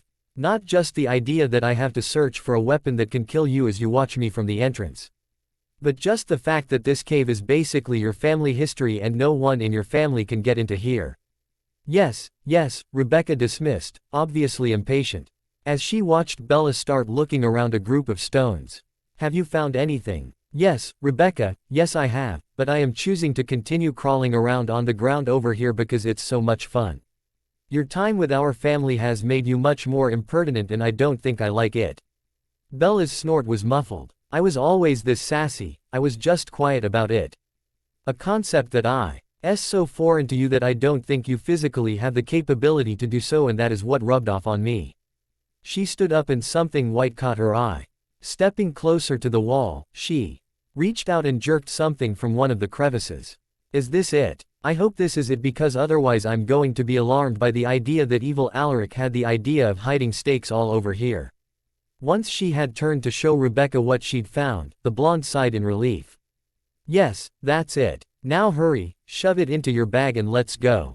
I'm sorry, at what point in our friendship did you get the impression that I'm responsible? Bella followed her out of the cave and back to the car. I mean really. Shove it in your bag, she says. It'll be fine, she says. I never actually said that it'd be fine. Rebecca pointed out. Shut up. Blank. And why exactly did you insist we meet here instead of back at the house? Cole asked, glowering around the bar. It's always good to remind the locals of our presence, Klaus said, raising his drink in a mocking toast to a glaring Bonnie. Elijah sighed. The fact that Isabella and Rebecca are still attending the local school and the threat hanging over the Salvatore's heads should be enough of a reminder. What do you really want, Klaus? Perhaps I was just longing for some fresh air, a change in scenery. Cole snorted. Yes, Rubbing elbows with the peasants is always such fun. Unless, of course, you've been up for almost 24 hours straight being staked in Colorado, tracking down Mary in Kansas, and then returning to Virginia as quickly as possible. While hitting Damon repeatedly was a good bit of fun, the rest of my trip was spent driving through some of the dullest places in this country, and I would have liked to be able to come home and at least shower before being dragged out by you. If you're going to continue being an overbearing ass, brother, the least you could do is bring us somewhere a little less dull. And after my meeting here, Klaus growled, I'll be sure to do that. Caroline joined Bonnie at the bar and then both girls walked over to the Mikkelson brothers. Klaus, Caroline greeted, desperately attempting to hide her discomfort by an underwhelming show of bravado. Have you found the last steak? Elijah asked, unwilling to sit and watch as his brother toyed with the two teens in front of them. Caroline shifted her weight. No, she finally admitted. But we're still looking, she quickly added. We'll get it to you soon. Forgive us if you doubt the veracity of that promise. Cole sneered. Especially when several of you spent the past few days on a road trip instead of actually attempting to be useful. Bonnie glared at him. And if you hadn't started threatening innocent people, Damon and Elena wouldn't have had to go running after Jeremy. Technically, Klaus taunted, if Elena had refrained from ripping her siblings' free will away from him and sending him away, we would have had the opportunity to get so close to him. Instead of continuing to hate us for taking the advantages handed to us, you should reserve your ire for those who made it so easy for Cole to get close to the boy. The witch flushed slightly and they knew Klaus had hit a nerve. If you have nothing of use to tell us, then I see no use prolonging our meeting, Elijah interrupted before she could respond. Hopefully you'll have something worthwhile at our next meeting, Cole couldn't resist adding as the brothers stood, lest we have to give you some further encouragement. Caroline grabbed her friend's arm and started dragging her away before she could say something that would for sure get them killed. What the hell, Caroline, they heard Bonnie hiss. You didn't even ask them anything about Bella. I heard Bella and Rebecca say they were heading home back at the school. If those three are here in town, then it should only be Rebecca guarding Bella the house, and I like those odds a lot better. Cole snorted at the blonde's ignorance as the two exited the bar. It seems they've forgotten about Finn and Sage. I truly hope they're stupid enough to go the house on their own. The witch may be powerful, but she's not enough to handle two originals and Sage. Even if they could, Elijah said with a faint smile. I can't imagine Isabella going off quietly with them. Are we returning to the house then? Cole turned to Klaus. Or, was there somewhere else we needed to go? I believe I promised to take you somewhere less dull, little brother, Klaus grinned. And it sounds as though our mansion is where all the interesting things will be occurring at this moment. Blank. Rebecca walked into the house ahead of Bella. So, which of my brothers will you be taking to the dance? My God, woman, will you let this go? I am not going to the dance. And even if you did con your way into making me go, I would rather go stag than take one of your brothers. Seriously, take a moment to imagine just how badly that would go. Klaus would spend the night terrorizing the other students, Cole would do his absolute bees. Ruin the evening for as many people as possible, and Elijah would be so uncomfortable and out of place that it would be physically painful. You really want any of those faces or your precious dance? Wrinkling her nose, Rebecca admitted. You have a point. Before she could continue though, she froze in the entrance to the sitting room. Mother, she spat. Bella stopped behind her as Rebecca vowed to shield the brunette more thoroughly from the original witch. Peeking over her friend's shoulder, Bella studied the woman who had caused everyone so much pain. She was rather plain looking for someone related to all the attractive people living in this house, and she idly wondered if it was their father that they had gotten all their good genes from. I come in peace, Rebecca, the woman, Esther, said softly. I just wanted to speak with you one last time. Why? Rebecca hissed, so tense that it worried Bella. Hesitantly reaching out, Bella gripped the back of Rebecca's shirt, hoping her touch would help ground the blonde girl. It seemed to work, as she felt the other girl relaxed slightly. Because I'm dying. Stepping forward slightly, Rebecca asked, how are you dying? I thought Ayanna preserved your body with a spell.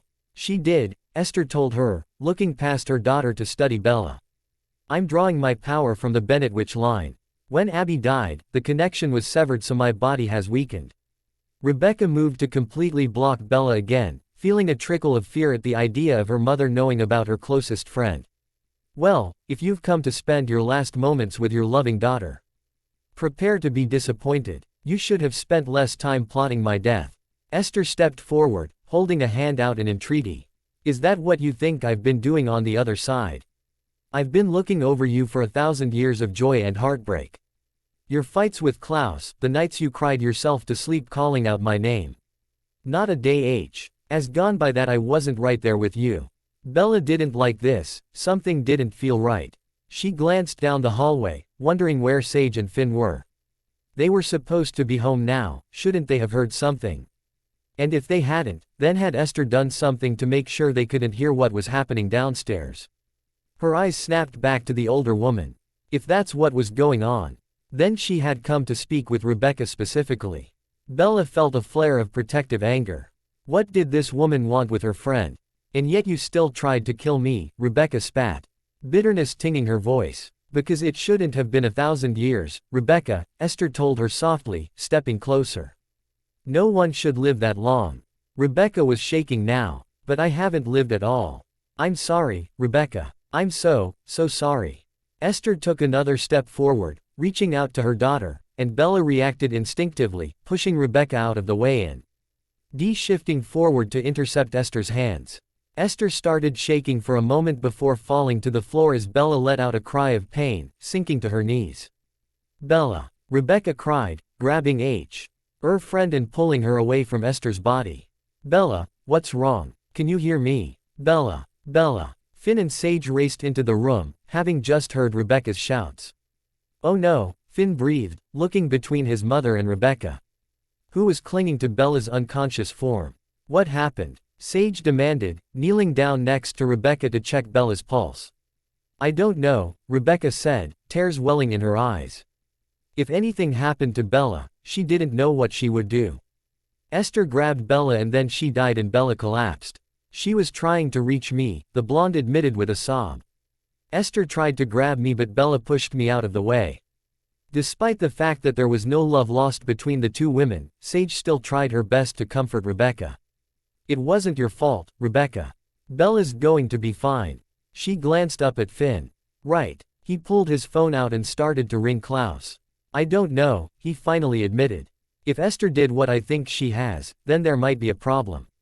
Quote. The three brothers burst into the room minutes later, Cole and Elijah moving to where Bella lay on the couch, still unconscious, while Klaus went straight to Finn. What happened? He demanded. Mother came to the house, Finn told him. I believe she cast a spell to ensure that neither Sage nor I would notice her presence here. She wanted to talk to Rebecca. She said she was dying. Rebecca broke in, looking up at her brothers from where she was kneeling on the floor next to Bella. She was talking and then she tried to grab my hand but Bella pushed me out of the way and when Mother touched her, they both collapsed. Bella was trying to save me, she choked out, turning away.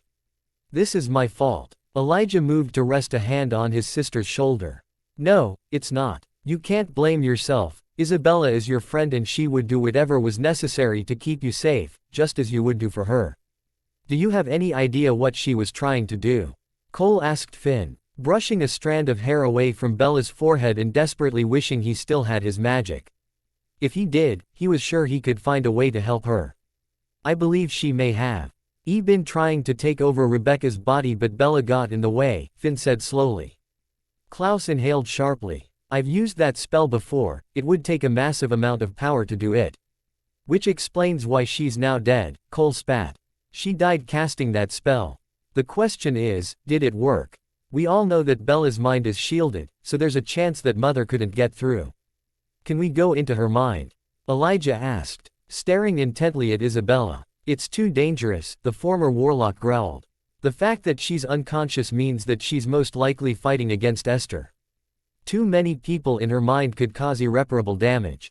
So, we won't know anything until she wakes, Klaus said softly, thoughts racing. If the spell had worked, then it would be Esther who woke up soon, not Bella. And he couldn't see that ending well for any of them. One look at Finn's expression and Elijah's and Cole's grim countenances told him that they were thinking the same.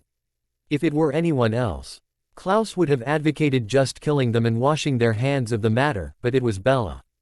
Strong, brave Bella, who had accepted every single one of them without reserve, offering them her unconditional friendship.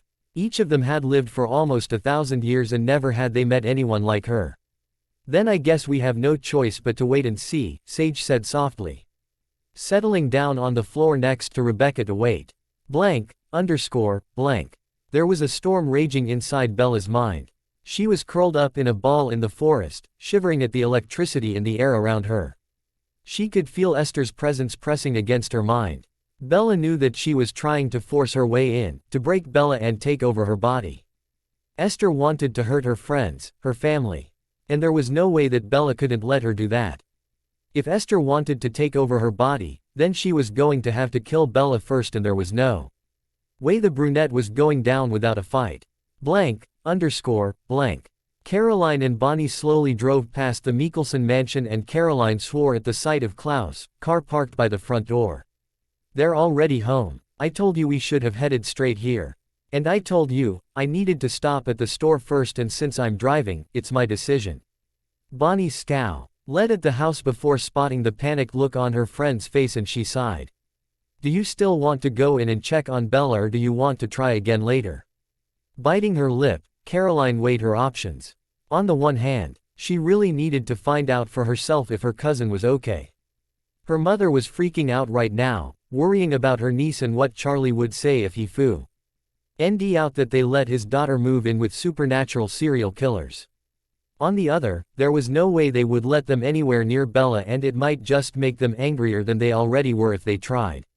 Which could make things worse for Bella. No, Caroline finally sighed, shaking her head. We'll try again later. Besides, she grinned mischievously at Bonnie, I need to go conva. It's Elena to ask Stefan to be her date for the dance tomorrow after we find you a dress for Jamie. Bonnie rolled her eyes. Don't we have more important things to worry about than some stupid school dance? Besides, Elena just got back into town with Jeremy and Damon, she's not going to want to go out tonight. It's not stupid, Caroline protested. And it's because we have so much going on that we should take the opportunity to distract ourselves when we get the opportunity to, and this dance is just the way to do it. Elena will agree with me. And what about Bella? Caroline sighed. Look, Rebecca is just as invested in this dance as I am. Chances are, she'll come to the dance, and, if we're lucky, she'll bring Bella with her. It's not like she has a date, and no way is she pathetic enough to come alone. You have a point. Bonnie reluctantly agreed, pulling away from the mansion. Of course I do. Besides, if I don't do anything, then Elena might continue to delude herself into thinking that she might be in love with Damon, and we cannot let that happen. Bonnie groaned. Whatever you say, Caroline. Stefan glanced down at his phone, reading the text Damon had sent him. They'll be home in about 2 hours. And we still have Jack, Alaric sighed, standing up from his cot in the Salvatore's cellar. Look, this is stupid. Evil me, or whatever you want to call him. He's not gonna make an appearance. Why would he? I mean, the best hiding place is the one where you can't find the person who hid it. I know, Stefan sighed, also standing up. So, Alaric paused, waiting to see if the vampire was going to continue. When he didn't, the hunter asked, how do you want to do this? I don't want to do any of this. Well, that makes 2 of us, Alaric snapped. But I don't think we have much choice in the matter. He took off his ring and let it drop to the floor. Wait, what are you doing? Stefan asked, brow furrowed. You need that ring. No, the other man disagreed. What I need is hope that my alter ego doesn't have a death wish. So, I'm taking bets that my dark side has a sense of self-preservation and will come out to defend himself against death. Stefan took a step back. I'm not gonna kill you. If we have any chance at this, Stefan, you're gonna have to try. They stared at each other for a moment before Stefan rushed at Alaric and punched him in the face. Bella grit her teeth against the pain racking through her body. I won't let you do this. She shouted over the wind. I won't let you use me to hurt them. Esther appeared in front of her. Why do you fight so hard? They're vampires, you are human. You should want them gone. Nothing good comes from associating with vampires. Nothing follows them but death. If you have to ask, then you wouldn't understand my answer, Bella spat. They're family, my family, and you do whatever it takes to keep your family safe. A concept you clearly know nothing about. The witch raised her hand and Bella cried out as the pain grew. It's because of my desire to save my family that I am here. I turned my children into monsters and now I have to fix it. The only monster here is you, Bella groaned. No matter what you do to me, I won't back down. You would die for them. Yes, I absolutely would. Blank. Rebecca pressed her forehead against Bella's hand. Please, she whispered. If you can hear me, Bella, then please. You have to fight. If I could fight this battle for you then I would, but it has to be you. So please. You can't leave me too. Bella raised her head as she heard Rebecca's whispered pleas and she clung to thoughts of her friend, her best friend. And to the memories of all the things that had come from knowing her. Her life may have become infinitely more complicated because of meeting her, but she wouldn't have changed a thing. A wave of strength seemed to flow into her and she forced herself to stand. A sharp inhale from Rebecca drew the other vampire's attention away from Bella. What is it? Klaus demanded. Something's pulling strength from me, Rebecca murmured, staring at her friend with wide eyes. I think it's Bella. Cole frowned, reaching over to place a hand on his sister's shoulder. His brows rose in surprise. She's right, it's Bella. She's taking energy from Rebecca. Focusing intently, he started funneling his own strength through Rebecca and into her link with Bella. She's fighting. Elijah breathed. She's trying to force Esther out. Sage relaxed slightly. Bella's strong, that bitch isn't going to know what hit her. Alaric pushed himself to his feet, smirking at Stefan. Look at you, one of nature's most hideous creatures, and you can't even get that right. You, Stefan spat, desperately pushing down his bloodlust. Me, Alaric's alter ego mocked. Have to say, Stefan, you're looking a little worse for wear. What's the matter? Pain of having to face what you really are getting you down. Stefan zoomed over and hit the hunter in the face. Where's the steak? He demanded. The other man laughed. You're worse than I ever was. Spineless, pathetic. Tell me where the steak is before I kill you, Stefan threatened. You know you're all gonna burn, Alaric sneered. Ashes to dust. Hitting Alaric repeatedly, Stefan growled, where's the steak? When Alaric just continued to laugh, Stefan grabbed him in a chokehold. I'm going to kill you in 3, 2, 1. It's in the cave, Alaric finally hissed. Where no vampire can get to it. Throwing him to the ground, Stefan left the cellar and immediately called Damon. Hey, I know where the last steak is. Bella's body went taut for a moment before she began to convulse. What's happening? Rebecca asked, more scared than she could ever remember being. This was beyond even the fear she'd felt when Michael was hunting them. She'd always been worried for Nick, terrified at what would happen to him should Michael ever get his hands on her brother, but this was far worse. Not only was Bella a very fragile human, but she was also participating in a fight that Rebecca couldn't help her with. Rebecca was able to help Nick fight against Michael as best she could, but she couldn't help Bella fight Esther, and that fact killed her. Before anyone could answer her, Bella's eyes snapped open. She stared up at the ceiling for a moment before turning to look at the family surrounding her. Blinking at them, she licked her lips and whispered, "This is kind of creepy." Rebecca choked on a laugh. "What? You're all just watching me. I feel like this is just a very intense version of all my stage fright nightmares from when I was a child." Unable to hold back her tears, Rebecca reached a hand to touch Bella's forehead. But was stunned when Cole snatched her hand before she could make contact. "What? We have to be sure it's her," he told his sister, expression serious. It took Bella a minute to catch up. "Right, your mother," she croaked. "She is a straight-up bitch. You can do better." Klaus bit down on a grin. "How exactly do you propose we prove that it's Bella and not our mother?" "None of us can risk going into her mind and seeing for ourselves," Cole warned. "What's the secret you told me when we played Truth or Dare?" Rebecca immediately asked. Bella gaped at her, knowing exactly what she was referring to. "What? No. Why? Why don't you love me anymore? This is the only way to prove it's you." "No, it is not. There are so many other ways. This is the worst way. I feel like you're personally attacking me right now," Even Cole was grinning now, hope threading through each of them that it was truly Bella. What's the secret? Come on now, love, fess up, else we start thinking you're actually our mother. Bella scowled back up at the ceiling. I fought so hard to come back to this. That was my choice. I need to keep that in mind. She sighed. Fine. I said you know what, nope, you can just kill me. Make it quick, that's all I ask. Sage snorted with laughter. I need to know this secret now. Well, if the others leave, I'll tell you, Bella bargained. That is not how this works. Klaus said with faux sternness, crossing his arms over his chest. Spit it out. She groaned. I said that you wouldn't benerly a sotrative if it wasn't it for your accents. Bella finally blurted out. Unfortunately for her, they were all able to catch what she was saying, despite her speed. You think our accents are what makes us attractive? Cole asked, jaw dropped slightly in surprise.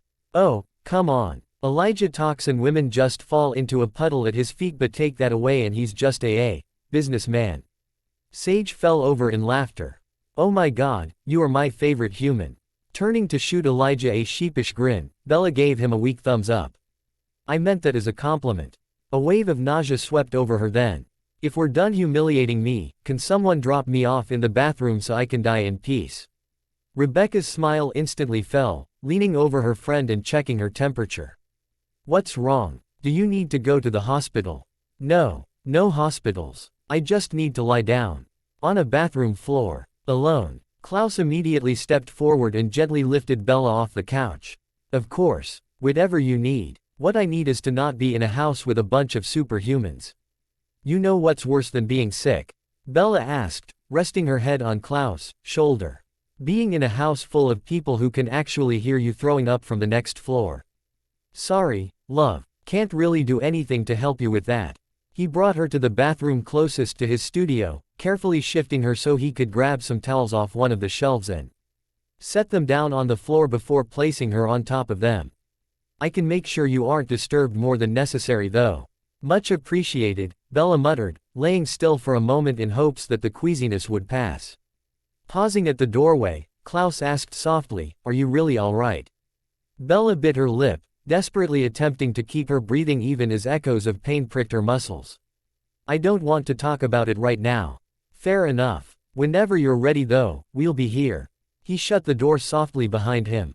Heading back into the sitting room, he found his Emily all standing exactly where they'd been when he'd left. She's fine, Klaus assured them. Just wants to throw up on her own. She shouldn't be alone, Rebecca fretted. I should go. We have other issues, Elijah interjected softly. His phone in his hand, I believe require our immediate attention. What could be more important than Bella? His sister demanded. It seems as though the Cullens have been spotted in Mystic Falls. Quote. They all stared at him. Surely you're mistaken, Finn said slowly. Why would they be here? Now, aren't they supposed to be running from us, not towards us? According to one of my witches and two of Niklaw's hybrids, they are nearby. I believe it would be prudent if we went out and searched the area ourselves. Someone will have to stay with Bella, Sage stated. Standing up and moving to Finn's side. She's their target, Bella will have to be with one of us at all times. All things considered, that should really just be a rule of thumb when it comes to her now. Klaus said with a smirk. I'll stay here and keep an eye on the human, you all go out and see if any cold ones have been stupid enough to set foot in our town. Cole stared at his brother in surprise. You're volunteering to stay out of the action. Are we sure you're not the one who's potentially possessed? Ha ha, very funny, Klaus said dryly. I assume you'll all be splitting up so as to cover more ground. In that case, even if you find the Cullens, you won't immediately attack them but wait to regroup. Rest assured, when the time comes, I'll be right in the thick of things. Blank. Several hours later, Bella was still laying on the bathroom floor feeling like death warmed over.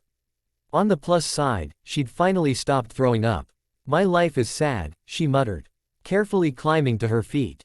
Slowly making her way to the kitchen in search of saltines and juice, Bella froze at the sound of a knock at the front door. Waiting for a moment to see if any of the Mikkelsons were going to appear, she finally rolled her eyes and changed directions. You people can hear when I sneeze from outside but people showing up escape your notice. This is pathetic. Without checking to see who was at the door, Bella swung it open. "Can I help?" she choked on her words. "Bella." Alice trilled, Edward, Jasper, Carlisle, and Esme standing behind her.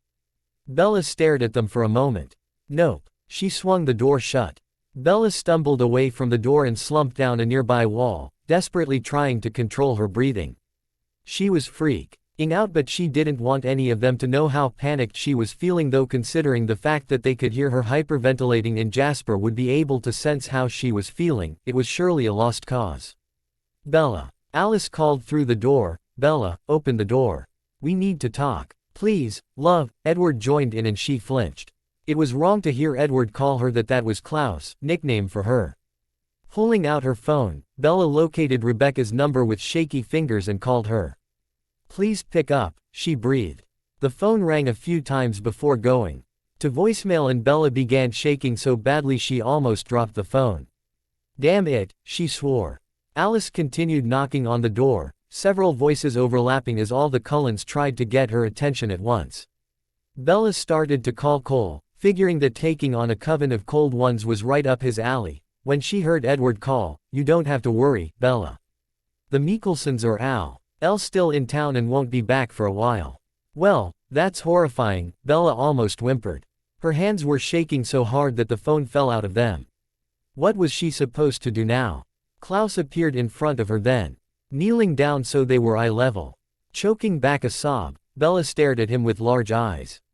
Not saying a word, Klaus reached out and carefully helped her to her feet. "I thought you all had left me here alone," she whispered. "Never, love," he murmured back. Keeping an arm wrapped around her waist, he led her back over to the door. When he gave her a light squeeze, Bella felt a bit of her bravery return. Klaus raised an eyebrow at her in a silent question and Bella took a deep breath before nodding.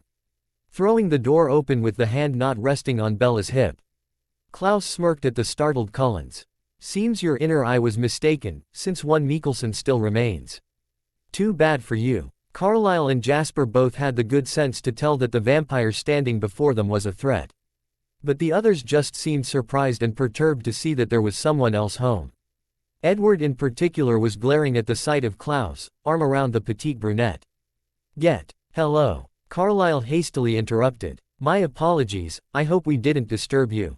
You show up at my home and start harassing someone under my protection, but you didn't mean to disturb."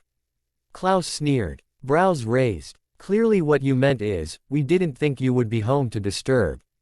The Cullen patriarch's lips pursed slightly and he moved to stand slightly in front of his mate as Alice and Edward scowled while Jasper shifted minutely.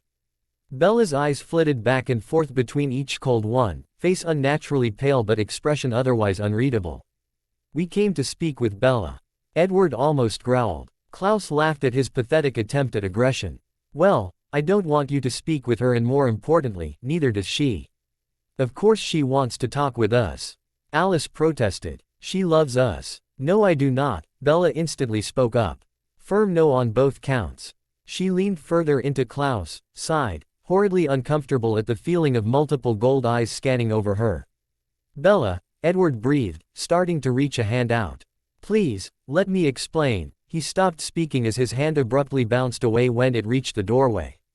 Brows furrowed in confusion, Edward again tried to reach out to Bella but found his hand was unable to go further than the right past the start of the door frame.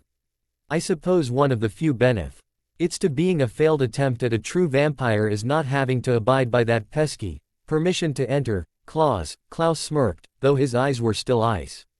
"Too bad that's an easy enough advantage to negate. If you want to enter my home, Cullen, you're going to need an invitation." Blinking rapidly as she tried to process everything that was going on, Bella couldn't help letting out a small laugh. Turning to hide her face fully in Klaus' shoulder, she continued to shake with laughter. "Bella," Alice snapped. "This isn't funny. We can't protect you from out here." Her words only made Bella laugh harder. "Bella." Esme started cautiously, eyes flicking rapidly between the hybrid and the young human girl. "You're not safe." Klaus wrapped his arm more securely around Bella, supporting Mo. Saint of her weight and she wrapped her arms around him in return, hugging him tightly. "It's funny, you make it sound as though her time with you was a walk in the park." "It was not a walk in the park," came Bella's muffled interjection. Was absolutely not a walk in the park. That's enough, Edward almost snarled, and Bella was sure that if she looked at him, his eyes would be completely black. Bella, come out here right now. That man is dangerous, he's a hybrid. Part werewolf. Tipping her head back so she could meet Klaus, now golden eyes, Bella dropped her jaw dramatically. No, really. A werewolf. I had no idea. It does explain so much though. She turned to look wide-eyed at the Cullens. He prefers his steaks super rare, she whispered confidingly. Jasper's lips twitched and Klaus pressed his lips against the side of Bella's head, hiding his grin in her hair. Bella, Alice's bell-like voice rang out again, condescension dripping. Now is not the time to be rebellious. You're in real danger both from the Mikkelsons and from Victoria. Bella stiffened. Why am in danger from Victoria? Victoria may not be the most pressing concern right now, darling, Jasper murmured, still studying Klaus closely. You're absolutely right, Klaus agreed. I do believe the most pressing concern I have right now is why you all are still standing at my door. One would have assumed that. At least one of you would be smart enough to have realized that running was your best chance at survival once you caught sight of me. If you were really dangerous, you would have done something the moment you saw us, Alice sniffed. Frowning, Bella's mind raced as she considered the implications of what Alice had just said. If, she muttered before things finally clicked together and she laughed. Oh, that's beautiful. You can't see him, can you? You have no idea what Klaus might do next. The seer is finally blind. This must be driving you as insane as Edward was once he realized he couldn't read my mind. I was not insane. Edward protested. Dude, I gotta tell you, claiming crazy is your best option right now. You watched me as I slept, Edward. You broke into my home and watched me while I was sleeping. So, either you're crazy or a creeper. Make a choice. Bella, Carlyle attempted to step in. You're Edward's mate and I know. Klaus interrupted with a snarl. She is not his mate. There are no such things as mates. That's just something vampires made up for fun. Jasper looked over at Bella then, as if expecting her to feel hurt and betrayed by Klaus' words, but instead, He stared up at the hybrid with a tired expression. We have very different ideas of fun, she told him. Don't worry, love, Klaus reassured with a wink. We'll get you on our level soon enough. Don't call her that. Edward spat, trying ineffectually to step forward again. She is not your love. More my love than yours, the hybrid couldn't resist taunting. Someone who really loved me would allow me to nap, Bella muttered. Nuzzling her head into Klaus' shoulder. The arms around her waist tightened slightly before relaxing. Well, you heard the lady. Leave. Not without Bella, Alice foolishly continued to argue. Oh, absolutely without Bella, the girl in question shot back. There's not a chance in hell I am going anywhere with you people. Been there, done that, no desire for an encore performance in that house of horrors. Bella, Edward started to reprimand, and Klaus snapped. It had been fun to harass them for a bit, but now he was over it. Scooping Bella up, he zipped into his study and deposited her on the couch before reappearing in front of the Cullens. Reaching out, he grabbed the nearest Cullen, Alice, by the throat and pulled her towards him. Her body caught on, the barrier preventing them from entering the house, but Klaus just squeezed his hand tighter and kept on pulling. The pixie screeched in pain and the others jumped forward to try to help her, which is exactly what Klaus had been waiting for. Pulling a vial out that he had slipped into his pocket right before coming down the stairs to confront their unwanted guests, Klaus released Alice without warning and thrust his hand towards Edward, cracking the cold one's chest open right as the copper head went to grab his wrist. Twisting, the hand with the vial flashed forward and he pushed the entire container into the hole he had created, shattering it along the way. Edward screamed as the vervain entered his system and collapsed. Klaus quickly wiped the venom and vervain onto his pants. What did you do to him? Alice croaked from the safety of Jasper's arms as Carlyle and Esme knelt down beside their son. That was nothing, Klaus laughed. Something I came up with at a moment's notice when I heard you knocking at my door. Imagine just what I could accomplish if I really put my mind to it. Edward was still writhing on the ground as Carlyle looked up and opened his mouth to saw. Why something before Alice jerked slightly and then she and Jasper abruptly disappeared. Carlyle and Esme silently grabbed Edward and followed after her without question.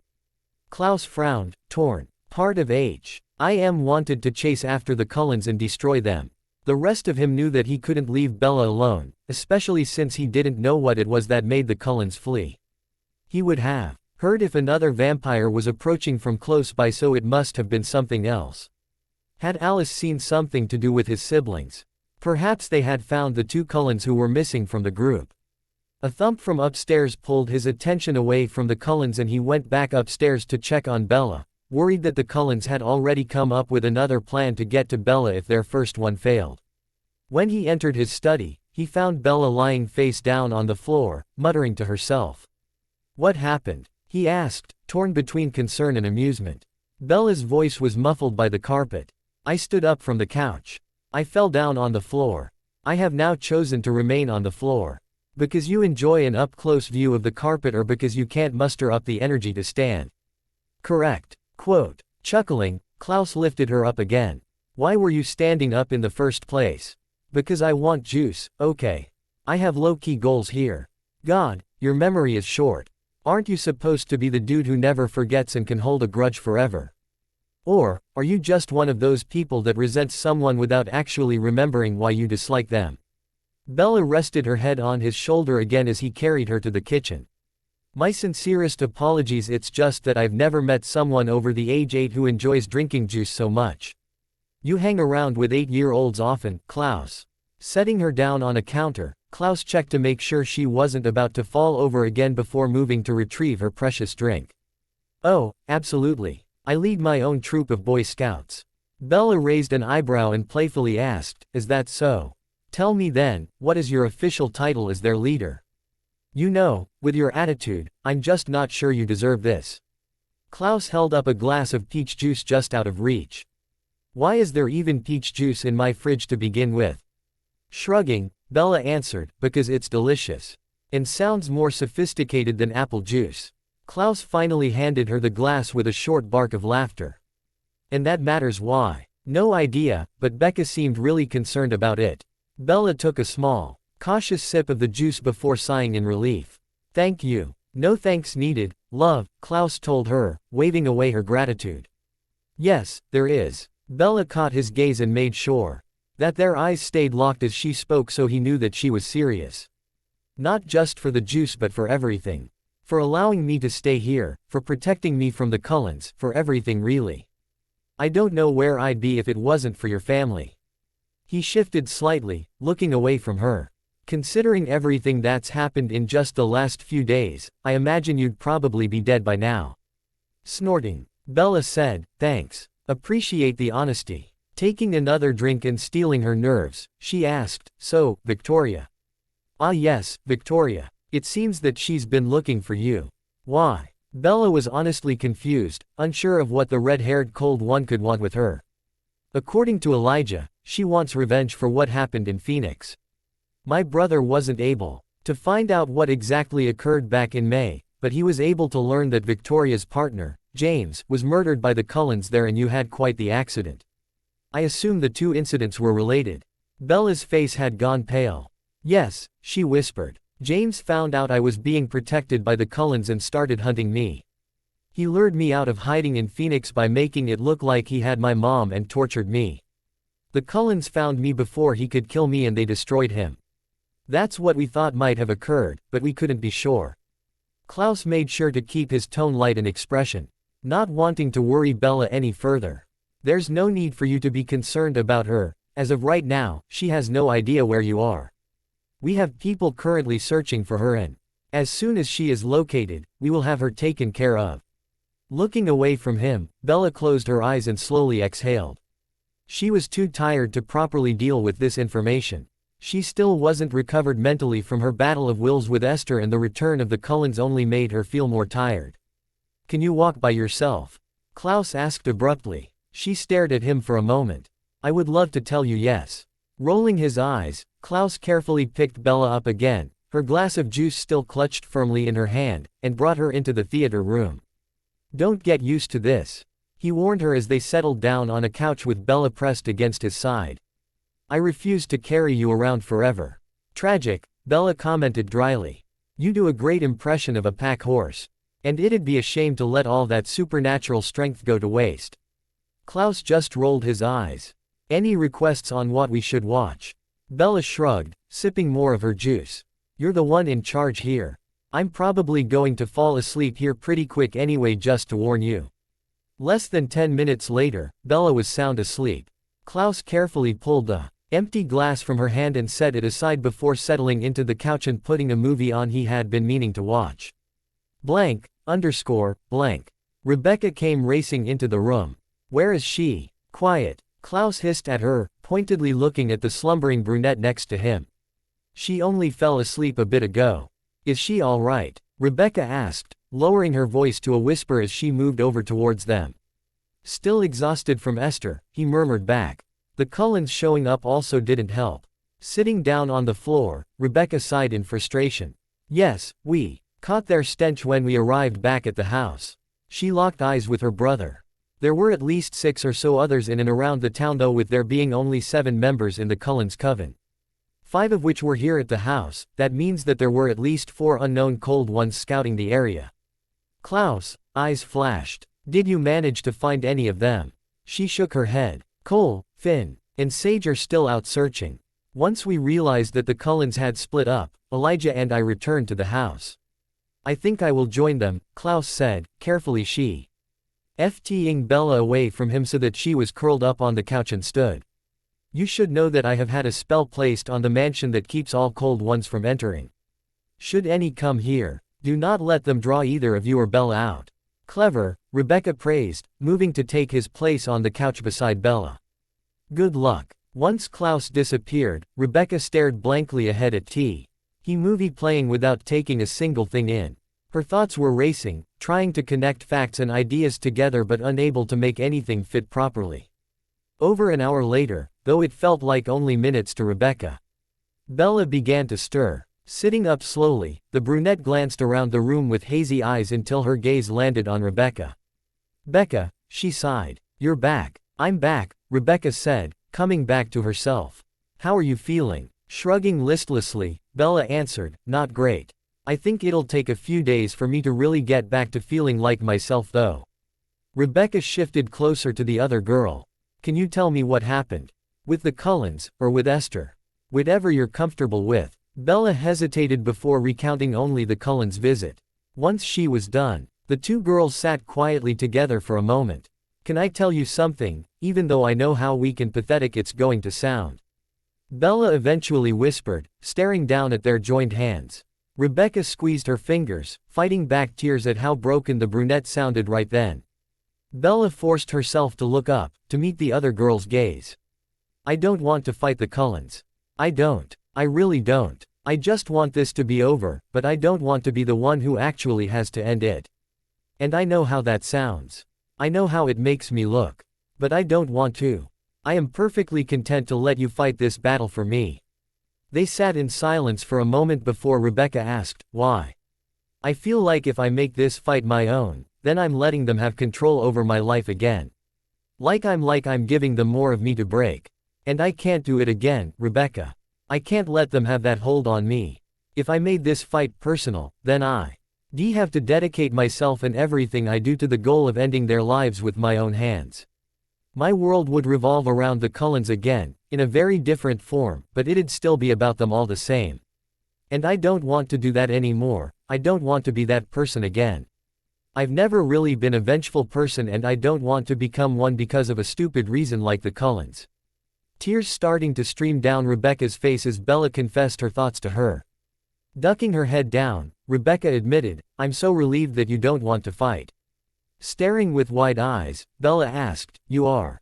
Rebecca squeezed Bella's hand again. Yes, I am. Because I'm afraid. I'm afraid that, if you suddenly get the stupid idea to go off and try and deal with Cullens on your own, then that'll be it, I'll never see you again. I'm scared every time I walk out that door without you that I'm going to come back and find you gone. I'm scared that you'll be out in the world alone and something will happen and I won't be able to save you in time. I'm scared that one day, Rebecca took a deep, shuddering breath, one day, I'll be forced to stand over your grave and know that the reason you're gone is because I wasn't good enough. Pulling her human sister into a hug, Rebecca stated, it's not weak to not want to fight to them, Bella. That is a strength, it's a strength. To know yourself well enough to be able to tell when it's time to fight and when it's time to stand down. I couldn't do that if I were in your shoes, I haven't before, and I would waste years of my life insisting on getting revenge on my own because I'd feel like it didn't count if I wasn't the one to do it. But you're strong enough to realize that it doesn't matter who casts the final blow, what matters is that it happens. And I am so proud of you for that. There is a strength, came Elijah's voice from the doorway, and the girls turned to look at him, in knowing when to stand aside. This situation, while more violent, is much like getting out of an unhealthy relationship. Once you leave, you have to make sure that any and all contact is severed and cut the other person out of your life completely. Fighting the Cullens would mean continuing to allow them to be a part of your life. Elijah's face became slightly amused then. And, if that is not enough, then just remember at what they really want now is your attention. By refusing to engage with them in any manner, you are not giving them what they want and telling them that they are not worth your time. They're not worth my time, Bella stated. Voice strong. They're not worth it. No, Elijah told her, smiling gently at her. They are not. Bella hesitated a moment before saying, Klaus told me about Victoria. I see. Walking over to the girls, Elijah sat down on the low table in front of them. You have questions. Just how worried should I be? Nothing is going to happen to you, Rebecca immediately responded, wanting to reassure her. Keeping her eyes on the man in front of her, Bella prompted, Elijah. While he had no compunction lying when the situation called for it, Elijah preferred to be honest as much as possible in most of his dealings. At the moment, we have no idea what she is planning or even where she is. There were several cold ones in the area earlier that we could not identify, and there is a strong possibility that she was one of them. Rebecca glared at her brother, but Bella simply nodded. Do you guys have a plan? The others are out trying to track down the unknown cold ones. Until we know more though, I believe it would be wise for you to avoid going out on your own. I know that you may be uncomfortable with such restrictions, but actually, Bella interrupted him, I'm okay with it. If someone does try to attack or kidnap me, I won't be able to really fight back. I know you, I trust you all, and I know that you're not trying to control me or anything. You're just trying to keep me safe. Plus, this is a super convenient excuse to hang out here instead of going out all the time, which I am all for. Rebecca sighed. Really, Bella, doing all of this just to avoid going to a school dance? You should be ashamed of yourself. Bella leaned back into the couch. I told you I wasn't going to that dance, Rebecca, and what can I say, I'm a woman of my word. Bella bolted upright, heart racing and body trembling. She stared wildly around the darkened bedroom, convinced that she was still trapped in her nightmares, still all alone with no one coming to help her. Unable to stop herself, she threw herself out of the bed and stumbled to her door and out of the room. Not even looking where she was going, Bella opened a door at random and tripped into another bedroom. She thought that this was Rebecca's room, but, in her exhaustion, she couldn't be absolutely sure. She probably should have checked to be sure. Then again, there were a lot of things she should have done. She should have never gone to Forks. She should have never tried to get close to Edward. She should have avoided the Cullens like the plague once she knew what they were.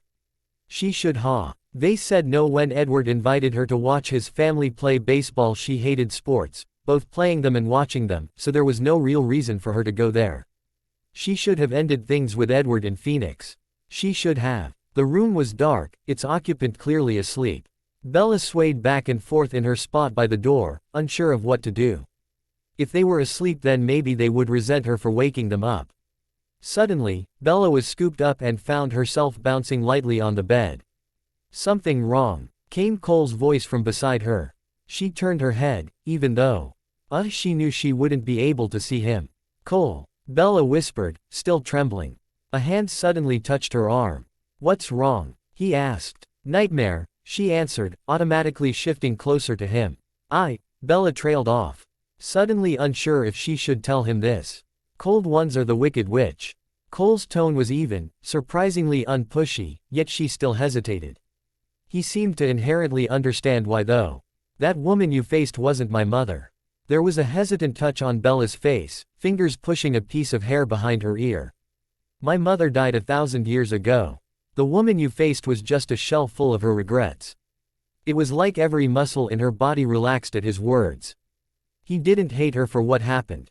Cole didn't resent that Bella was the one who survived instead of Esther. She wanted to break me, to destroy my spirit enough that she could take over my body.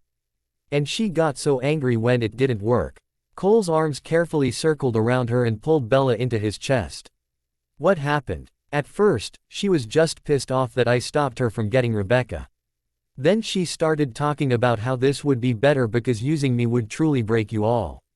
Esther said it would be twice the pain, first because it would hurt you all that you couldn't save me, and then because you would be forced to watch as someone you considered a friend destroyed you. Bella buried her face in Cole's shirt to hide her tears. She was going to use me to hurt you. She didn't though. You wouldn't let her. Clenching her hand into a fist against his chest, Bella admitted. It wasn't me. Stiffening against her, Cole asked, what do you mean it wasn't you? There was someone else. There's something else in my head. They're the ones who pushed Esther out. It wasn't me. Bella could almost hear Cole's mind racing as he tried to process what she was telling him. Any idea on who it was? He inquired, voice level and calm. I don't know, she murmured back, finally relaxing. If Cole wasn't mad at her, then the others wouldn't be either. My head, it's all fuzzy. I can't remember. Cole sighed. It's all right now, love. Just sleep. Once he was sure that she was fully asleep, Cole slipped out of the bed and out into the hall. Listening carefully for a moment, Cole heard Elijah, Finn, and Sage speaking in the study. Joining them seconds later, Cole abruptly announced. There was someone else in Bella's head earlier. Everyone stiffened and Sage set her glass down on a table with a thud.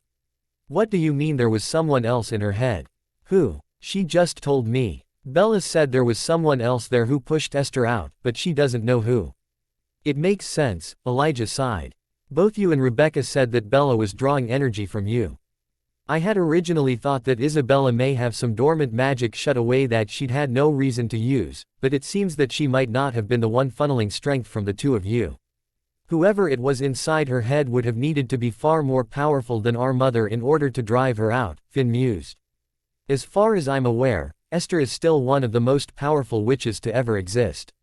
So, whoever was helping Bella out is probably the most powerful witch in existence. Sage asked. Any idea who that might be? Shrugging, Cole admitted, I may have technically been a vampire for 1,000 years, but I spent quite a few of those in a box. Doesn't help that witches have also been around since beginning of man. Elijah drummed his fingers on the arm of his chair. You believe this witch to be on the other side? Well, they would have to be, wouldn't they? Cole retorted. Unless you have some knowledge of an all-powerful witch nearby who will randomly reach out to Bella and assist her for no apparent reason. Blank. The light was shining directly against her closed lids and Bella groaned, rolling over and pulling the heavy comforter over her face. After a minute, Bella realized that she wasn't going to be able to fall back asleep and finally opened her eyes. It took her a moment to realize that she wasn't in her room and then another few seconds to remember just whose room she was in. Swearing softly, she consoled herself with the thought that at least Cole was already gone. She was too tired to deal with his shenanigans right then. Long night was it. Rebecca's voice floated over to her from the doorway, tone amused. Jerking her head over to see the blonde leaning against the door frame with her arms crossed, Bella groaned. No. Rebecca just laughed. If you think I'm terrible to deal with right now when I haven't even said anything, then you might want to leave before Klaus owns upstairs because he will tease you far more than I will. In her scramble to get off the bed, Bella's legs got tangled in Cole's sheets and she fell to the ground with a soft thud. Crap, she swore. Pushing herself up, she considered just flinging herself under Cole's bed and hiding there for the rest of her life. That is a terrible idea, Rebecca advised through her laughter, correctly interpreting Bella's thoughts. Considering what Cole gets up to in that bed, do you really want to have to hear everything he does? Bella made a face. You have a point, she admitted. That does sound exceptionally disgusting. Finally moving to help her friend, Rebecca untangled Bella from the sheets and pulled her out of the room. Elijah is making breakfast now, go change and meet us downstairs. Nodding, Bella headed back to her room. Quickly changing out of her pajamas into a pair of leggings and an oversized shirt, she headed downstairs and followed the scent of cinnamon to the kitchen. Elijah stood at the counter, smoothly whisking something in a metal bowl while Sage sat at the table, sipping from a cup of coffee. At least, she was drinking from a coffee mug. Bella hoped it was coffee. "Good morning," he greeted, glancing over at her with a smile. "Morning," she returned, making a beeline for the coffee pot and pouring some into a mug. "What are you making?" "He's making a cream cheese frosting for the homemade cinnamon rolls in the oven," Sage told her, sounding amused. "Elijah's been up for hours." Bella gaped at the original brother.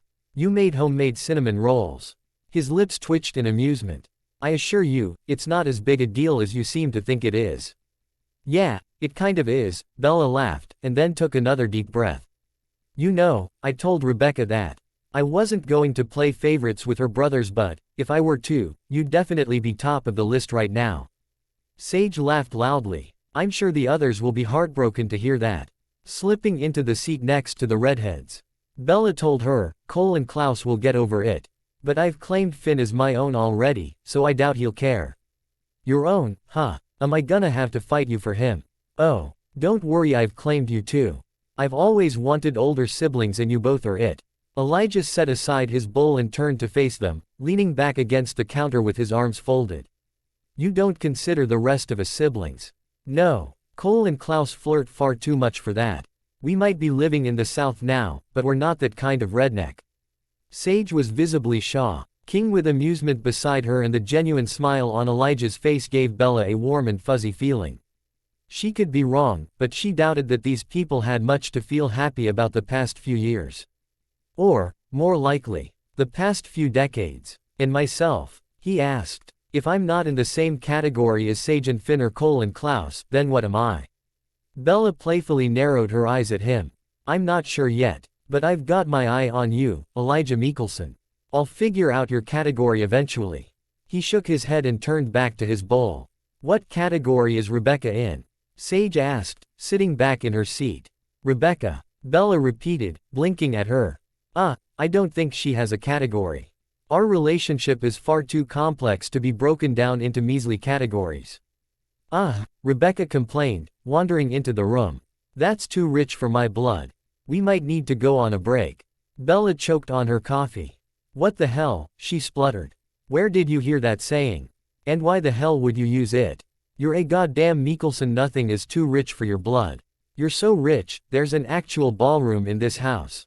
Klaus appeared in the room, causing Bella to jump in her seat and swear as a bit of hot coffee landed on her hand. "Yes, but it's a tasteful ballroom." Glaring at him, Bella retorted, "This isn't the 18th century, there's no such thing as a tasteful ballroom in your home. Unless you're somewhere in Europe and it's some kind of ancestral home." Shaking his head sadly at her, Klaus told her, "Your lack of appreciation for the finer things in life is so tragic.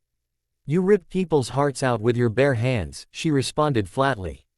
"So, you can take your rich aristocrat act and shove it." Sage laughed loudly as Klaus glared at the small human, eyes bright with humor. "Actually, Elijah is the one who prefers to rip people's hearts out." Glancing over at the suited original, Bella shrugged. "Let me guess, he likes testing to see if he can rip out their hearts without bloodying his cuffs." Slipping into the seat across from Bella, Rebecca smirked. "Yes, that's exactly it. Well done. So, is Elijah just always in charge of breakfast? Or is repeated bullying the reason why he keeps feeding me in the morning?" Bella asked, sipping at her coffee. "Because if it's the former, that sounds kind of unfair. If it's the latter, I will join in because the food is divine. But I'll feel bad about it." "Well, as long as you feel guilty," Sage snorted. "Of course. I'm not a total monster after all.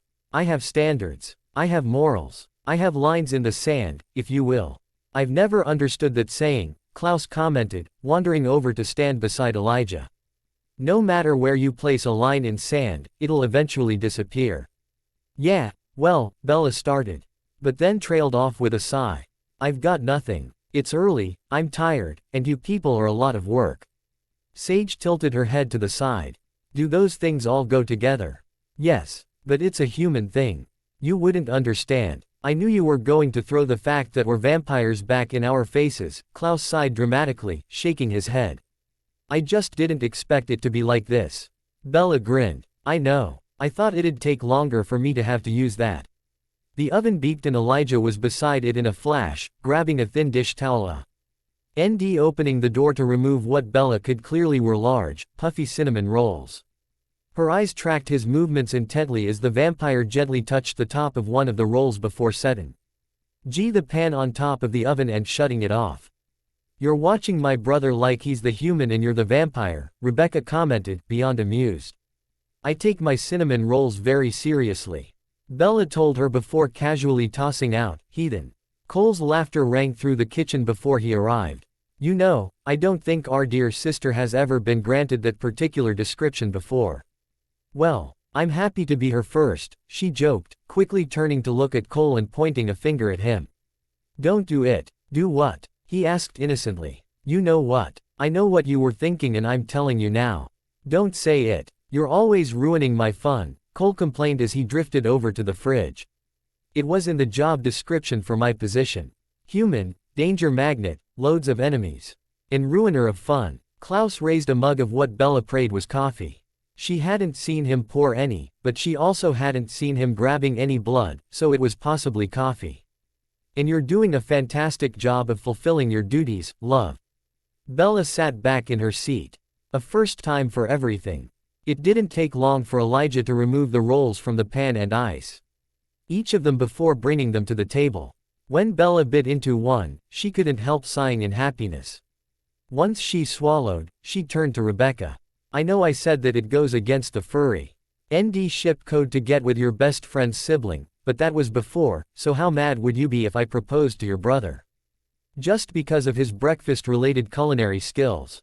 Rebecca verified, tearing off a piece of her own roll. Incredibly so. You need higher standards than that. He's also pretty, Bella bantered, grinning at the way Elijah was smiling and shaking his head at her in exasperation.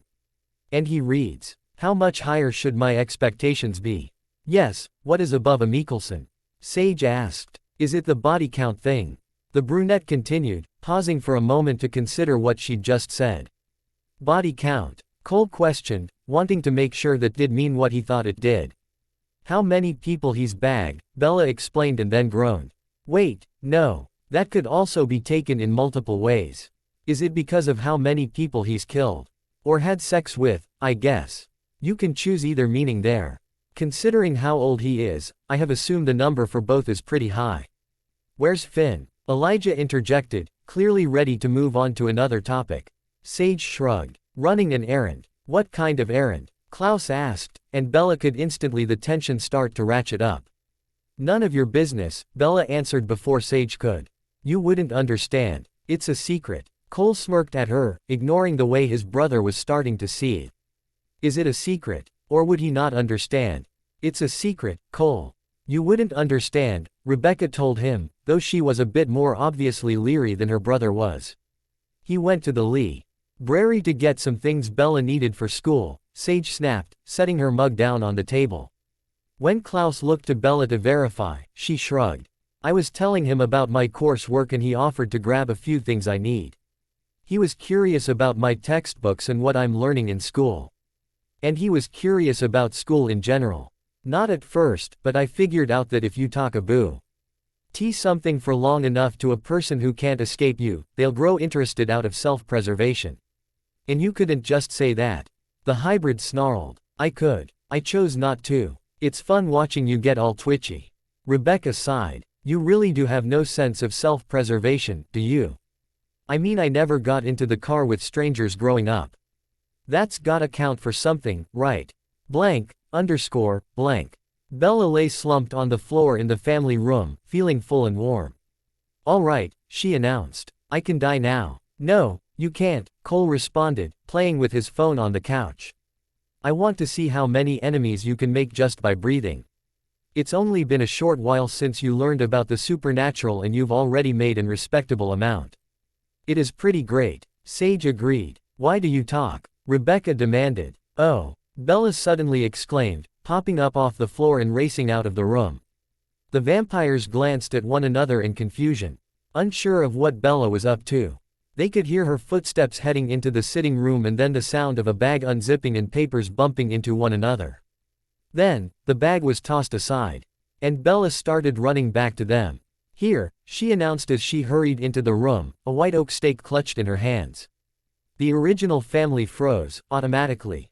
On edge at the sight of the one weapon that could end any of them. Bella stared at them in confusion before it finally clicked. "Oh, crap, right. Probably shouldn't be running around with the pointy end facing outwards, huh?" She flipped the stake around so that her hand was covering the pointed edge of the weapon. Like kids with scissors. Everyone relaxed slightly and Elijah stepped forward, carefully taking the stake from her. "Kids with scissors?" Cole asked her, eyes locked on Elijah as he stepped towards the fireplace. "What does that mean?" As soon as Elijah tossed the final white oak stake into the fire, the tension seemed to instantly dissipate in the room. Kids are told that, when they're moving around with scissors, they should hold the metal part instead of the grips so that if they trip, they don't accidentally stab someone else, Bella explained. Cole cocked his head to the side. "So, adults are telling children that it's fine if they stab themselves?" Bella just stared for a moment before sighing.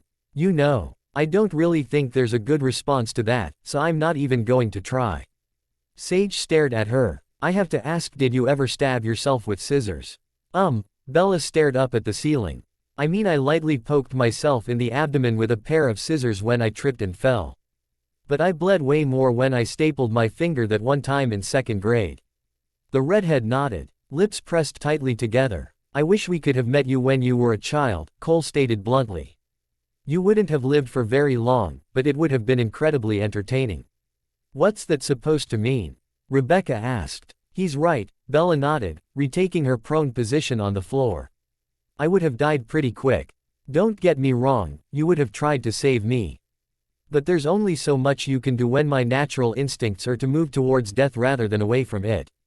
The sound of the front door opening and closing reached the occupants of the room, and then Finn appeared in the doorway, a small pile of papers and a book in one hand. "Hello," he greeted, seeming confused. "Welcome home, Phineas," Bella cheered. Finn blinked at her. "What? Who's Ferb?" Sage asked. Bella turned her head to look at the other woman. "I don't know, but Klaus is definitely Candace." Sage threw her head back and laughed. Blank. "I don't understand why I had to come here with you," Bella complained, following Rebecca down the school hallway to the exit closest to the parking lot. The original had dragged her out of the house and to the school to assist her with a few tasks related to the dance happening that evening. It hadn't taken too long, but it wasn't Bella's idea of fun. "There's nothing here I needed. And you know I'm not attending the dance. I thought the fresh air would be good for you," Rebecca answered lightly. Bella wrinkled her nose. "I might have bought that if we weren't currently breathing in the very stale air of our high school." Rebecca pushed open the heavy metal door and Bella blinked against the light suddenly shining in her face. "And now we're outside in the fresh air." "Great," Bella sighed. "Can we at least stop for ice cream on the way back?" "Your family's great, but I kind of miss being able to hang out with you without having to wonder if everyone in the house is eavesdropping." Turning to smile brightly back at her, Rebecca said, "I think that can be arranged." She was clearly happy about Bella's request, and the brunette wondered if her friend had been worried about Bella pulling away from her. Just as she was about to reassure the blonde about her forever friend status, Bella spotted someone out of the corner of her eye. "Looks like our plans just got hijacked," she sighed. Rebecca frowned and faced forward again, sighing when she spotted Klaus leaning the red car they'd driven to the high school. Waving to him, Bella asked Rebecca, "Is T.S. a bodyguard thing or do we have plans this afternoon with him?" Rebecca shrugged. "It may be both. It is Nick, after all.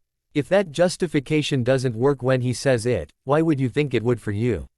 Bella teased. Her phone buzzed in her pocket, and she hastily pulled it, assuming that it was Charlie calling to check on her. He'd taken to calling her on his lunch break since it would be later afternoon for her. Instead of seeing her dad's name flashing across her screen, Bella found a text from an unknown number.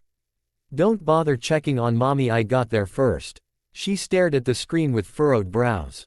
"What the hell?" Rebecca, who had walked a few steps ahead of her friend without realizing, turned to look back at her. "What's wrong?" "I have no idea," Bella admitted. Right when she was about to hand over her phone, it started to ring. This time, the number of the screen was one she recognized. Holding up a finger to Rebecca, she answered the call. Hey Dad. It was silent for a moment.